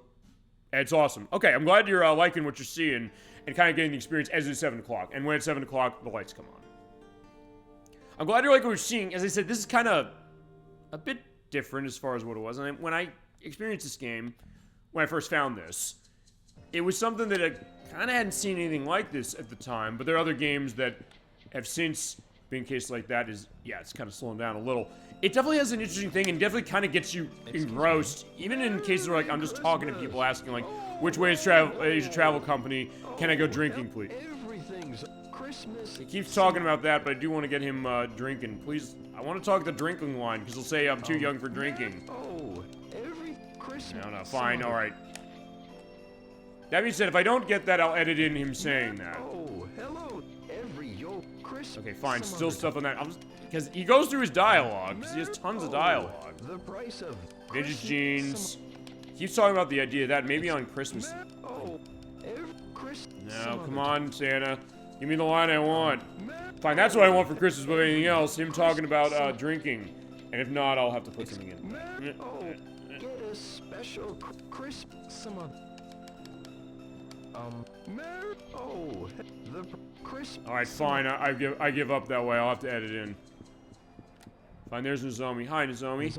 But yeah, it is an interesting experience as far as what this is, and also that's why I'm showing this, because I want to show why this game means a lot to me, but as I mentioned, also kind of balance it out against other games that people really want to see. But alright, fine, we'll come in here. I think this has been enough time. I think. Please tell me it's been enough time. Because he said 3 or 4 hours later, we're getting our ticket. Hello? No one's here. Okay. So... Alright, so fine. I guess I'll have to come back in a little bit. It should be soon enough, or if not, I can try tomorrow. Yeah, that being said, just go back to that. Thank you for indicating that. Because fine, that's sometimes what I like to do. Is like, hey, if I've been playing a game for so long, or other people's like, hey, I have experience with this, kind of show it off. And we've been doing that actually a lot recently. Fine, I do it every week. But also, we've been showing off things that I've missed. Like, one of my coworkers, Crusader64, and also Chasm22, we came in, or they both came in for Shadow Hearts Covenant, which is playing on the PlayStation 2. They're running through that. Asia Travel Company? We're still asking him about that travel company that he knows nothing about. And fine, I've given up on Santa, sorry. And fine, there's Megumi, she's going home. Let's play together. Sounds good, we'll do it later, but make sure you get home safe, okay? But sometimes these great gaming discoveries, because there's so many different things to play and so many different things to see, in some cases where I come to this stuff because people have just said to me, hey, I want to see a game. In fact, Squeaky Theme Radash in the chat tonight mentioned he was, wanted to see Bakugan Defenders of the Core, so I went and bought it. It's like 20-something bucks. Okay, here we go. We got what we needed. But I found this game, like, hey, this is kind of interesting. It's something I missed. Yeah, Ryo Hazuki, I'm here for Alright, here for the ticket. Was the Dreamcast the first DVD format of a game console? It was a proprietary CD format, I believe, that held the big map areas and games. Ticket I've already paid. Yeah. Okay, fine. He's saying, like, what ticket are you talking about? I was like, Paid who? we paid this woman. Woman? Don't know no woman. Where's my ticket? Yeah, I'll get into that in a second, What but kind of scam is this? yeah, we're saying it's a scam, and they're like, yeah, we don't take kindly Don't to take that. kindly to accusations like that. It is an accusation because she's gone. Where's my Must learn some money? manners. And where's my stuff? Like, oh, they're gonna strangle me. You'd better watch your mouth. No way. Okay. Of course, fine. I'm gonna punch my way through. It's fine. I know martial arts, so don't screw around. Okay. To answer the question as far as this first DVD format console, the console was planned to have a DVD drive to it. It runs on, as you mentioned, proprietary discs. They were called GD-ROM. Game disc. I think that's what the G stands for. I'll have an edit in specifically if not. But he's like, hey, I'll give you a ticket as far as it. Just don't kill me, please. So to make that work, they hold a gigabyte worth of data as far as the GD-ROMs. So yeah, this game is on 3 discs, so they have 3 gigabytes to manage everything for it. As far as DVDs, they didn't go DVD because of cost, I think is what Sega was saying. It was a proprietary format, but it's one that was apparently very easy to pirate. And then the PlayStation 2 came out a little bit after this, and that did run DVDs, and they stored that as far as games, although there's some games on the PlayStation 2 that run on CD-ROMs, because they're able to fit the whole game onto 650 megabytes. But in other cases, they're on DVDs, which is most of them. But the Dreamcast said, hey, we're going to have a DVD drive and an extra. Here we go. This is the one I was thinking about. Offers a variety of cocktails. You're too young to drink. Sorry, kid. Yeah, there you go. Fine. Okay, I don't have to edit it in now, because he said, hey, you're too young to drink. Okay, so yeah, we can't drink. But yeah, to go into that, yeah, the PlayStation 2 did have DVD for that. The Dreamcast was going to. They were going to have a drive. What happened was that when the PlayStation 2 came out in Japan, the interesting thing about that is that it actually sparked DVD sales massively, because DVD was around in 1996, 7, I think, when it started. At that time, DVD players cost a lot of money. They were like, I don't know, yeah, it's the kind of thing, thinking back in the days when you had to pay $700 for DVD players. Like, wait, what? But as the technology proliferated, what happened was that it got cheaper and cheaper. But what Sony said is that said, hey, PlayStation 2, it comes with a DVD player, in terms of the fact that it's going to run that way, and you can play DVD movies. And at the time, it was $300, which meant it was the cheapest DVD player that was on the market. In Japan, that helped them big time. It took off. People realized, hey, we can buy a DVD case and watch movies. And watch stuff like The Matrix. I'm trying to think of stuff that was big in like the 1990s, late 90s, like 1999, 2000. Stuff like Star Wars Episode 1, The Phantom Menace. I don't know, what else? Anything you want to pick, or fine. My brother, Inherit Knocked, his first case of having a DVD was actually a copy of, and now for something completely different, the Monty Python film. Which actually we used our PC at the time in order to play that, because otherwise we were not seeing it. But fine, it was the cheapest DVD player on the market, so that was something that sparked that, but also people were like, hey, you're getting a game console to it. And fine, people like me, I was like, hey, you know, wanting for a game console, well fine, I got PlayStation 2 years later. I had Dreamcast growing up, and I got that, I think, 2004 for the PS2. But what happened was that Sega kept going. They didn't sell that great as far as the Dreamcast. There's stuff that did well, like Sonic Adventure and NFL 2K, NBA 2K, a lot of the Sega sports games. And this sold 1.2 million units, which was good, but this game cost $70 million about, more or less, to make. And with that proprietary format, it didn't hold as much as the 4.2 gigabytes that a DVD would hold. So that meant that there were games that are actually, you know what? Fine, I was gonna say there's games that were multi-disc that were not, or that were multi-disc on this that weren't on the PS2. Oh, okay, there was one that I know of off the top of my head, that being Resident Evil Code Veronica. I have it on the Dreamcast, it's on 2 discs. They put Code Veronica X out on the PS2 the year after, it was on 1 disc. And then the GameCube version came out years later, which is surprisingly expensive. You'd be shocked how expensive the GameCube version that is. It's like $300 now. That's on 2 discs again, because Nintendo had a proprietary disc format too that was a 1.5 gigs for the GameCube discs. It was kind of the same thing, and fine, that console did have a DVD player version of it in Japan that was by Panasonic called the Q, and now it's like $1,000 because they did not make many versions of it, and the GameCube did not have DVD built into it. The PS2 did, the original Xbox did, and it also, but you needed a remote for $30 in order to actually use it as a DVD player. But yeah, that helped PlayStation 2, and then with that, Sega went down, although Sega was planning stuff. They said, you know what, we were thinking DVD, the cost, because we can ship this at $200 as far as the Dreamcast when it came out. But they said, okay, fine. Sony said, we'll eat the cost as far as it costing a little more as far as the PS2 and also the fact that it's cheaper than a DVD player. But it paid off. People bought the PS2 in droves. I think there were even people from Sega at the time who were even saying, you know, give Sony credit this. They were able to convince their PlayStation 1 audience not to buy this console, not to pick up something like Shenmue or other games that were on the Dreamcast, like as mentioned, Jet Set Radio and Sama de Amigo, and fine, so many things on the Dreamcast. They could go do stuff of Sega's, including a really bad port of Revenge of Shinobi in the Sega Smash Pack Volume 1. The emulation of that is so awful, you would not believe it. Where they really screw up the sound emulation and also stuff with the, like, the tech behind it. It runs horribly. You'd think the Dreamcast can emulate a Sega Genesis game, but not that collection, at least. But point is that, yeah, the DVD case, they tried to go with this, so Dreamcast could have been the first, and it was going to feasibly be the first in the sense they would have an attachment for it, but it never happened. The PS2 came around, and it crushed the Dreamcast, especially in Japan, and then especially in the US later, when they said, okay, fine, we're going to stop. And then what happened was Sega said, we're going to not go and make consoles anymore. They said, we're just going to go in software. So that's how we're getting the new Shinobi game on everything now. That's how we got Sonic on the Nintendo system. Like, wait, how is that possible? Sonic was made for the purpose of taking down Mario for Nintendo. But then Sonic was on the Nintendo system. He was on the GameCube. And like, it kind of was crazy at the time thinking that. And even, I'll say this, as far as the reason I bought the original Xbox, it's because of Shenmue. Shenmue 2 is on Dreamcast in Japan and Europe. They decided we're not going to localize it in the US because they said we don't think this thing is going to sell.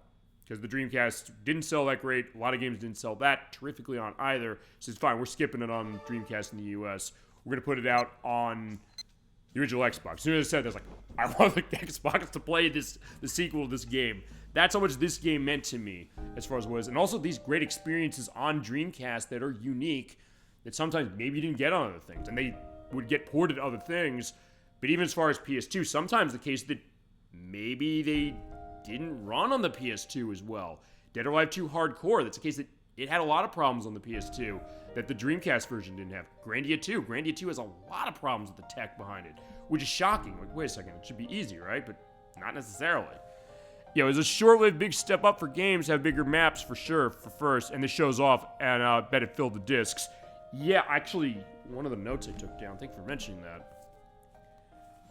I believe they said, let me look back at my notes on this, because I did take stuff down as far as the background, because also I find out a lot of stuff doing this stuff for that.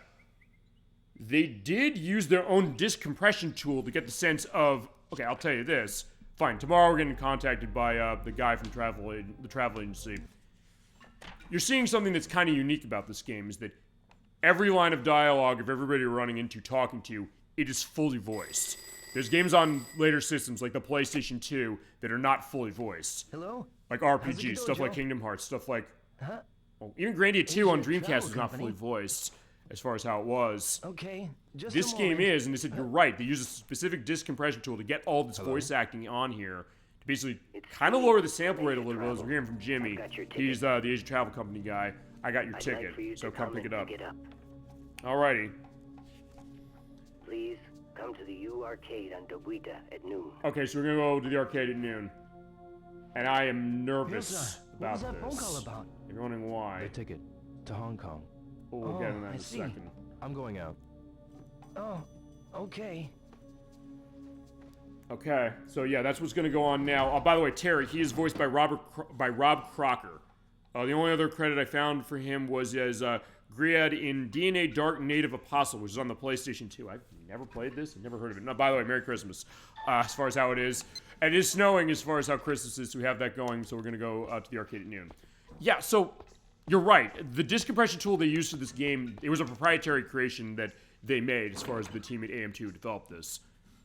They came out and said, yeah, we did have to do some specific things to get all the voice acting going on. Get the map as big as it is as far as where we are at Dobuita, or going down to the harbor as we saw earlier. So very good insight right there, saying that what are they going to do to have this kind of big world? And at the time, fine, nowadays, the case of an open world game, This is a little different than stuff you have now, where you have like these massive, massive maps to them. Stuff like a lot of the Grand Theft Auto games, like Grand Theft Auto 6 is coming out, I guess, this year. That was massive as far as that. A lot of the Rockstar stuff like Red Dead Redemption and LA Noire is another one. But other stuff we got going on now with, actually I'm trying, right, a lot of the Zelda games, like the modern ones like Breath of the Wild and Tears of the Kingdom and things like that. The Pokemon games are going open world that way.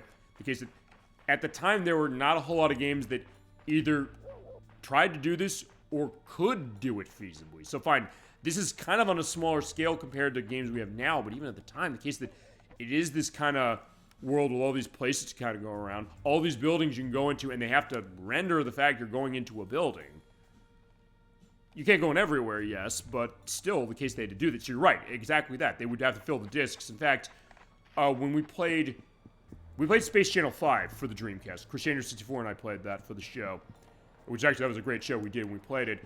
For that one, that game used a lot of full motion video for its backgrounds. It's a music rhythm game where you're the space reporter Ooh-La-La who has to cover you have to cover an alien invasion when the aliens come down and force people to dance with this unbelievably great music. It's, my God, it's fantastic.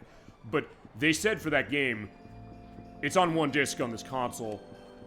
They said we basically used the entire disc up. They said we basically had no room for anything else. Fine.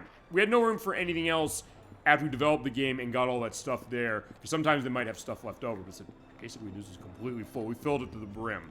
The same way I guess they did with Shenmue in terms of how they managed that. But, yeah, you're right. It's interesting to think the idea of what that kind of tech is, what they really are doing. And I guess also, as I mentioned on the PlayStation 2, actually, fine, there's a game of Sega's, Virtua Fighter 4, the first version of that, they printed that to a CD-ROM because they were able to fit it into 650 megabytes. And they did an updated version, Virtua Fighter 4 Evolution, which they put that on DVD because they had more stuff to it, so they added that way.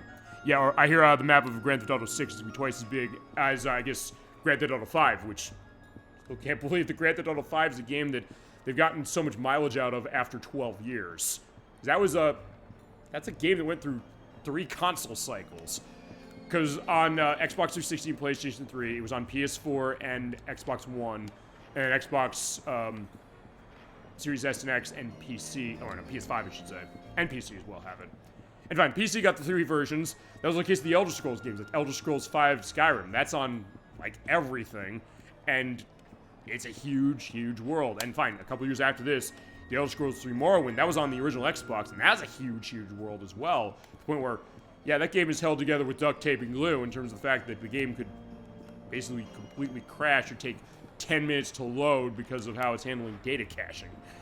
Which is interesting to think that and see the trajectory of kind of where an open game is, or find an open world game could be, and how Shenmue's kind of an idea of saying, like, hey, we can kind of just go do this. We'll take this case of saying, you look busy. We'll tell the story, we'll have everybody talking. Is something wrong? Oh, Rio. Yeah, what's up? What's up? She does look concerned. What's happening? No, I'm fine. All right. See you. Oh, Rio. Have you seen Kurita-san lately? No, what's up with him? Did something happen to him? Oh, it's nothing. I see. Doesn't sound like nothing. Okay, so fine. I don't know if I've actually seen that. Fine, I have a bad feeling about what's coming up later, not for that reason. But fine. Here's Kurita. Kurita-san. Oh, it's you! Sorry, man, but I'm too bummed to talk. I broke up with Yuriko. I've been thinking only of myself, and I feel a little guilty. Ryo, be sure to treat your girl right, man. Wait, you already knew that, eh? I don't know, did he? Not really. Yeah, he's admitting, no, I don't. Hey! Okay, so fine, they were dating. So actually, I don't think I saw that dialogue either. Every time I break up with someone, I gotta get away. Far away. Sorry, I can't. Yeah, I'm sorry. Not interested, huh? Not really. And fine, the extra tragedy of this is that it's Christmas Day, so fine, they broke up on Christmas Day. Although, fine, I got something else I'm nervous about. Because, fine, they said go to the arcade at noon, so I'm basically just running around. Hey, this is also the other day why I make this discussion show. Fine, also because a lot lot of you in chat, that's why I call the best chat on Twitch, as far as including people I know personally, family, the case that, hey, you know, you're gonna have an insight just by looking at it. Even if you, here's the thing, whether you played Shenmue or not is not really a case either way, as far as, you know, it's a problem or not a problem. Sometimes just looking at a game like this and saying, hey, that insight, that's a great insight, Aceriverside, I'm gonna tell you that right now.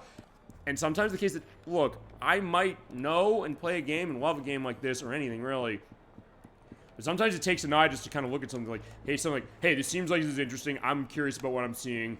Look, thinking about what do they have to do on the tech on this, and then saying, hey, I'm talking about data compression, talking about how they get all this information and tech into this game.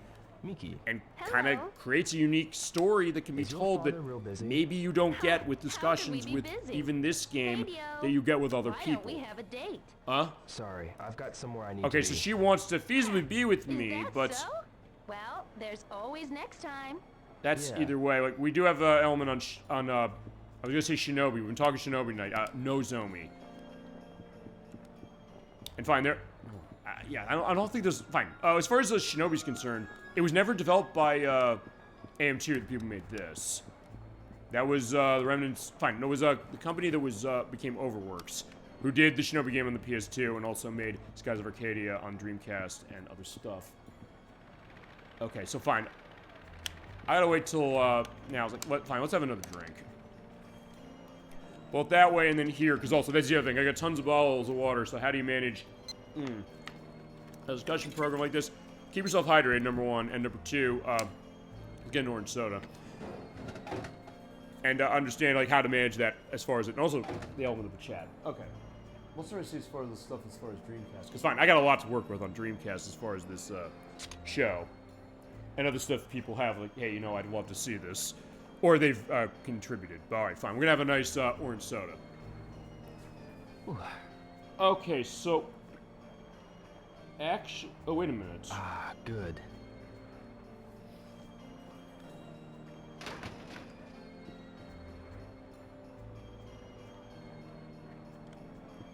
Okay, fine, I'm gonna go home because I might have missed something. Sorta. Fine, what and by the way, just to indicate this, what I'm trying to do is that I'm also making sure I can show off as many of the in-game events as I can. And sometimes you have to be in specific places at specific times in order to do this. Though here's the question. Maybe it's also I don't want to do that thing that we're going to do with the arcade. But also... let me think about this. I don't know if I can do this. If I don't do this, I'll explain what it is. It's kind of small. It's going in Nozomi, who's the girl that we've been seeing and who said last time she loves us. Because it says apparently you gotta do this at night, so I probably should have done this last night before I went to sleep. But what I'm gonna do is I'm gonna try to do this again. I'm gonna see if I did have the dream as far as that other girl's like, that's not Nozomi's. Like, what's this about? And who is she? Because, fine, just to give a little, this isn't a spoiler, but I'll say this, we don't know who she is. Nobody has ever met her. Ryo doesn't know who she is, but he keeps having dreams about her. Like, wait a second, what's going on?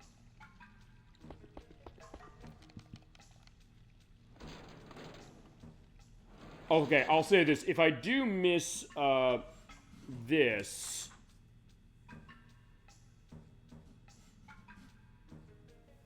I do wanna... Oh,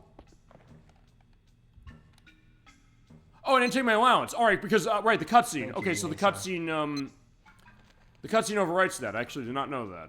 Because yeah, at the beginning we woke up and we got the phone call saying go to the arcade. So basically, you have to come home in order to get your allowance because Ine-San leaves that on the drawer every morning. Okay, is that... Okay, if you do come in here, just to go into that, at night, oh fine, you'll see that, hey, there's flowers and Nozomi brought them for the shrine.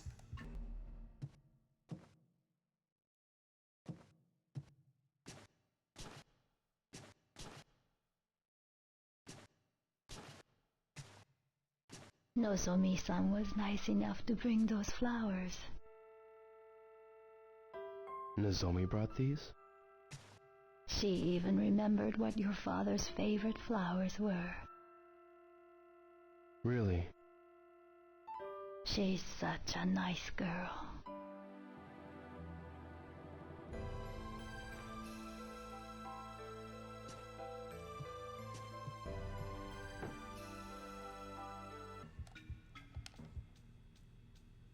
But here's Ine-San. She's cleaning the house. She's cleaning the Sega Saturn. Even though this is set in 1986, like we do have the Japanese Sega Saturn, which you can win copies of. You had a telephone call earlier.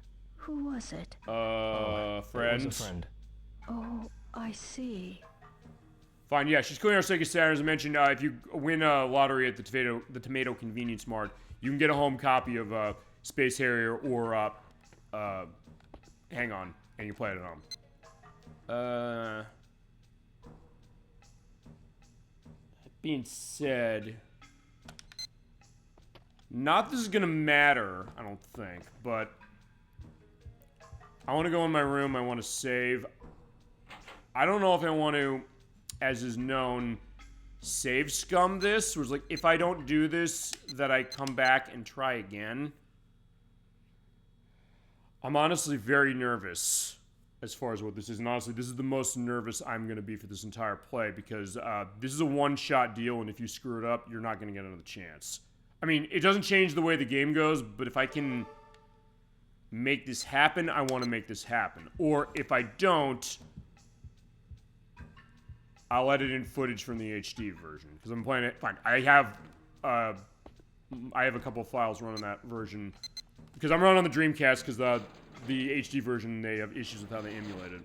So I said, fine, I want to run on the Dreamcast anyway. So you hear the disc grinding of the Dreamcast going to zzz, which I do love that touch. But I want to make sure that I can do this right.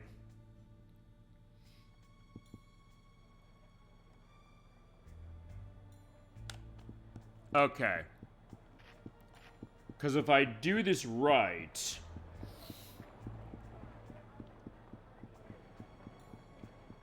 I might be able to queue up something else, although it might be something that... Fine, it's something I have to wait till after December 26th anyway, because so Merry Christmas. And Nozomi, you're working on Christmas. Nozomi. Ryo, let me know if you need any help. Sure. Alright, but yeah, it's like, she's working on Christmas. Like, yeah, why... Fine. I guess, fine, she has to. So either way. But this shows her dedication. And also fitting them doing what we're doing on Christmas right now. But alright, let's... Fine, let's talk to Noriko. Let's see if she says anything about Eri, because I need to find Eri at some point. Huh? Oh, just thinking. About what? Wondering why Eddie is so upset. Eddie? Yeah. Okay, so fine. If we find Eri, I think you have to go by the arcade around 6.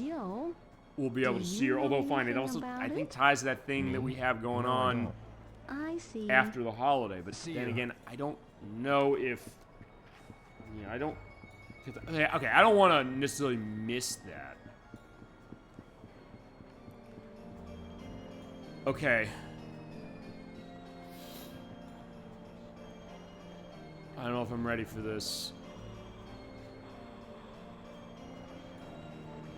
Oh, it's like a Christmas version of the Shenhua theme. It's like, I never actually stopped to listen to this part before. Okay. Alright, it's noon. We don't have a choice. We gotta go. Look at the time.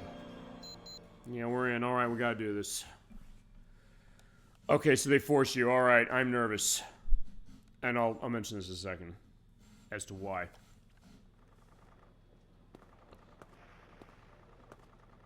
Actually, wait a minute. I mentioned the voice actor for Jimmy wrong. I'll talk that later.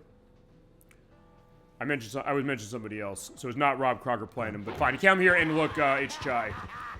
So it's a trap. Came for your Hong Kong ticket, did you? Yeah, you have it. So yeah, I paid good money for that ticket, and I had Fuku-San's life savings there. So give me.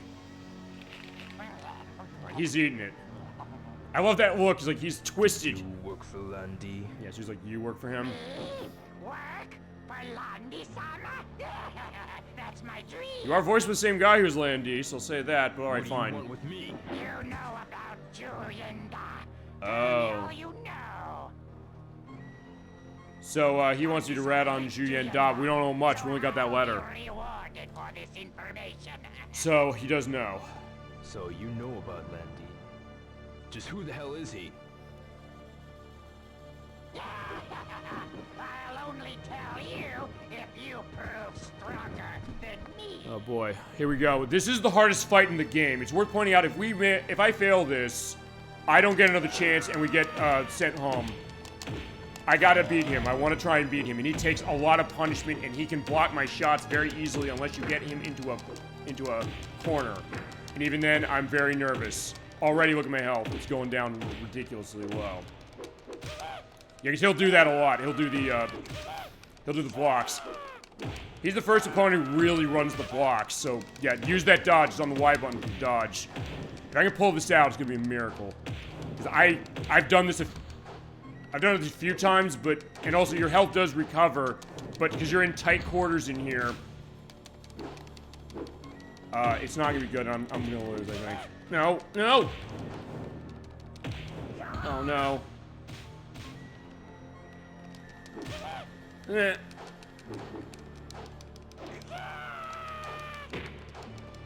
Eh. Yeah, I can't tell you how nervous I am right now. But fine, I'm doing what I can. I always practice for the games we do, just to make sure, even games I know and love like this one. Oh no.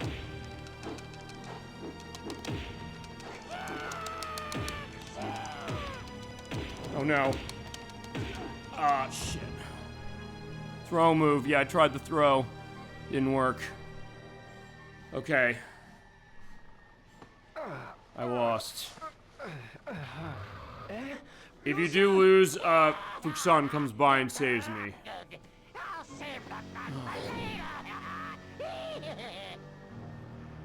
And we get sent home for the rest of the day. So, I will see if I have footage of the other case of doing it right. I'll edit it in. Just to let you know what happens if you win.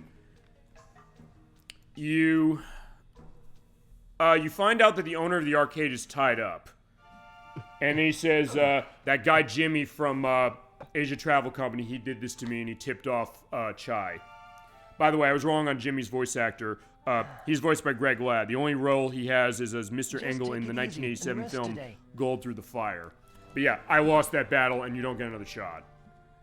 I could reload my save, although to be honest, the only way I could reload my save is I open that disc tray and try again.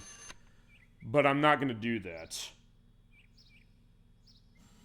I knew I was going to be in a case of maybe doing that. You do get another note there. It's like, could Jimmy be one of them? If you don't, if you do that right, you'll find out that no, he is one of them. So, okay. I tried. Yeah, the throw moves are you're right about this. The throw moves do the most damage, but the thing about that when it comes to Chai is that it's hard to get him to be able to throw, and he often can dodge him, but you're right. The throw moves do the most damage, generally speaking. But sometimes it's a case of, because the way the free battles in this work, that's what they call them, because they're in a full 3D perspective themselves. You sometimes have to just dodge out of the way, and sometimes manage your health, because your health does recover on its own after time, because you're in so close, it's kind of hard to avoid getting yourself that way. He has a low forward attack, that's true. In fact, you know what? Screw it. I'll tell you what I'm going to do. I'm opening the tray. I said I wasn't going to do this. I'm going to do it. Fine. I saved already before. I'm going to try one more time. And if I don't do it this time, I'm going to reset it. Fine. That's the thing about being improvisational on the show. I can do something else. And that's also why I went and saved. So fine. Here's a low forward attack. Let's try that again. See, maybe I can make it work. And if I can show both. That's fine. That's also why I went and saved at home. Because it's worth pointing out, when it comes to saving in this version, there's the one thing the HD version does improve on, which is when you have continue, you go from, okay, it's not, there are no save files from continue because it's of a quick save. You hit the Y button, you go in the menu, it's a quick save, you turn the console off for it. The only time you can save, just generally speaking, is you go back to your bed and save. Do a sweep lunge forward. What's the best counter? let's see. If he is doing the sweep, good question. So if he's doing the sleep and the lunge, what I tended to do, and I think this is how it's gonna work. You sometimes want to dodge out of the way. In fact, I'll tell you what we're gonna do, since I do have some time before this. I'm gonna do an area jump to Sakuragaoka, because I want to see if there's an open field I can do practice. Because you can practice your moves there, and as you practice them, their affinity improves. So what I want to do is I'll take a look at this, and they'll take me to the arcade in half an hour anyway, or half hour of game time, which is not real time, by the way. And if I can't do that, let's see. Looks like I don't have time to practice. Okay, oh, so they turn off practice. Okay, so fine. What I was gonna say is that you hit the Y button, that's your dodge. In fact, let's go into the scroll on this one. Move scroll is right here. Because this is a list of moves you got. So you hit the start button. Okay, that's explanation move, set move. Yeah, because you have your hand moves, those are on X. A button is your kick moves, but you also can combine them with X button to do other things. Left trigger is run. The right trigger, you can hotkey something here, whatever you want. Those are combinations of L, Y, and A. B button is your throw, you're right about that. And then Y is dodging. So, to answer your question on a sweep lunge forward, so fine. Let's see if I got any moves like that as far as like a lunge forward. Okay, like that, well, okay, that's a bit different how the Shadow Reaper works. So I guess if he was going to do something like that, he would... You probably want to dodge out of the way of it, and then I guess you're probably right, do a grab. Unless... Okay, fine, that's Dark Moon. That you're doing a flip off there. That's a surplus slash. That's the Against Cascade. So, honestly, yeah, you're probably right. You either want to... You want to dodge out of the way and then counterattack with something as far as a punch or a kick, or something that's strong.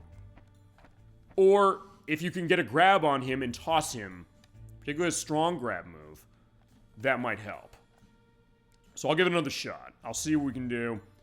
And we'll see the same cutscene again, and for this, I can't skip the cutscene, but that's fine. That's also a case of it. It also might be one case where if this ends up going well, I also get to put my favorite edit in when it comes to stuff, which is, I use the alternate endings from the movie Clue, at least when they released it on video, for that, where I basically say, that's how it could have happened, but here's what really happened. But we'll see if that happens. I don't know if it's going to. If it doesn't, I won't do that, but I've had shows I've done that edit before. Okay, so fine, we're back in the arcade again.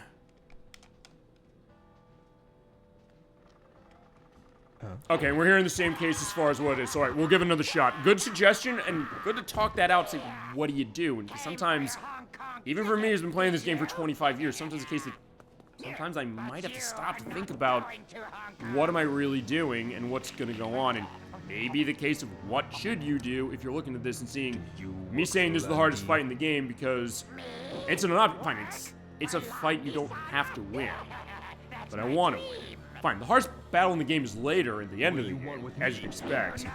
But at least in those cases, if you keep losing that, it's story-based, you keep trying it again.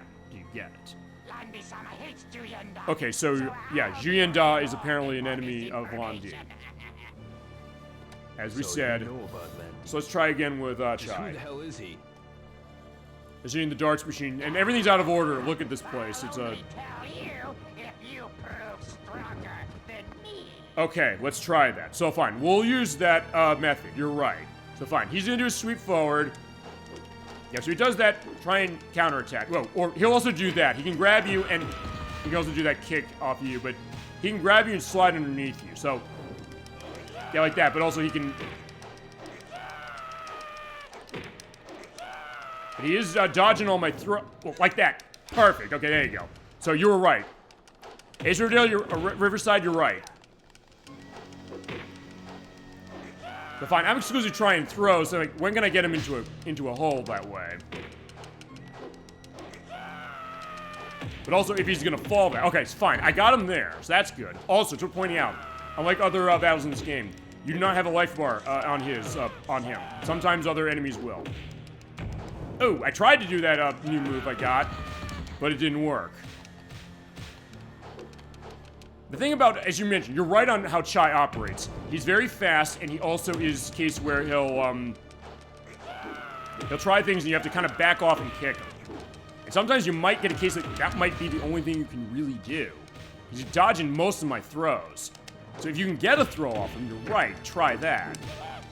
Also when he does that block. In the block cases, you can sort of do that too, but it's also very specific on when you do it, and actually this is ending up... If I can get myself out of here... Oh, well, that's nice. I don't know if I actually ever saw myself do that move before, but alright, fine. There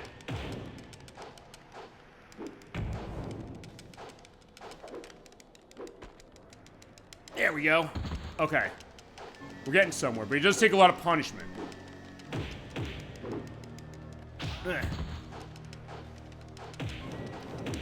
There we go. Oh no. Oh no!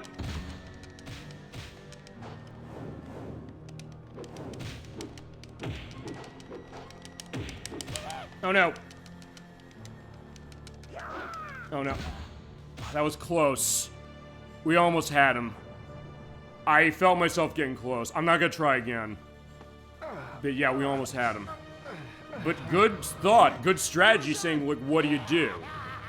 One thing I have seen with this game is that if you can get him in a corner and keep knocking him down, you can feasibly exploit that and defeat him easier, but you have to do that very specifically, and I'm not able to do that. Even after 25 years of playing this game, I'm not able to do that. But that was a better attempt, I'll give it that much.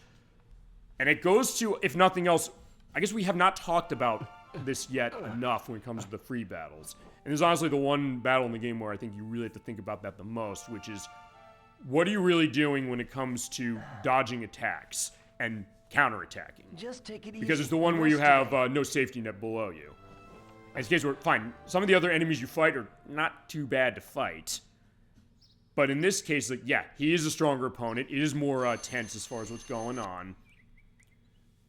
So you really, and that idea of kind of how it works. Hey everybody, Captain D-Track here. We're going back to the U Arcade because I got some unfinished business. I was defeated by Chai when we recorded Part 3 of Shenmue that you're watching right now. And I want my revenge, so I took my HD version and I played up to the point where this battle is.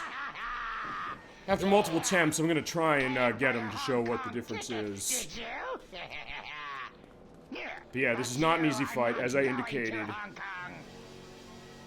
But here's Chai looking as crazy as ever and literally eating my ticket for breakfast. Do you work for Landy? Me? Work? For Landy-sama? That's my dream. Yeah, my dream is kicking your ass. I'm gonna try. What do you want with me? You know about Julianda. I think I have some ideas for it. Some that came from all of you in the chat when we recorded the show a couple of days ago as I'm doing this. Including Aceriverside, my cousin, who actually had never played this game before, as was mentioned by him, but had experience with the Sega games, some he introduced me to, specifically Streets of Rage and The Revenge of Shinobi. But looking at this game, you realize, okay, fine, do a read on it, try looking for low sweeps on it, apply, in my case, I guess, the Virtua Fighter method, because it is another M2 game from the case of this. So like, look for his moves. If you have a move that's going to hit him on the ground, do it. Specifically Dark Moon, which is what I found. I have it hotkeyed to the left trigger, but normally if you move left to right and then hit X and A, you'll be able to pull it off. So basically, wait till you have an opening and then hit him. I could use that move exclusively, but he also can dive out of the way, so it's not going to be a, oh, I can necessarily spam this. Oh, but, and also if I'm not careful, he'll be able to swat it away, because he's good at doing parries, and this is kind of the part of the game where you realize some of the enemies you're fighting in free battles will be able to do that. Yeah, but he'll also be smart enough to get out of the way, but yeah, I'm holding you in my hands, and like, yeah, no. Yeah, double blow probably isn't a good idea because he's low on the ground, usually, unless he's coming up from an attack. If you got something to hit low, hit low. And take advantage of the fact that there are invisible walls going on for this into your arcade, so make sure you're not caught in that, but also if you have him caught in that, make sure you get him set so he can do that, and right, as he stops, boom, hit him again. I feel good about how this is, so as long as I can get him out, there we go. Come on, man, we got you. Oh no.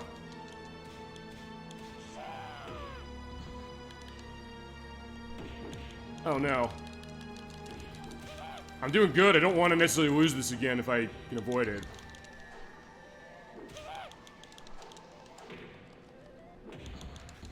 Come on. Come on. I'm sort of using that move, but I'm also kind of not in terms of making sure that I can vary things up enough to hit him. Boom. Double blow. Oh, I hit him with... Well, I sort of hit him with it. But then I got kicked there. Uh-oh. Okay, come on. Lucky darts, hit him against that thing, but it won't break. Come on, come on. Get the sense I almost got him, but I gotta guess because, yeah, he doesn't have a health bar. And that's not until Shenmue 2, I believe, that happens, unless we see next part. That's the case. Boom! Come on, we got him. I feel we're close. Eh. Yeah, he takes a lot of hits. Eh. That was too far away. Oh boy. Come on. We got him. Oh my god, we got him. Thank God. Whew. That took me dozens of attempts. Also, I'm actually in a high mood because I actually came back from seeing a really great movie I'll talk about briefly. Yeah, fine, I'm knocking him in that machine. We got him. Jesus Christ. That is how hard this battle is, ladies and gentlemen. I'll go on that briefly just because, to give an idea. But alright, thank you to, as I mentioned, Aceriverside for getting the idea, saying, think about what you're doing when you hit him. And as long as you keep doing stuff like that and hit him low, you're alright. But here's what happens. Yeah, the arcade owner, whose name will be indicated Jimmy's below, one of them. he'll tell you explicitly Jimmy's one of them, so you have to go back and, you know, find him. Otherwise, as you saw before, that's the idea of, you know, what's his name? Fuku-San coming in. But, oh, holy crap, we got him. Okay, also, let's have a celebratory purchase of a capsule toy. Why not? Yeah, I just got back from seeing Paddington in Peru, the third of the Paddington movies. It's a wonderful movie, as far as for families, or for kids, or even adults myself going on their own. I guess it put me in a good mood, but also the kind of thing that cleared my mind, I think, was the idea when it came to this. I definitely did do that. I understood what it was, and said, Aceriverside, you gotta thank him in terms of just looking at this game, having not played it, and said, hey, you know, make sure you hit specifically, try to go low, but also, yeah, you have to do, like, dodges, because dodging is on Y button, as long as you can get out of the way of when he does that, you can feasibly survive and be okay. And, we were able to do that.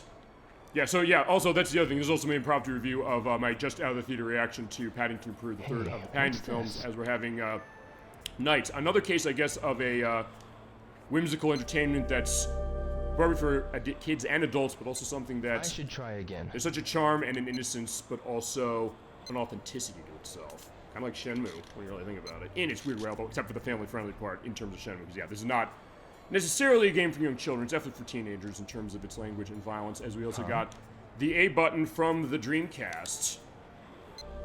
I'll do a couple more of these cases, just to, I guess, have a celebratory thing. Like, yeah, we haven't had enough purchasing of capsule toys, and fine, as everybody saying as far as my circles, buy these things. But yeah, we did get Chai with a lot of difficulty, but the arcade owner, he did say, well, Jimmy's one of them. What? This again? But I gotta repeat, so I'll tell you what I'm gonna do. There is one thing that happens with this where I believe if I go in there and talk to the owner of the arcade again... Nah, not today. I will be able to have him tell me, like, he'll say, like, thank you for helping me. Hey, and the place is looking good. Hiya. Thanks. You saved my neck. I know. It was nothing. It was hard, but I had to knock down your Astro Flash machine, so you might want to get it fixed. The skinhead. Yeah, what happened? My guess is the guy at Asia Travel Company tipped him off. That would be Asia Travel Company? The one behind the vegetable stand? Yep, the one we got screwed over for. Guy over there. A strange guy with the bowl cut. I see. Jimmy. Yeah.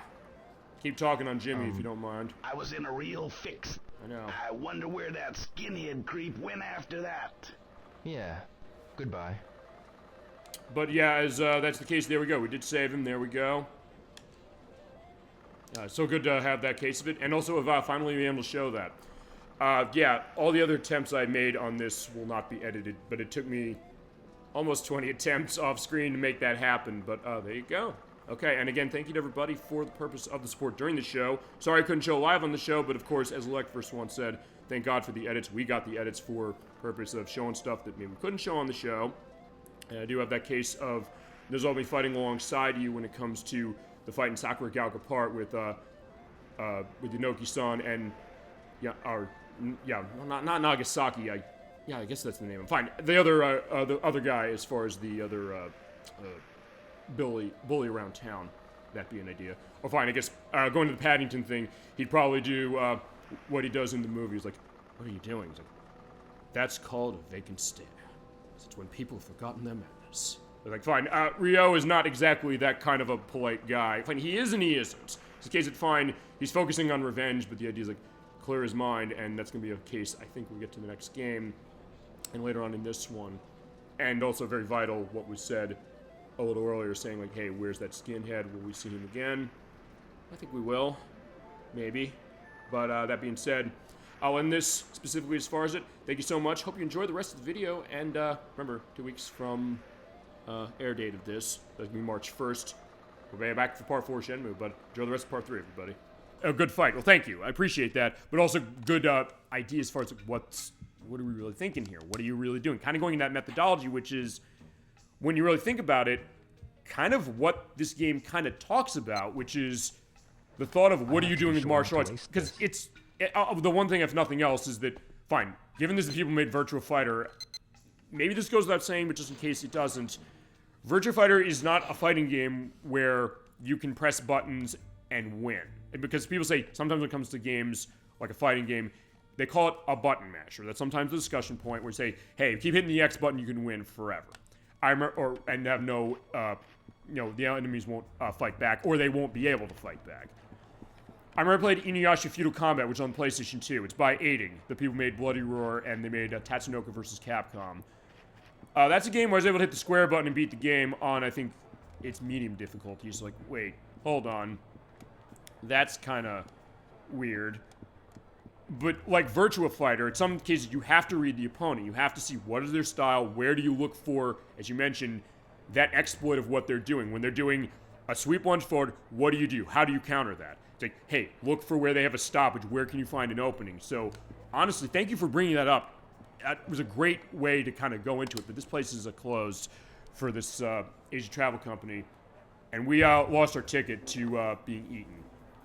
Yeah, why they closed? We gotta take care of this. But, okay. But thank you for that, because it then goes to the idea of like what this game is. Jimmy? You! It's like, yeah, what are you doing? What's your problem? I want my ticket, so yeah, we're running after him, and we got a long QTE. So as soon as you see things, be careful, because if you miss, you're gonna run into people.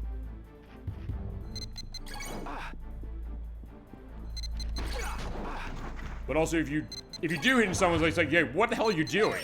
Oh, like that. Sorry. Sorry, sir. Hey, stop! I'm glad I got to show that. Like, yeah, I hit the button wrong. Hey, wait! But if you miss too many things, you'll lose them, so don't lose them. What the? Get out of my way! Oh, no! What the? Oh, oh shit, Noriko! Yeah, there's a tension as well. Like, jump on the box! Okay, we did it. Thank God. Okay, got him. Thank God. I'm sorry. Forgive me. No. Give me my ticket. I don't have it anymore. Cut the crap. Yeah, it's just, yeah, kick him down. Like, stop it. And look at him writhing and crying. It's almost like the last scene in the movie Fargo to me. Okay, that's the end of Disc 2, by the way, ladies and gentlemen. So, how this works is you have to save the game before popping the next disc in, and it'll get the start file for Disc 3. So yeah, we were almost, fine. We're not gonna finish the game tonight. We'll finish it 2 parts from now, I think. Alright, what you do, as mentioned, is at the end of the disc, you have to save up, so you put the next disc in. And I do have the box out for the case of that. The first disc had Ryo on it. Nozomi's on disc 2, and on disc 3 we have Landy. So it says here, press the open button on Dreamcast and replace the current disc with 3. Then you have to go back into the game and start the game and go to start file. So we start from disc 3 and continue where we are ended now. In this case, I did have to open the Dreamcast disc tray again even though I didn't do the chai fight once more. So yeah, open the tray. Yeah, with the other disc that way. There we go. So there you go. Yeah, also that experience of saying, like, hey, what happens when you get to the end of a disc of a game? Although, to be honest, Shenmue is kind of a unique one in the sense that you have to set up a save for the next disc. Where other games we played on multi-discs before, like Metal Gear Solid and Lunar, Silver Star Story Complete, and Parasite Eve, the game just continued from where the disc insert was. Or fine, we played the digital version of Parasite Eve from the PlayStation 3, or fine, it's a PS1 game that's on PS3. In that case, we basically did a virtual disc swap. Alright, with that, we have our start file for disc 3. We got Jimmy. It is Boxing Day. And we're going to see what's going on now with this, because we got him. So, where's my ticket? I'm sorry. An employee ran off with the money. Please don't hurt me. I got a wife and kids. I love he says, yeah, that's your problem. I was like, yeah, where's my ticket? Here, take this. Take it to the Philippines. We're not going to the Philippines. I'm planning to skip town tonight. See, I'm broke. So fine, that woman swindled everybody. She's gone. But he's saying I did it and I can't get you a ticket for anything. Quit lying. Who's that skinhead? I'll say, we can't go where we're going, but who's that guy? But I think he's connected to the Mad Angels. The Mad Angels, huh? Mad Angels? You remember, Master Chen and Guizhong mentioned them. I can't tell. They'll kill me. We have the power to kill you right now, maybe, if that's the case, but I don't think Rio would. Who's their boss? Go to the harbor. I don't know, but they extort from the harbor workers. Okay. If you worked there, you'd meet them. Why is that? Because they always harass the new guys. Okay. The harbor. Okay, we're going back to the harbor, so... Alright, we're getting a job, kiddies. I'll tell you, there's something surreal about the fact that we do have a job in this game we're gonna get for the rest of it. And when that happens, it's a case I was practicing this game on the Xbox One that's in the cafeteria where I work on my lunch break. And it's like, hey, I'm doing work in this game while I was like, hey, fine, I'm on my break. Okay. Having said that, I don't want to run to the harbor right away unless... Let me think about this. I need to find what's going on with, Eri, because... Well, maybe that's tomorrow. You know what? That's tomorrow, I think. I think we can manage that. Alright, fine, Miki. Well, what do you got to say on what's going on? How's business? How could we be busy? Hey, listen. By the way, she does work with her father at the barber shop that's down the street. Really? What a shame. Yeah, she always wants to have fun, which is fair, but like, fine, we have a job to do. Alright, so fine, off she goes. Alright, so I'll have to come back here at night. Actually, you know what? Since we are going to the harbor, that's fine. Yeah, she works here at Maida Barbershop. Her father's there. But, yeah, in that case, she's off. Alright. So, let's take a look at our book. What's the book say? Yeah, we're in the harbor. Oh, I was like, all of a sudden bus. Okay, cool. Who knew? Alright, all of a sudden we got bus. Alright, yeah, I just have to look at my things, like, it just appeared. Yeah, I guess, I don't know, Rio's a magician? We said that we played Batman Forever for the Super Nintendo. Lekvers, who comes in our chat, he mentioned, like, hey, is Batman a magician because you have a code in this game and just make the enemies disappear? Like, yeah, maybe. Okay, so... we're gonna try and find a job, but before we do that... Well, fine. I want to make sure we do the thing with Nozomi later, because, yeah, it is after Christmas. We got swindled.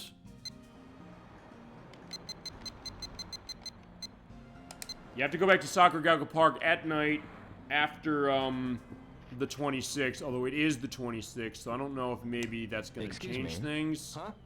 What is it? I'm looking for a job. How can I get one? Do you know a place around here where I can get a job? A job? As a security guard or in cargo transport? Whatever you want. What do you got? Well, why don't you visit the offices? The offices? There are security offices and trading offices. Cool. All right. I'll try going there. Okay, so let's see who else might know.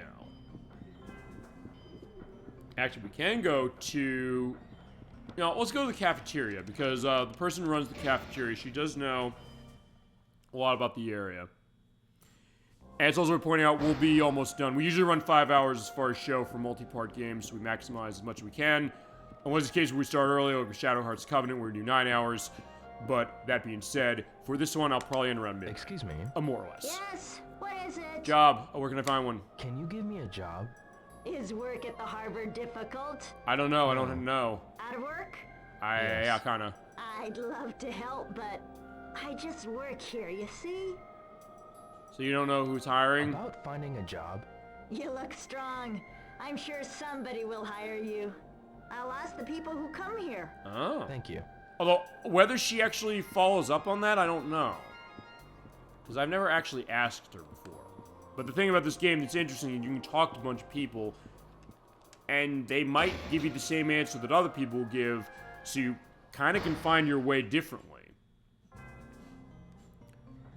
Alright, but there is one person here I do want to ask. So I'm going to go to the Tomato Mart.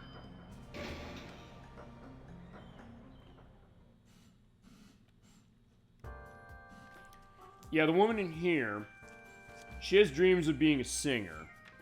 So, but yeah, Mari Yamashita, she runs the place. Excuse So fine, me. she does a job here. Yes? What is Maybe it? she knows a way to get my foot in the Do you door know here. if I could get a job here? The pay here sucks. You don't So say. yeah, I don't like the pay here. It's A like, young, strong guy like yourself can make more money at the harbor. Why okay. not try to become an actor? You've got what it takes. Yeah, I guess so. But I'm like, not no, interested. I don't know. Like, fine, unless there's an acting job here where I can meet the Met or the Mad Angels, because apparently they'll pick up on, on anybody who's new. I mean, I don't know. Like, they see him an actor, it's like, yeah, I didn't like that movie you were in. We're gonna beat you up. But fine, that's, I'll tell you what we're gonna do. We're gonna buy. Yeah, I need some comfort food after what happened, just in general. So I'm gonna buy some Shenmue chocolate. If I'm gonna do two things, I'm gonna buy some Shenmue chocolate. Yeah, sure. Thank We're gonna have a drawing, and then I'm gonna buy a capsule toy, and then we're gonna play some darts, just because I want to play darts again. Sure, draw a raffle And then we'll look ticket. around as far as what that is. I'll try to get the thing with Nozomi, and we will, that'll probably be the end of the show. And I'll also go to schedule, because we do this every week. No win. No win, No prize, eh? yeah, that's too bad. Yeah, because as you mentioned before, you can get, for 5th prize, you get a capsule toy of a random element. 4th place, you get one of those rare capsule toys. 3rd place, you get a cassette tape that is either Magical Sound Shower from Outrun, Final Takeoff from Afterburner 2, the main theme of Space Harrier, or the main theme of Hang On. You can also get the Sega Saturn versions of Hang On or Space Harrier to play at home at 2nd prize, and 1st prize is one of those boom boxes. They put that in your room. You can go listen to cassette tapes here. As opposed to here where you can listen to them, but you're running on a battery. Look at that thing. The PTBS 500G. You use that and you put any of the tapes you have in that. In fact, I'll probably do that for the final discussion as far as the schedule for tonight. The other thing also, I will do this. 100 yen per play. I will Why not listen play to a one? tune. Yeah, because you put money in the jukebox and listen to something here. Any of the in-game stuff as far as what's here is like, what do we want to listen to? Fine, I'll listen to... Fine, there's Harbor Bar, Harbor Beats, Antiquity Tree, Flower Girl, Dandy Old Man, Liquor, Bosnov, and MJQ. Actually, I do love the jazzy thing of Flower Girl, so actually, you know what? I'll play that one, and I'm not going to play darts yet. There's a very jaunty and jazzy twist on the Shenhua theme of this game.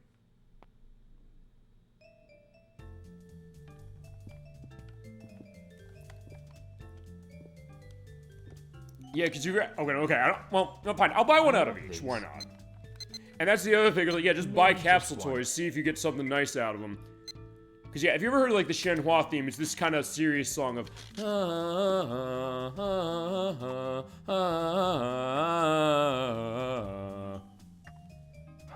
Oh, we got a ball. So we got the Super Ball #1. Well, fine. It's not a reference to Super Mario Land. Fine, because that's a Nintendo game. And this is Smash Brothers, where it's like, hey, you know, franchises of Sega and Konami and Nintendo and Namco and SquareSoft or Square Enix It's the can same live. one. All right, fine. There's a sedan that I already have, or the coupe. Fine. I didn't get anything out of the other Sega machine, so I'm gonna pull out of that other Sega machine, the one on the left. Changed my mind. And then I'll play a little darts, and I'll find what's going on, and I'm gonna try to talk to Nozomi later. Toy capsules. 100 yen each, huh? I just want to make sure that happens. And then last thing I I'll do should is buy schedule, one. as I mentioned, but we can do that in a little bit. Yeah, I'm having a good time playing this, and hope you're having a good time watching. Thank you for joining us, of course. Like, yeah, we have the best challenge Twitch, which, as I mentioned, kind of going into deep stuff and kind of going more as far as I'm getting the dice. Huh? Oh, okay, fine. I didn't get this this way, because I'm playing this on my work break with the HD version. I should try again. But in this case, I already gotten, like, all the dice there. And it looks like we're low on money, don't worry, we're fine, but we still need some money for the bus fare, but we have to spend everything in order to get that. Hey, what's this? Okay, it's a little kitty cat, what is it? Meow. I don't remember that it's a reference to a Sega game. Again. It might be, if it is, I'll indicate below when I edit what it's from. Maybe it's from, I know there's like stuff from Rent-A-Hero, which is a franchise of Sega's that never came out here. Maybe it's that. Hey, what's this? Okay, here's something that came out here. That's Nights, or Nights into Dreams. It was on Sega Saturn, and they did a modern port that's now not available. They delisted it off of the digital stores, and it was only released digitally that way. So if you want it, you have to get it on the Saturn, or you get it on the PlayStation 2, but in Japan only, because the PS2 version never came out here. And we'll show Nights as far as the full show. I showed a little bit of a preview a few years ago, but you said. This is cool. Okay, that is Mobo out of Bonanza Brothers, which, Maybe I should get another. I don't remember if Bonanza Brothers was an AM2 game. Fine, it was Sega who made it. It was an arcade game, and they did a Sega Genesis version of it. But I don't know if AM2 developed that one. But yeah, Robo Mobo, the Bonanza Brothers, but the blue one is... Oh, we got him again! What? This again? Okay, fine. Unfortunately, we can't do anything with the extra Mobo we got twice in a row. Fine, Robo wants the red one, because he's the brother. I should try again. Yeah, I don't know if you ever played Bonanza Brothers out there. It's interesting. It's kind of a co-op stealth game.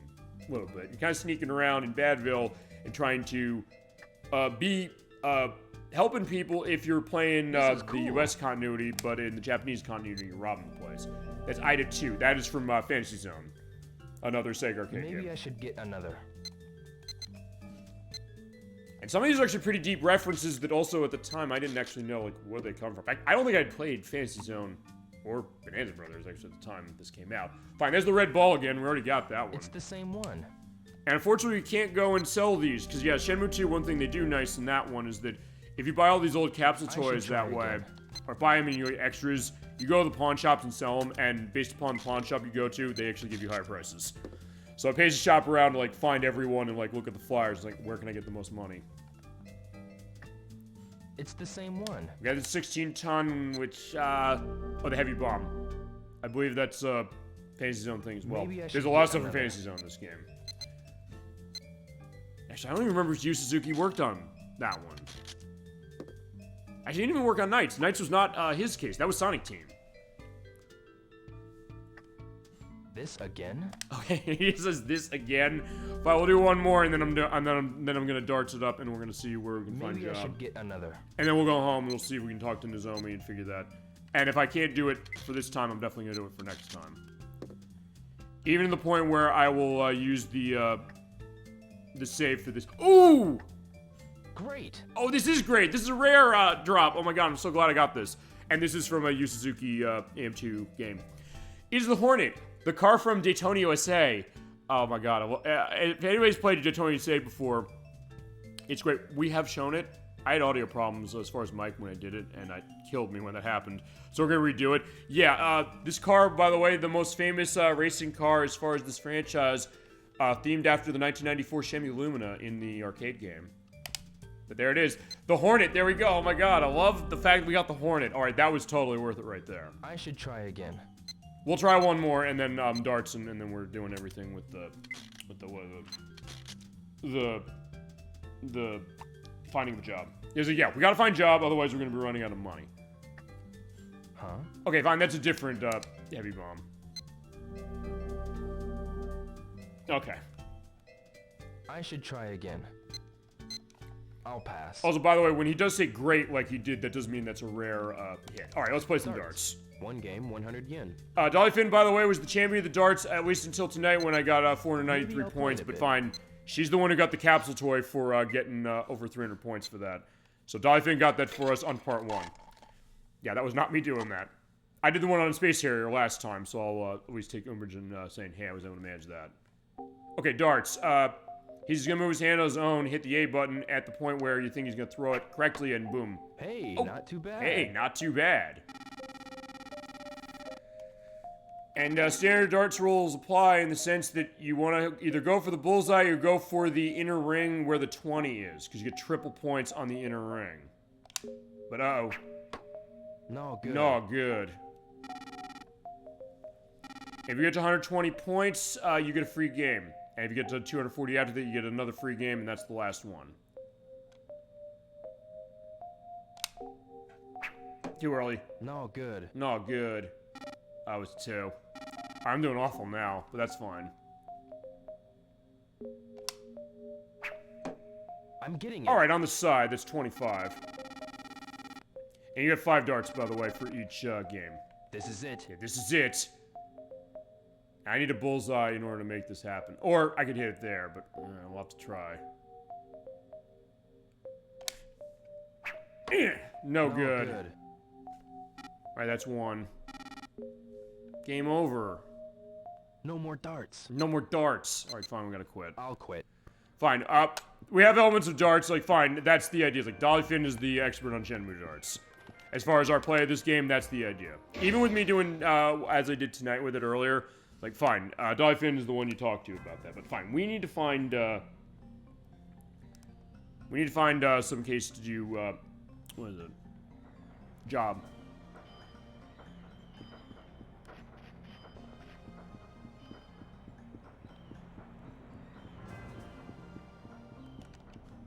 Excuse me? I'm sorry, but I haven't got time now. Okay. Okay, fine. She doesn't have time to ask that. You know, maybe Tom knows. Maybe I can help you out at the stand, huh? Can I ask you something? Do you know anywhere I can get a job around here? I can give you a job, man.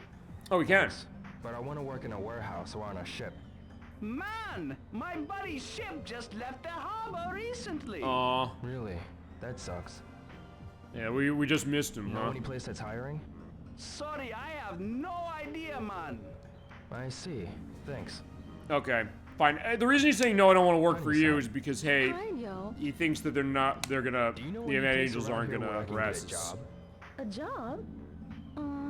Maybe there's an opening for a security guard. Any other jobs?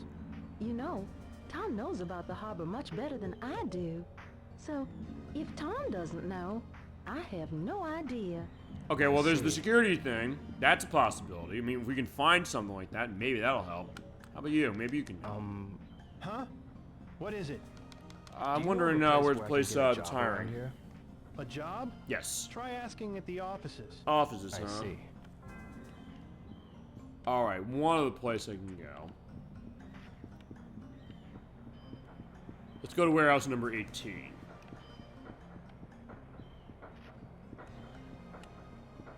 Now, warehouse number 18 is over... Oh, wait, warehouse number 18 is over here. Alright, there's a guy running forklift and carrying crates. That's a possibility, assuming that's something that they offer. Excuse me. Okay, here's the guy who's... I don't know if it's nice to ask him this. I'm gonna do it anyway.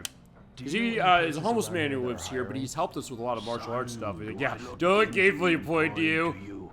Huh? What I'm saying is you're asking the wrong person. You ought to ask over at the office or question one of them workers. Okay. Come and see me if you're interested in becoming homeless. I see. I don't know. We're not a vagabond. Fine. We're not a vagabond or a drifter yet, but it's also a case that fine. We're trying to get to Hong Kong, so yeah, put a pin in that till the next game, just to go into that. Should be somewhere in here. Hey, you. Can I help you? Yeah, I'm looking for a job. Where's hiring? Job? I'm sorry, but we have more than enough workers right now. Do you know anybody who does? Or needs one? Do you know any company accepting applications for workers? Are you still in high school? Yes. Yes. Very few companies hire high school students at the harbor, you know. Oh? Is that so? I saw someone your age recently. He was looking for work too. Was he? Was he a high school student? I think so, but he looked pretty delinquent. Okay. He was around warehouse number 12. I see. Okay. Where's number 12, you say? Maybe you should try in the city. I see. Well, if he's not telling him, hey, we need to work here. Okay, it's kind of interesting you're saying, like, hey, you know, they're not going to take applications as far as, dock work here. We're in high school. Okay, technically, Rio's still in high school. Because that's something we saw in part 2. Because we went to find Charlie at the tattoo parlor. Nozomi was saying, hey, class just let out and we were getting ready for our exam. She was concerned, saying, wait a second, what are you going to do? Are you going to go somewhere? It's like, yeah, if I do, I'm just going to have a case where I'll be able to have my martial arts going. But cases where, fine, I'm still in high school, I'm 18, what can I do as far as that they'll hire me for at the harbor? How about you? Excuse me. Huh? To get a job at the harbor, who should I talk to? For a job, huh? Yeah. We've just stopped hiring new workers. Oh. Try somewhere else, will you? Okay. Okay, fine. They said go to warehouse number 12 to find somebody. Oh, you get the great Yokosuka Blues music of Goro. Yo, bro. Yo, dude. Yeah, I have the voice going. And it's Brian Madul, by the way, voicing him, who is the announcer in the Dreamcast version of Nintendo USA. Then I'm your man. He gave us trouble before, but he's like, no, I'll help you now. I know everything about He did help us get into, whatever it is, just ask. Job. Want a job. Yeah, help. What He, should I do? fine, he was a bully to us, but then he changed his ways. He helped us in warehouse number 8, because, like, he wanted to be a sailor. Fine, we're working for sailors before. It ain't for me. Ain't for me. I get seasick. Well, fine, what's your lot in life? What do you want to do? Hold up. I'll help you, man. I just happen to know a number of I do love the pompadour he has, and that great music, the Yokosuka Blues. It's one of my favorite pieces of music in this game. Anything for you, bro? Okay. Can you ask?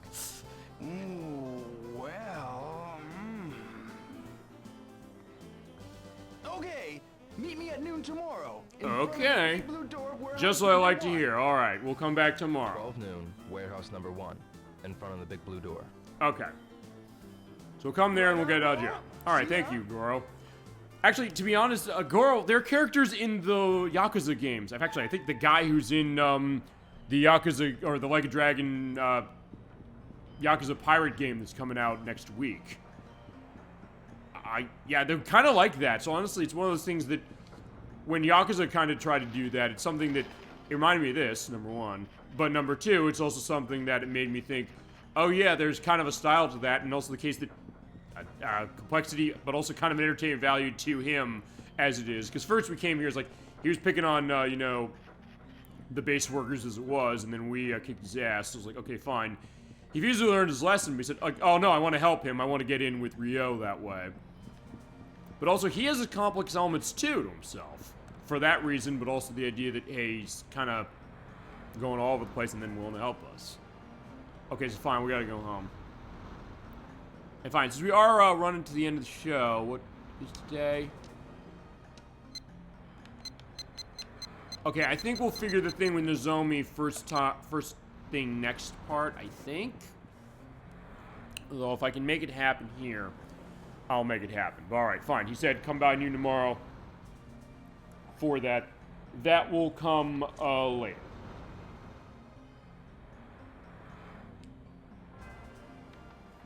Having said that, there are a couple other things I do want to show off, and then we'll go into schedule as it is. Because, yeah, we were getting close to the end as far as... And fine, I'll tell you this. I'm not necessarily on a time limit as far as how it's going. I can go long if I have to, but it's also something that's fine. I'll manage it up enough to get a sense of where we are. Because actually, I'm kind of surprised how far we got tonight. Because even though I played this game for a while, as far as myself personally, sometimes it comes to the case of when we'll do for show, we scope. Which means that how long is a game and how many shows do we need necessarily to run it? And since I always do run the case of variety with the shows, fine, I'm not going to do this every week. Fine, I'm doing it in 2 weeks, as it is, as far as coming back to it. But I'll kind of balance it out with other stuff, other things that guests want to be on, as far as things like that, viewer requests. We do a viewer request every month. We also do our Super Bowl Game Saturday Second Chance. That's something I'm doing this year as a little bit of celebration of the fact that I've been doing this 5 years. Just as a case of when COVID was around, I wasn't seeing a lot of friends. I said, hey, I like playing games and talking about it with them and showing all this weird stuff I got. I was like, let me show you this. And it just kind of became something there. People came in and said, hey, I have memories of this game. I'd like to see this. And I said, hey, let's do it. And maybe they were kind of surprised. They're going to show it? I was like, yeah, we'll do it. I'll get ready. I'll pick a copy. I'll try and find who has it. If it's something that costs a fortune, if I can get that going. Figure it out and play it through and say, hey, come in, have your experience. Tell us what your story is, and we'll have that idea. Because look, watching a game being played, there's a difference between watching a game being played and actually playing the game yourself. Sometimes the kid's like, fine, I wish I could reach through the computer screen or anywhere and say, hey, give a try to this, if you're like, oh, I like what I'm seeing. But in case like, what can I do about that to make that work? And that would be, well, tell stories. Some people said, hey, they've had stories they've told about a game that goes to stuff very personally for them. Cases where they said, I associate with my aunt who passed away. That was the case with Leckford. Came in when we played Kingdom Hearts. He said, I love this game. This is a game that almost like Shenmue to me is to him, in that it showed me what games could do as an art form. It showed the reach they could have. It was that in Final Fantasy X for him, as he mentioned. But he said, my late aunt introduced me to this game. I loved it, and there's a part in this game where you're going off, if you've never played Kingdom Hearts before, or fine, if you saw our play, I'll link to the play as well for the purpose, because actually that's one of my favorite plays as far as what the chat discussion was. The case that there's a part in that game where we're searching for our friends, but one of our friends is taken away, like a shadow variance of herself. And then he said, watching that, I got the sense that this is like my aunt being taken away. I was like, wow, they were coming in and saying that. I was kind of surprised, and said they were willing to open themselves up and said, thank you. I couldn't believe that they were doing that. They were comfortable with doing that. I was going to say no, but I realized that was them telling their stories. That was a brave thing to do that way. But the kitty went up on the shrine. I'm worried she can't come down. So the case that, yeah, we have these great discussions. It's not just me. It's not coming out of me, really. It's coming out of all of you. Really? And I love that. He's like, no, careful. But remember, kittens usually land on their feet. Her leg seems fine. It's no problem, Megan. Yeah, because she did hurt her leg as far as Mimi the cat. But if you do pass by after this reset, but oh, hi, Nozomi. Nozomi. Hi, Ryo. Brought some kit. Is that medicine? Megumi was worried, so... Okay. Right. Hi, Nozomi! Alright, there you go. Her leg's okay now. Yeah, Megumi has been doing a good job taking care of it, taking care of the kitty as well as us. Well, gotta get back to the shop. Okay, take care, Nozomi. And then the Megumi theme here as far as that piano piece, it's beautiful stuff. Okay, so, alright, what I'm going to try to do is, since I do have a little bit of time as far as this, I'll tell you what to do. We're going to go to the arcade, or buy the arcade. I'm going to go through schedule. And I will try and see if we can't get the thing with Nozomi again. Or find the new thing with Nozomi. Or fine, I got to find Eri. And if I can't, we'll do it next time. Because it has to be at night when we do this. And since it's about 4:30, and time actually does run... not in real time, but a bit slower than you might think. It takes, I think, about... let me think about that. Maybe an hour or so to go through a whole day. And you can't go to sleep until 7:30, as far as it's advanced day. I don't know if I can do this on the 26th, but we'll see as far as what this is. If I can show that, I'll show that. That'll be the last thing. But I'm going to go over here, kill time, and the schedule cases that way, because I usually go like 15 minutes in the schedule anyway, because I go into everything I got coming up. And anything you want to see on the show, let me know. We'll do it, and we will have discussions. And the schedule is on the Twitch site here, so we will have our elements saying, like, hey, next week's show, you'll know what next week's show is. I unfortunately can only do it 1 week at a time as far as how Twitch's case is concerned, but it's also something that I'm figuring in the case of it. I've always said, hey, I got a Discord site or Discord channel I've been setting up. I stopped setting it up only because, like, I had other stuff going on, never going back to it, even though I was like, yeah, I gotta do that. And I do keep everything archived as far as what we've done. 5 years of shows as far as what it is, and we'll keep going as far as how they are. So, all right, coming to the end of part 3 of Shenmue. Thank you so much for joining, everybody, to Suika Theme Rondage, to Dolly Finn, and, of course, to aceriverside. Welcome to the Super Bowl Game Saturday family, as is the case. And you are part of the best channel on Twitch, as is always the case. Thank you so much for all your contributions, all of your discussion points, and everything else. So yeah, one of the last elements, as I mentioned, we do for the show is we run schedule to say what do we got coming up over the next couple weeks and months. So, as I said, this is a special Friday edition of the show. When I can't do Saturdays, or like I got stuff going on Saturday, like tomorrow, or 5 minutes from now, 4 minutes from now, I guess, as is, Eastern Standard Time, because we're an Eastern Standard Time program here, we usually go on Saturday. So, here's how it's going to work. This is our show for the week, but if there's other stuff you missed as far as our show, we do have the YouTube site that has them, and a couple days we watch them there because that's where it is. But anyway, let's talk schedule, what we got coming up over the next couple of months. Next week at 7 p.m. Eastern Standard Time, we're back on Saturday. That's going to be on February 22nd. At 7 p.m. Eastern Standard Time, Nocturne's coming back. She's going to be playing Super Mario Advance 4 Super Mario Bros. 3. This is our Super Bowl Game Saturday second chance for February. She was on the show last when we played Super Mario Bros. 3 for the NES. That was back in November. There was one other aspect that she was always curious about, which is that Game Boy Advance release of it, which came out in 2003. There are extra levels that are unlockable using the e-reader accessory. Unfortunately, the way the e-reader went is it did not do well in the US compared to Japan. And the level cards that went with it in order to add the levels into the game, you could not get them easily, and some of them were only in Japan. It was great. Thank you so much. Of course, aceriverside, no question. Thank you for adding so much and also adding in great insights in terms of what you mentioned in terms of disk compression and storing of data, and also getting me to understand the read more on the Chai fight at the arcade here, which is a great case of itself. Yeah, she was curious about this. Those levels, as far as on the Game Boy Advance, you have to have the e-reader. You have to have the Game Boy Advance in order to get the data together. You have to have a link cable going across. You have to have the individual level cards, a lot of which were released in Japan only. And also on Game Boy Advance, the cartridge size was not large enough to store all of the levels on it. The good news is that Nintendo re-released it on the Wii U Virtual Console years ago, which is no longer available for, but on the Nintendo Switch now. The Nintendo Switch Online Plus Expansion Pack service gives you Game Boy Advance games. And this version is up there with all of those extra levels unlocked. So, she can come back because she's a resident expert of Super Mario Bros. 3. She loves that game. So, we're going to look at this new version, or this newer version, with those extra levels that she has not seen before. She hasn't seen them in a while, and honestly, it's been a while for me too. So it's going to be kind of a bit of a relaxing case of kind of going through that, giving a different take on Super Mario Bros. 3, with its kind of 16-bitified take. Because, yeah, we played it on NES, but it was the Super Mario All-Stars version that was on Super Nintendo that was 16-bit enhanced. And then that Game Boy Advance version was kind of based on that, but with extra stuff as well, including those levels. They've taken elements from other Mario games. Definitely interesting stuff, and we'll have our discussions on e-reader. Maybe anybody in the chat might have had that. And an interesting story maybe to tell about that. That's going to be our next show. That's Saturday next week at 7 p.m. Eastern Standard Time. Week after that, we start March 1st. We're coming back to Shenmue here. We're going to be coming back and, yeah, going as far as we've went. I think for the game, we're going to only need 5 parts for this. But as I mentioned, I'm going to have a separate show for the Shenmue Passport disc.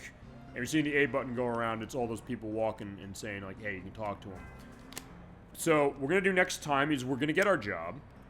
We're going to see about the thing with Nozomi now when we're done here. I'm basically waiting until it's about 6 or 7 o'clock. So if I can get Eri to appear here, I'll have that go. If not, we'll figure that next time. So we got that as far as coming back to this game. Week after that, the March 1st show, that's 7 p.m. Eastern Standard Time for the show, for that one. Week after that is going to be 3 p.m. Eastern Standard Time on March 8th. That's going to be with Chasm 22 and Crochet Nerd 64. They're playing Shadow Hearts Covenant for the PlayStation 2 for us. We're going part 2 for that one. Running long, because, like, hey, this game is 80 hours. How are we maximizing this? They said, fine, we're starting early. We're running really long parts. We got a lot of food on our person as far as meal going on at the same time as far as available to us, and also the patented Captain D-Trag fruit sampler. That was the case last time. We had stuff as far as grapes, blackberries, blueberries, and strawberries. It was the case like, yeah, that was kind of the hit. And other stuff, so we'll have that going as far as our experience with it. Crusader64 is playing the game from the PlayStation 2, and Kazan22 is doing the very vital duty of maps, as far as making sure we don't miss anything, and also maybe rewriting the maps, because that game, it's a cult classic, maybe more than even Shenmue is, in the sense that it's even less well documented to a certain degree, because this has a dedicated fan base to itself. But then again, Shadow's Covenant does as well, which is a sequel to Shadow Hearts from the PS2. This is the second game in that franchise, or technically the third, because it's a tie-off of a game called Kodelka, which is on PlayStation, which costs a lot of money, but Crusader64 has it because he loves that game. That game is to him what Shenmue is to me.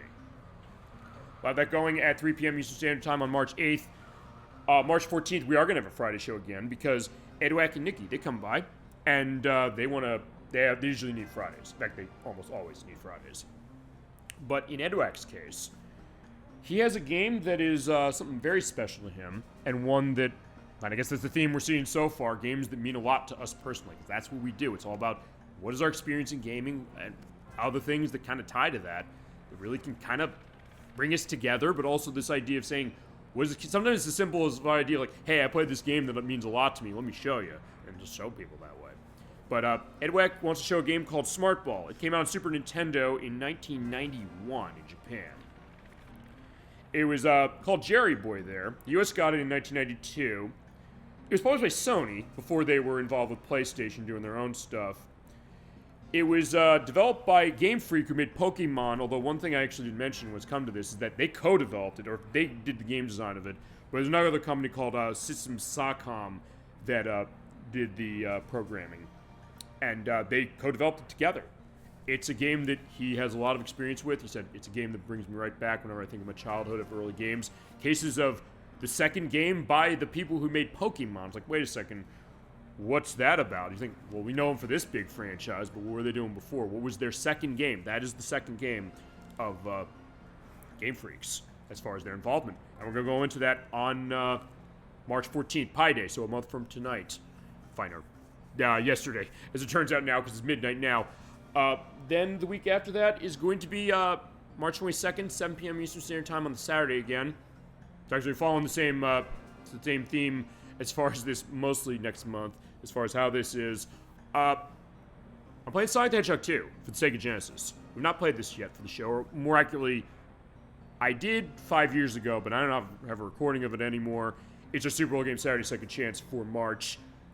For that one, there are a lot of stories to tell on Sonic 2, as has been the case, but it's also, I wanted to go even deeper than maybe other people have gone, because this is a game where there's a lot of stories about the betas that were of this game, what this game could have been before it came out. And for the purpose of that, I want to talk about that. So I'm going to show off the Switch Online expansion pack port of it, which is straight port in the Genesis game. But I'm also going to show off Sonic Origins Plus, because it has stuff that were going to be in the game before they then pulled them out. Including stuff that were going to be in the beta, or that were in the betas of this game, including Hidden Palace Zone, and other stuff as well. So I'll have a whole take of that. We'll discuss it fully. Talk about its history with the television show Nick Arcade. There's a big case of that. And go into that as far as the return to Sonic the Hedgehog, which has been a bit of time as far as seeing him again. Then the week after that, we got a show that's definitely not for children, but also our annual April Fool's Day show. This is a brace yourselves game, and it's one of these, you're going to think I'm making this up, and then you're looking, it's like, no, I'm not. Plumbers Don't Wear Ties. This is a game that came out on the 3DO back in 1993. It is a game that initially looks like a full-motion video game where it's a dating sim about a plumber who doesn't wear a tie but then wears one because his mother wants him to. A woman who is kind of being told by her father, you need to have children. Both of you need to have children. They meet. A lot of crazy and politically incorrect shenanigans go on as we're going to get this, and we're going to show this tonight, then we're going to end with the Nozomi thing. Eddie, what's up? Because she's stopping us and saying there's something wrong with Nozomi. Something wrong? Yeah. She said Sakura got open. In fact, we'll do this, and then now, I'll finish off the she schedule. She seemed really down, so can you go and talk to her? We are. Yeah. Okay, so, yeah, Plumber's over ties, though, as we make the run over to Sakuragaoka Park, because that's where she's gonna be. And this is gonna be a big case, for sure, for her. But, yeah, it's this crazy game. It's, basically still images as far as all this dialogue going on for the discussions. It's definitely something for adults. It's definitely politically incorrect. You're like, what were they thinking making this? But they re-released this game on all the modern systems and on the PC. I have the Switch version of it. And because on the 3DO, as we're pointing out, A, I don't have a 3DO, and B, the 3DO version is $400. It costs tons of money, despite its notorious nature. But it's something that there are a lot of documentaries on the disc, or on the card, as is the case for Switch, that we're going to want to talk about. And we're going to show that off as our April Fool's Day show, but first, we got a meeting with Nozomi, and this is a big case. We're watching it now. She's crying.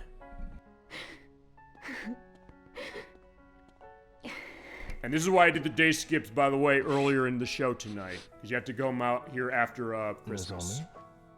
What's up? Oh, Ryo. You okay? What's wrong? You got this great theme of Nozomi. My God, it's beautiful. Are you crying? No. I'm so embarrassed. It's alright. What's going on? Problem with your mom? Yes. She'll stay here, but she says I have to go there. You're just saying she has to go back to Canada. It's her family home.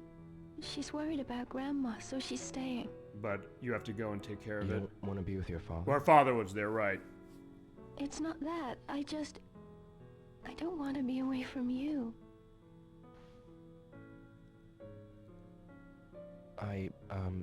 Please, just for a while, stay with me. And this scene is absolutely beautiful.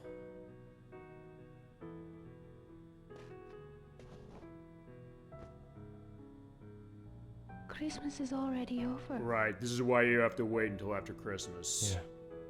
We didn't get to celebrate together. Yeah, and I got swindled on Christmas too. I'd so wanted to spend Christmas Eve with you. Nozomi?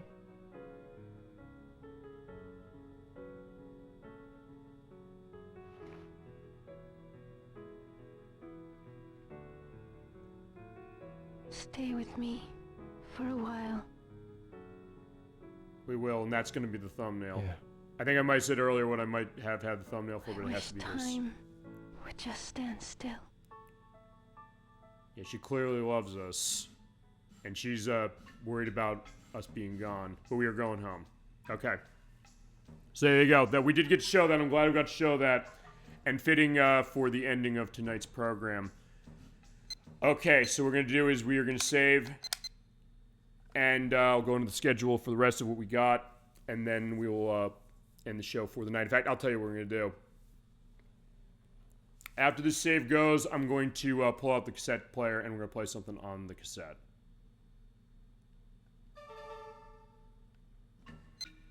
Alright, so we're going to sleep and then we'll do that. Okay, so yeah. March 29th at 7 p.m. Eastern Standard Time. That Plumber's Over Ties Definitive Edition. You're going to see what that game is. We're also getting one other cutscene, which you see the first time you go to sleep in Disc 3. Because, yeah, we were with Nozomi. But who's this? We'll find out later.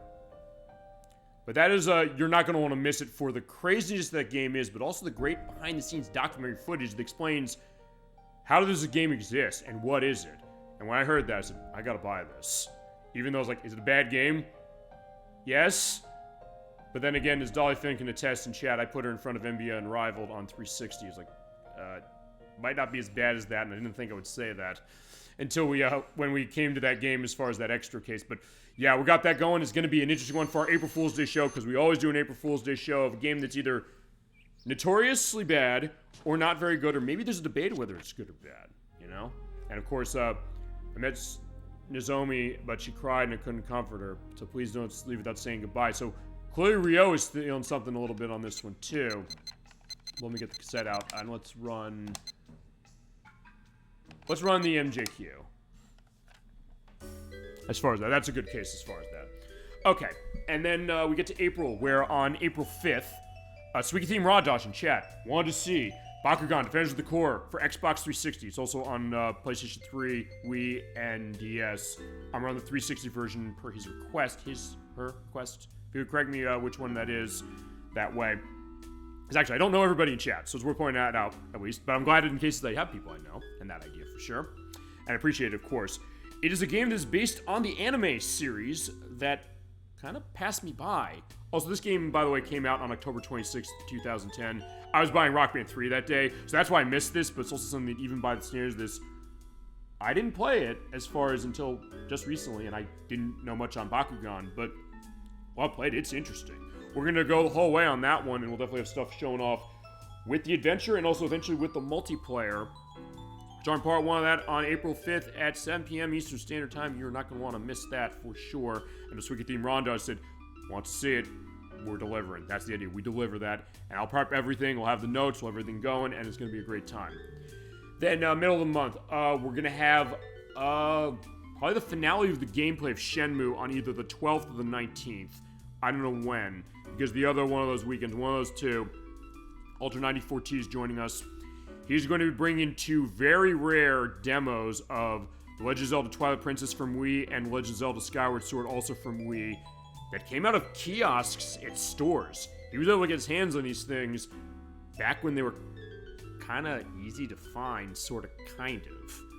They ballooned in price because these are things that were not sold to the public. And he said, hey, let's take a look at it.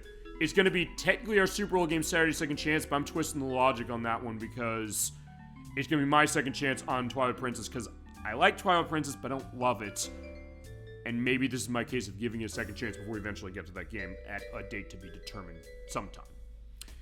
It's going to be one of those weekends as far as that because on April 26th, it's going to be a 3 p.m. show with Shinobi 64 and Kazan 22 for part 3 of Shadow Heart's Covenant. And then we get into May, where in May we will have the last part of Shenmue, which will be the showcase of the Passport disc. That is unless we finish so much of it next time in 2 weeks.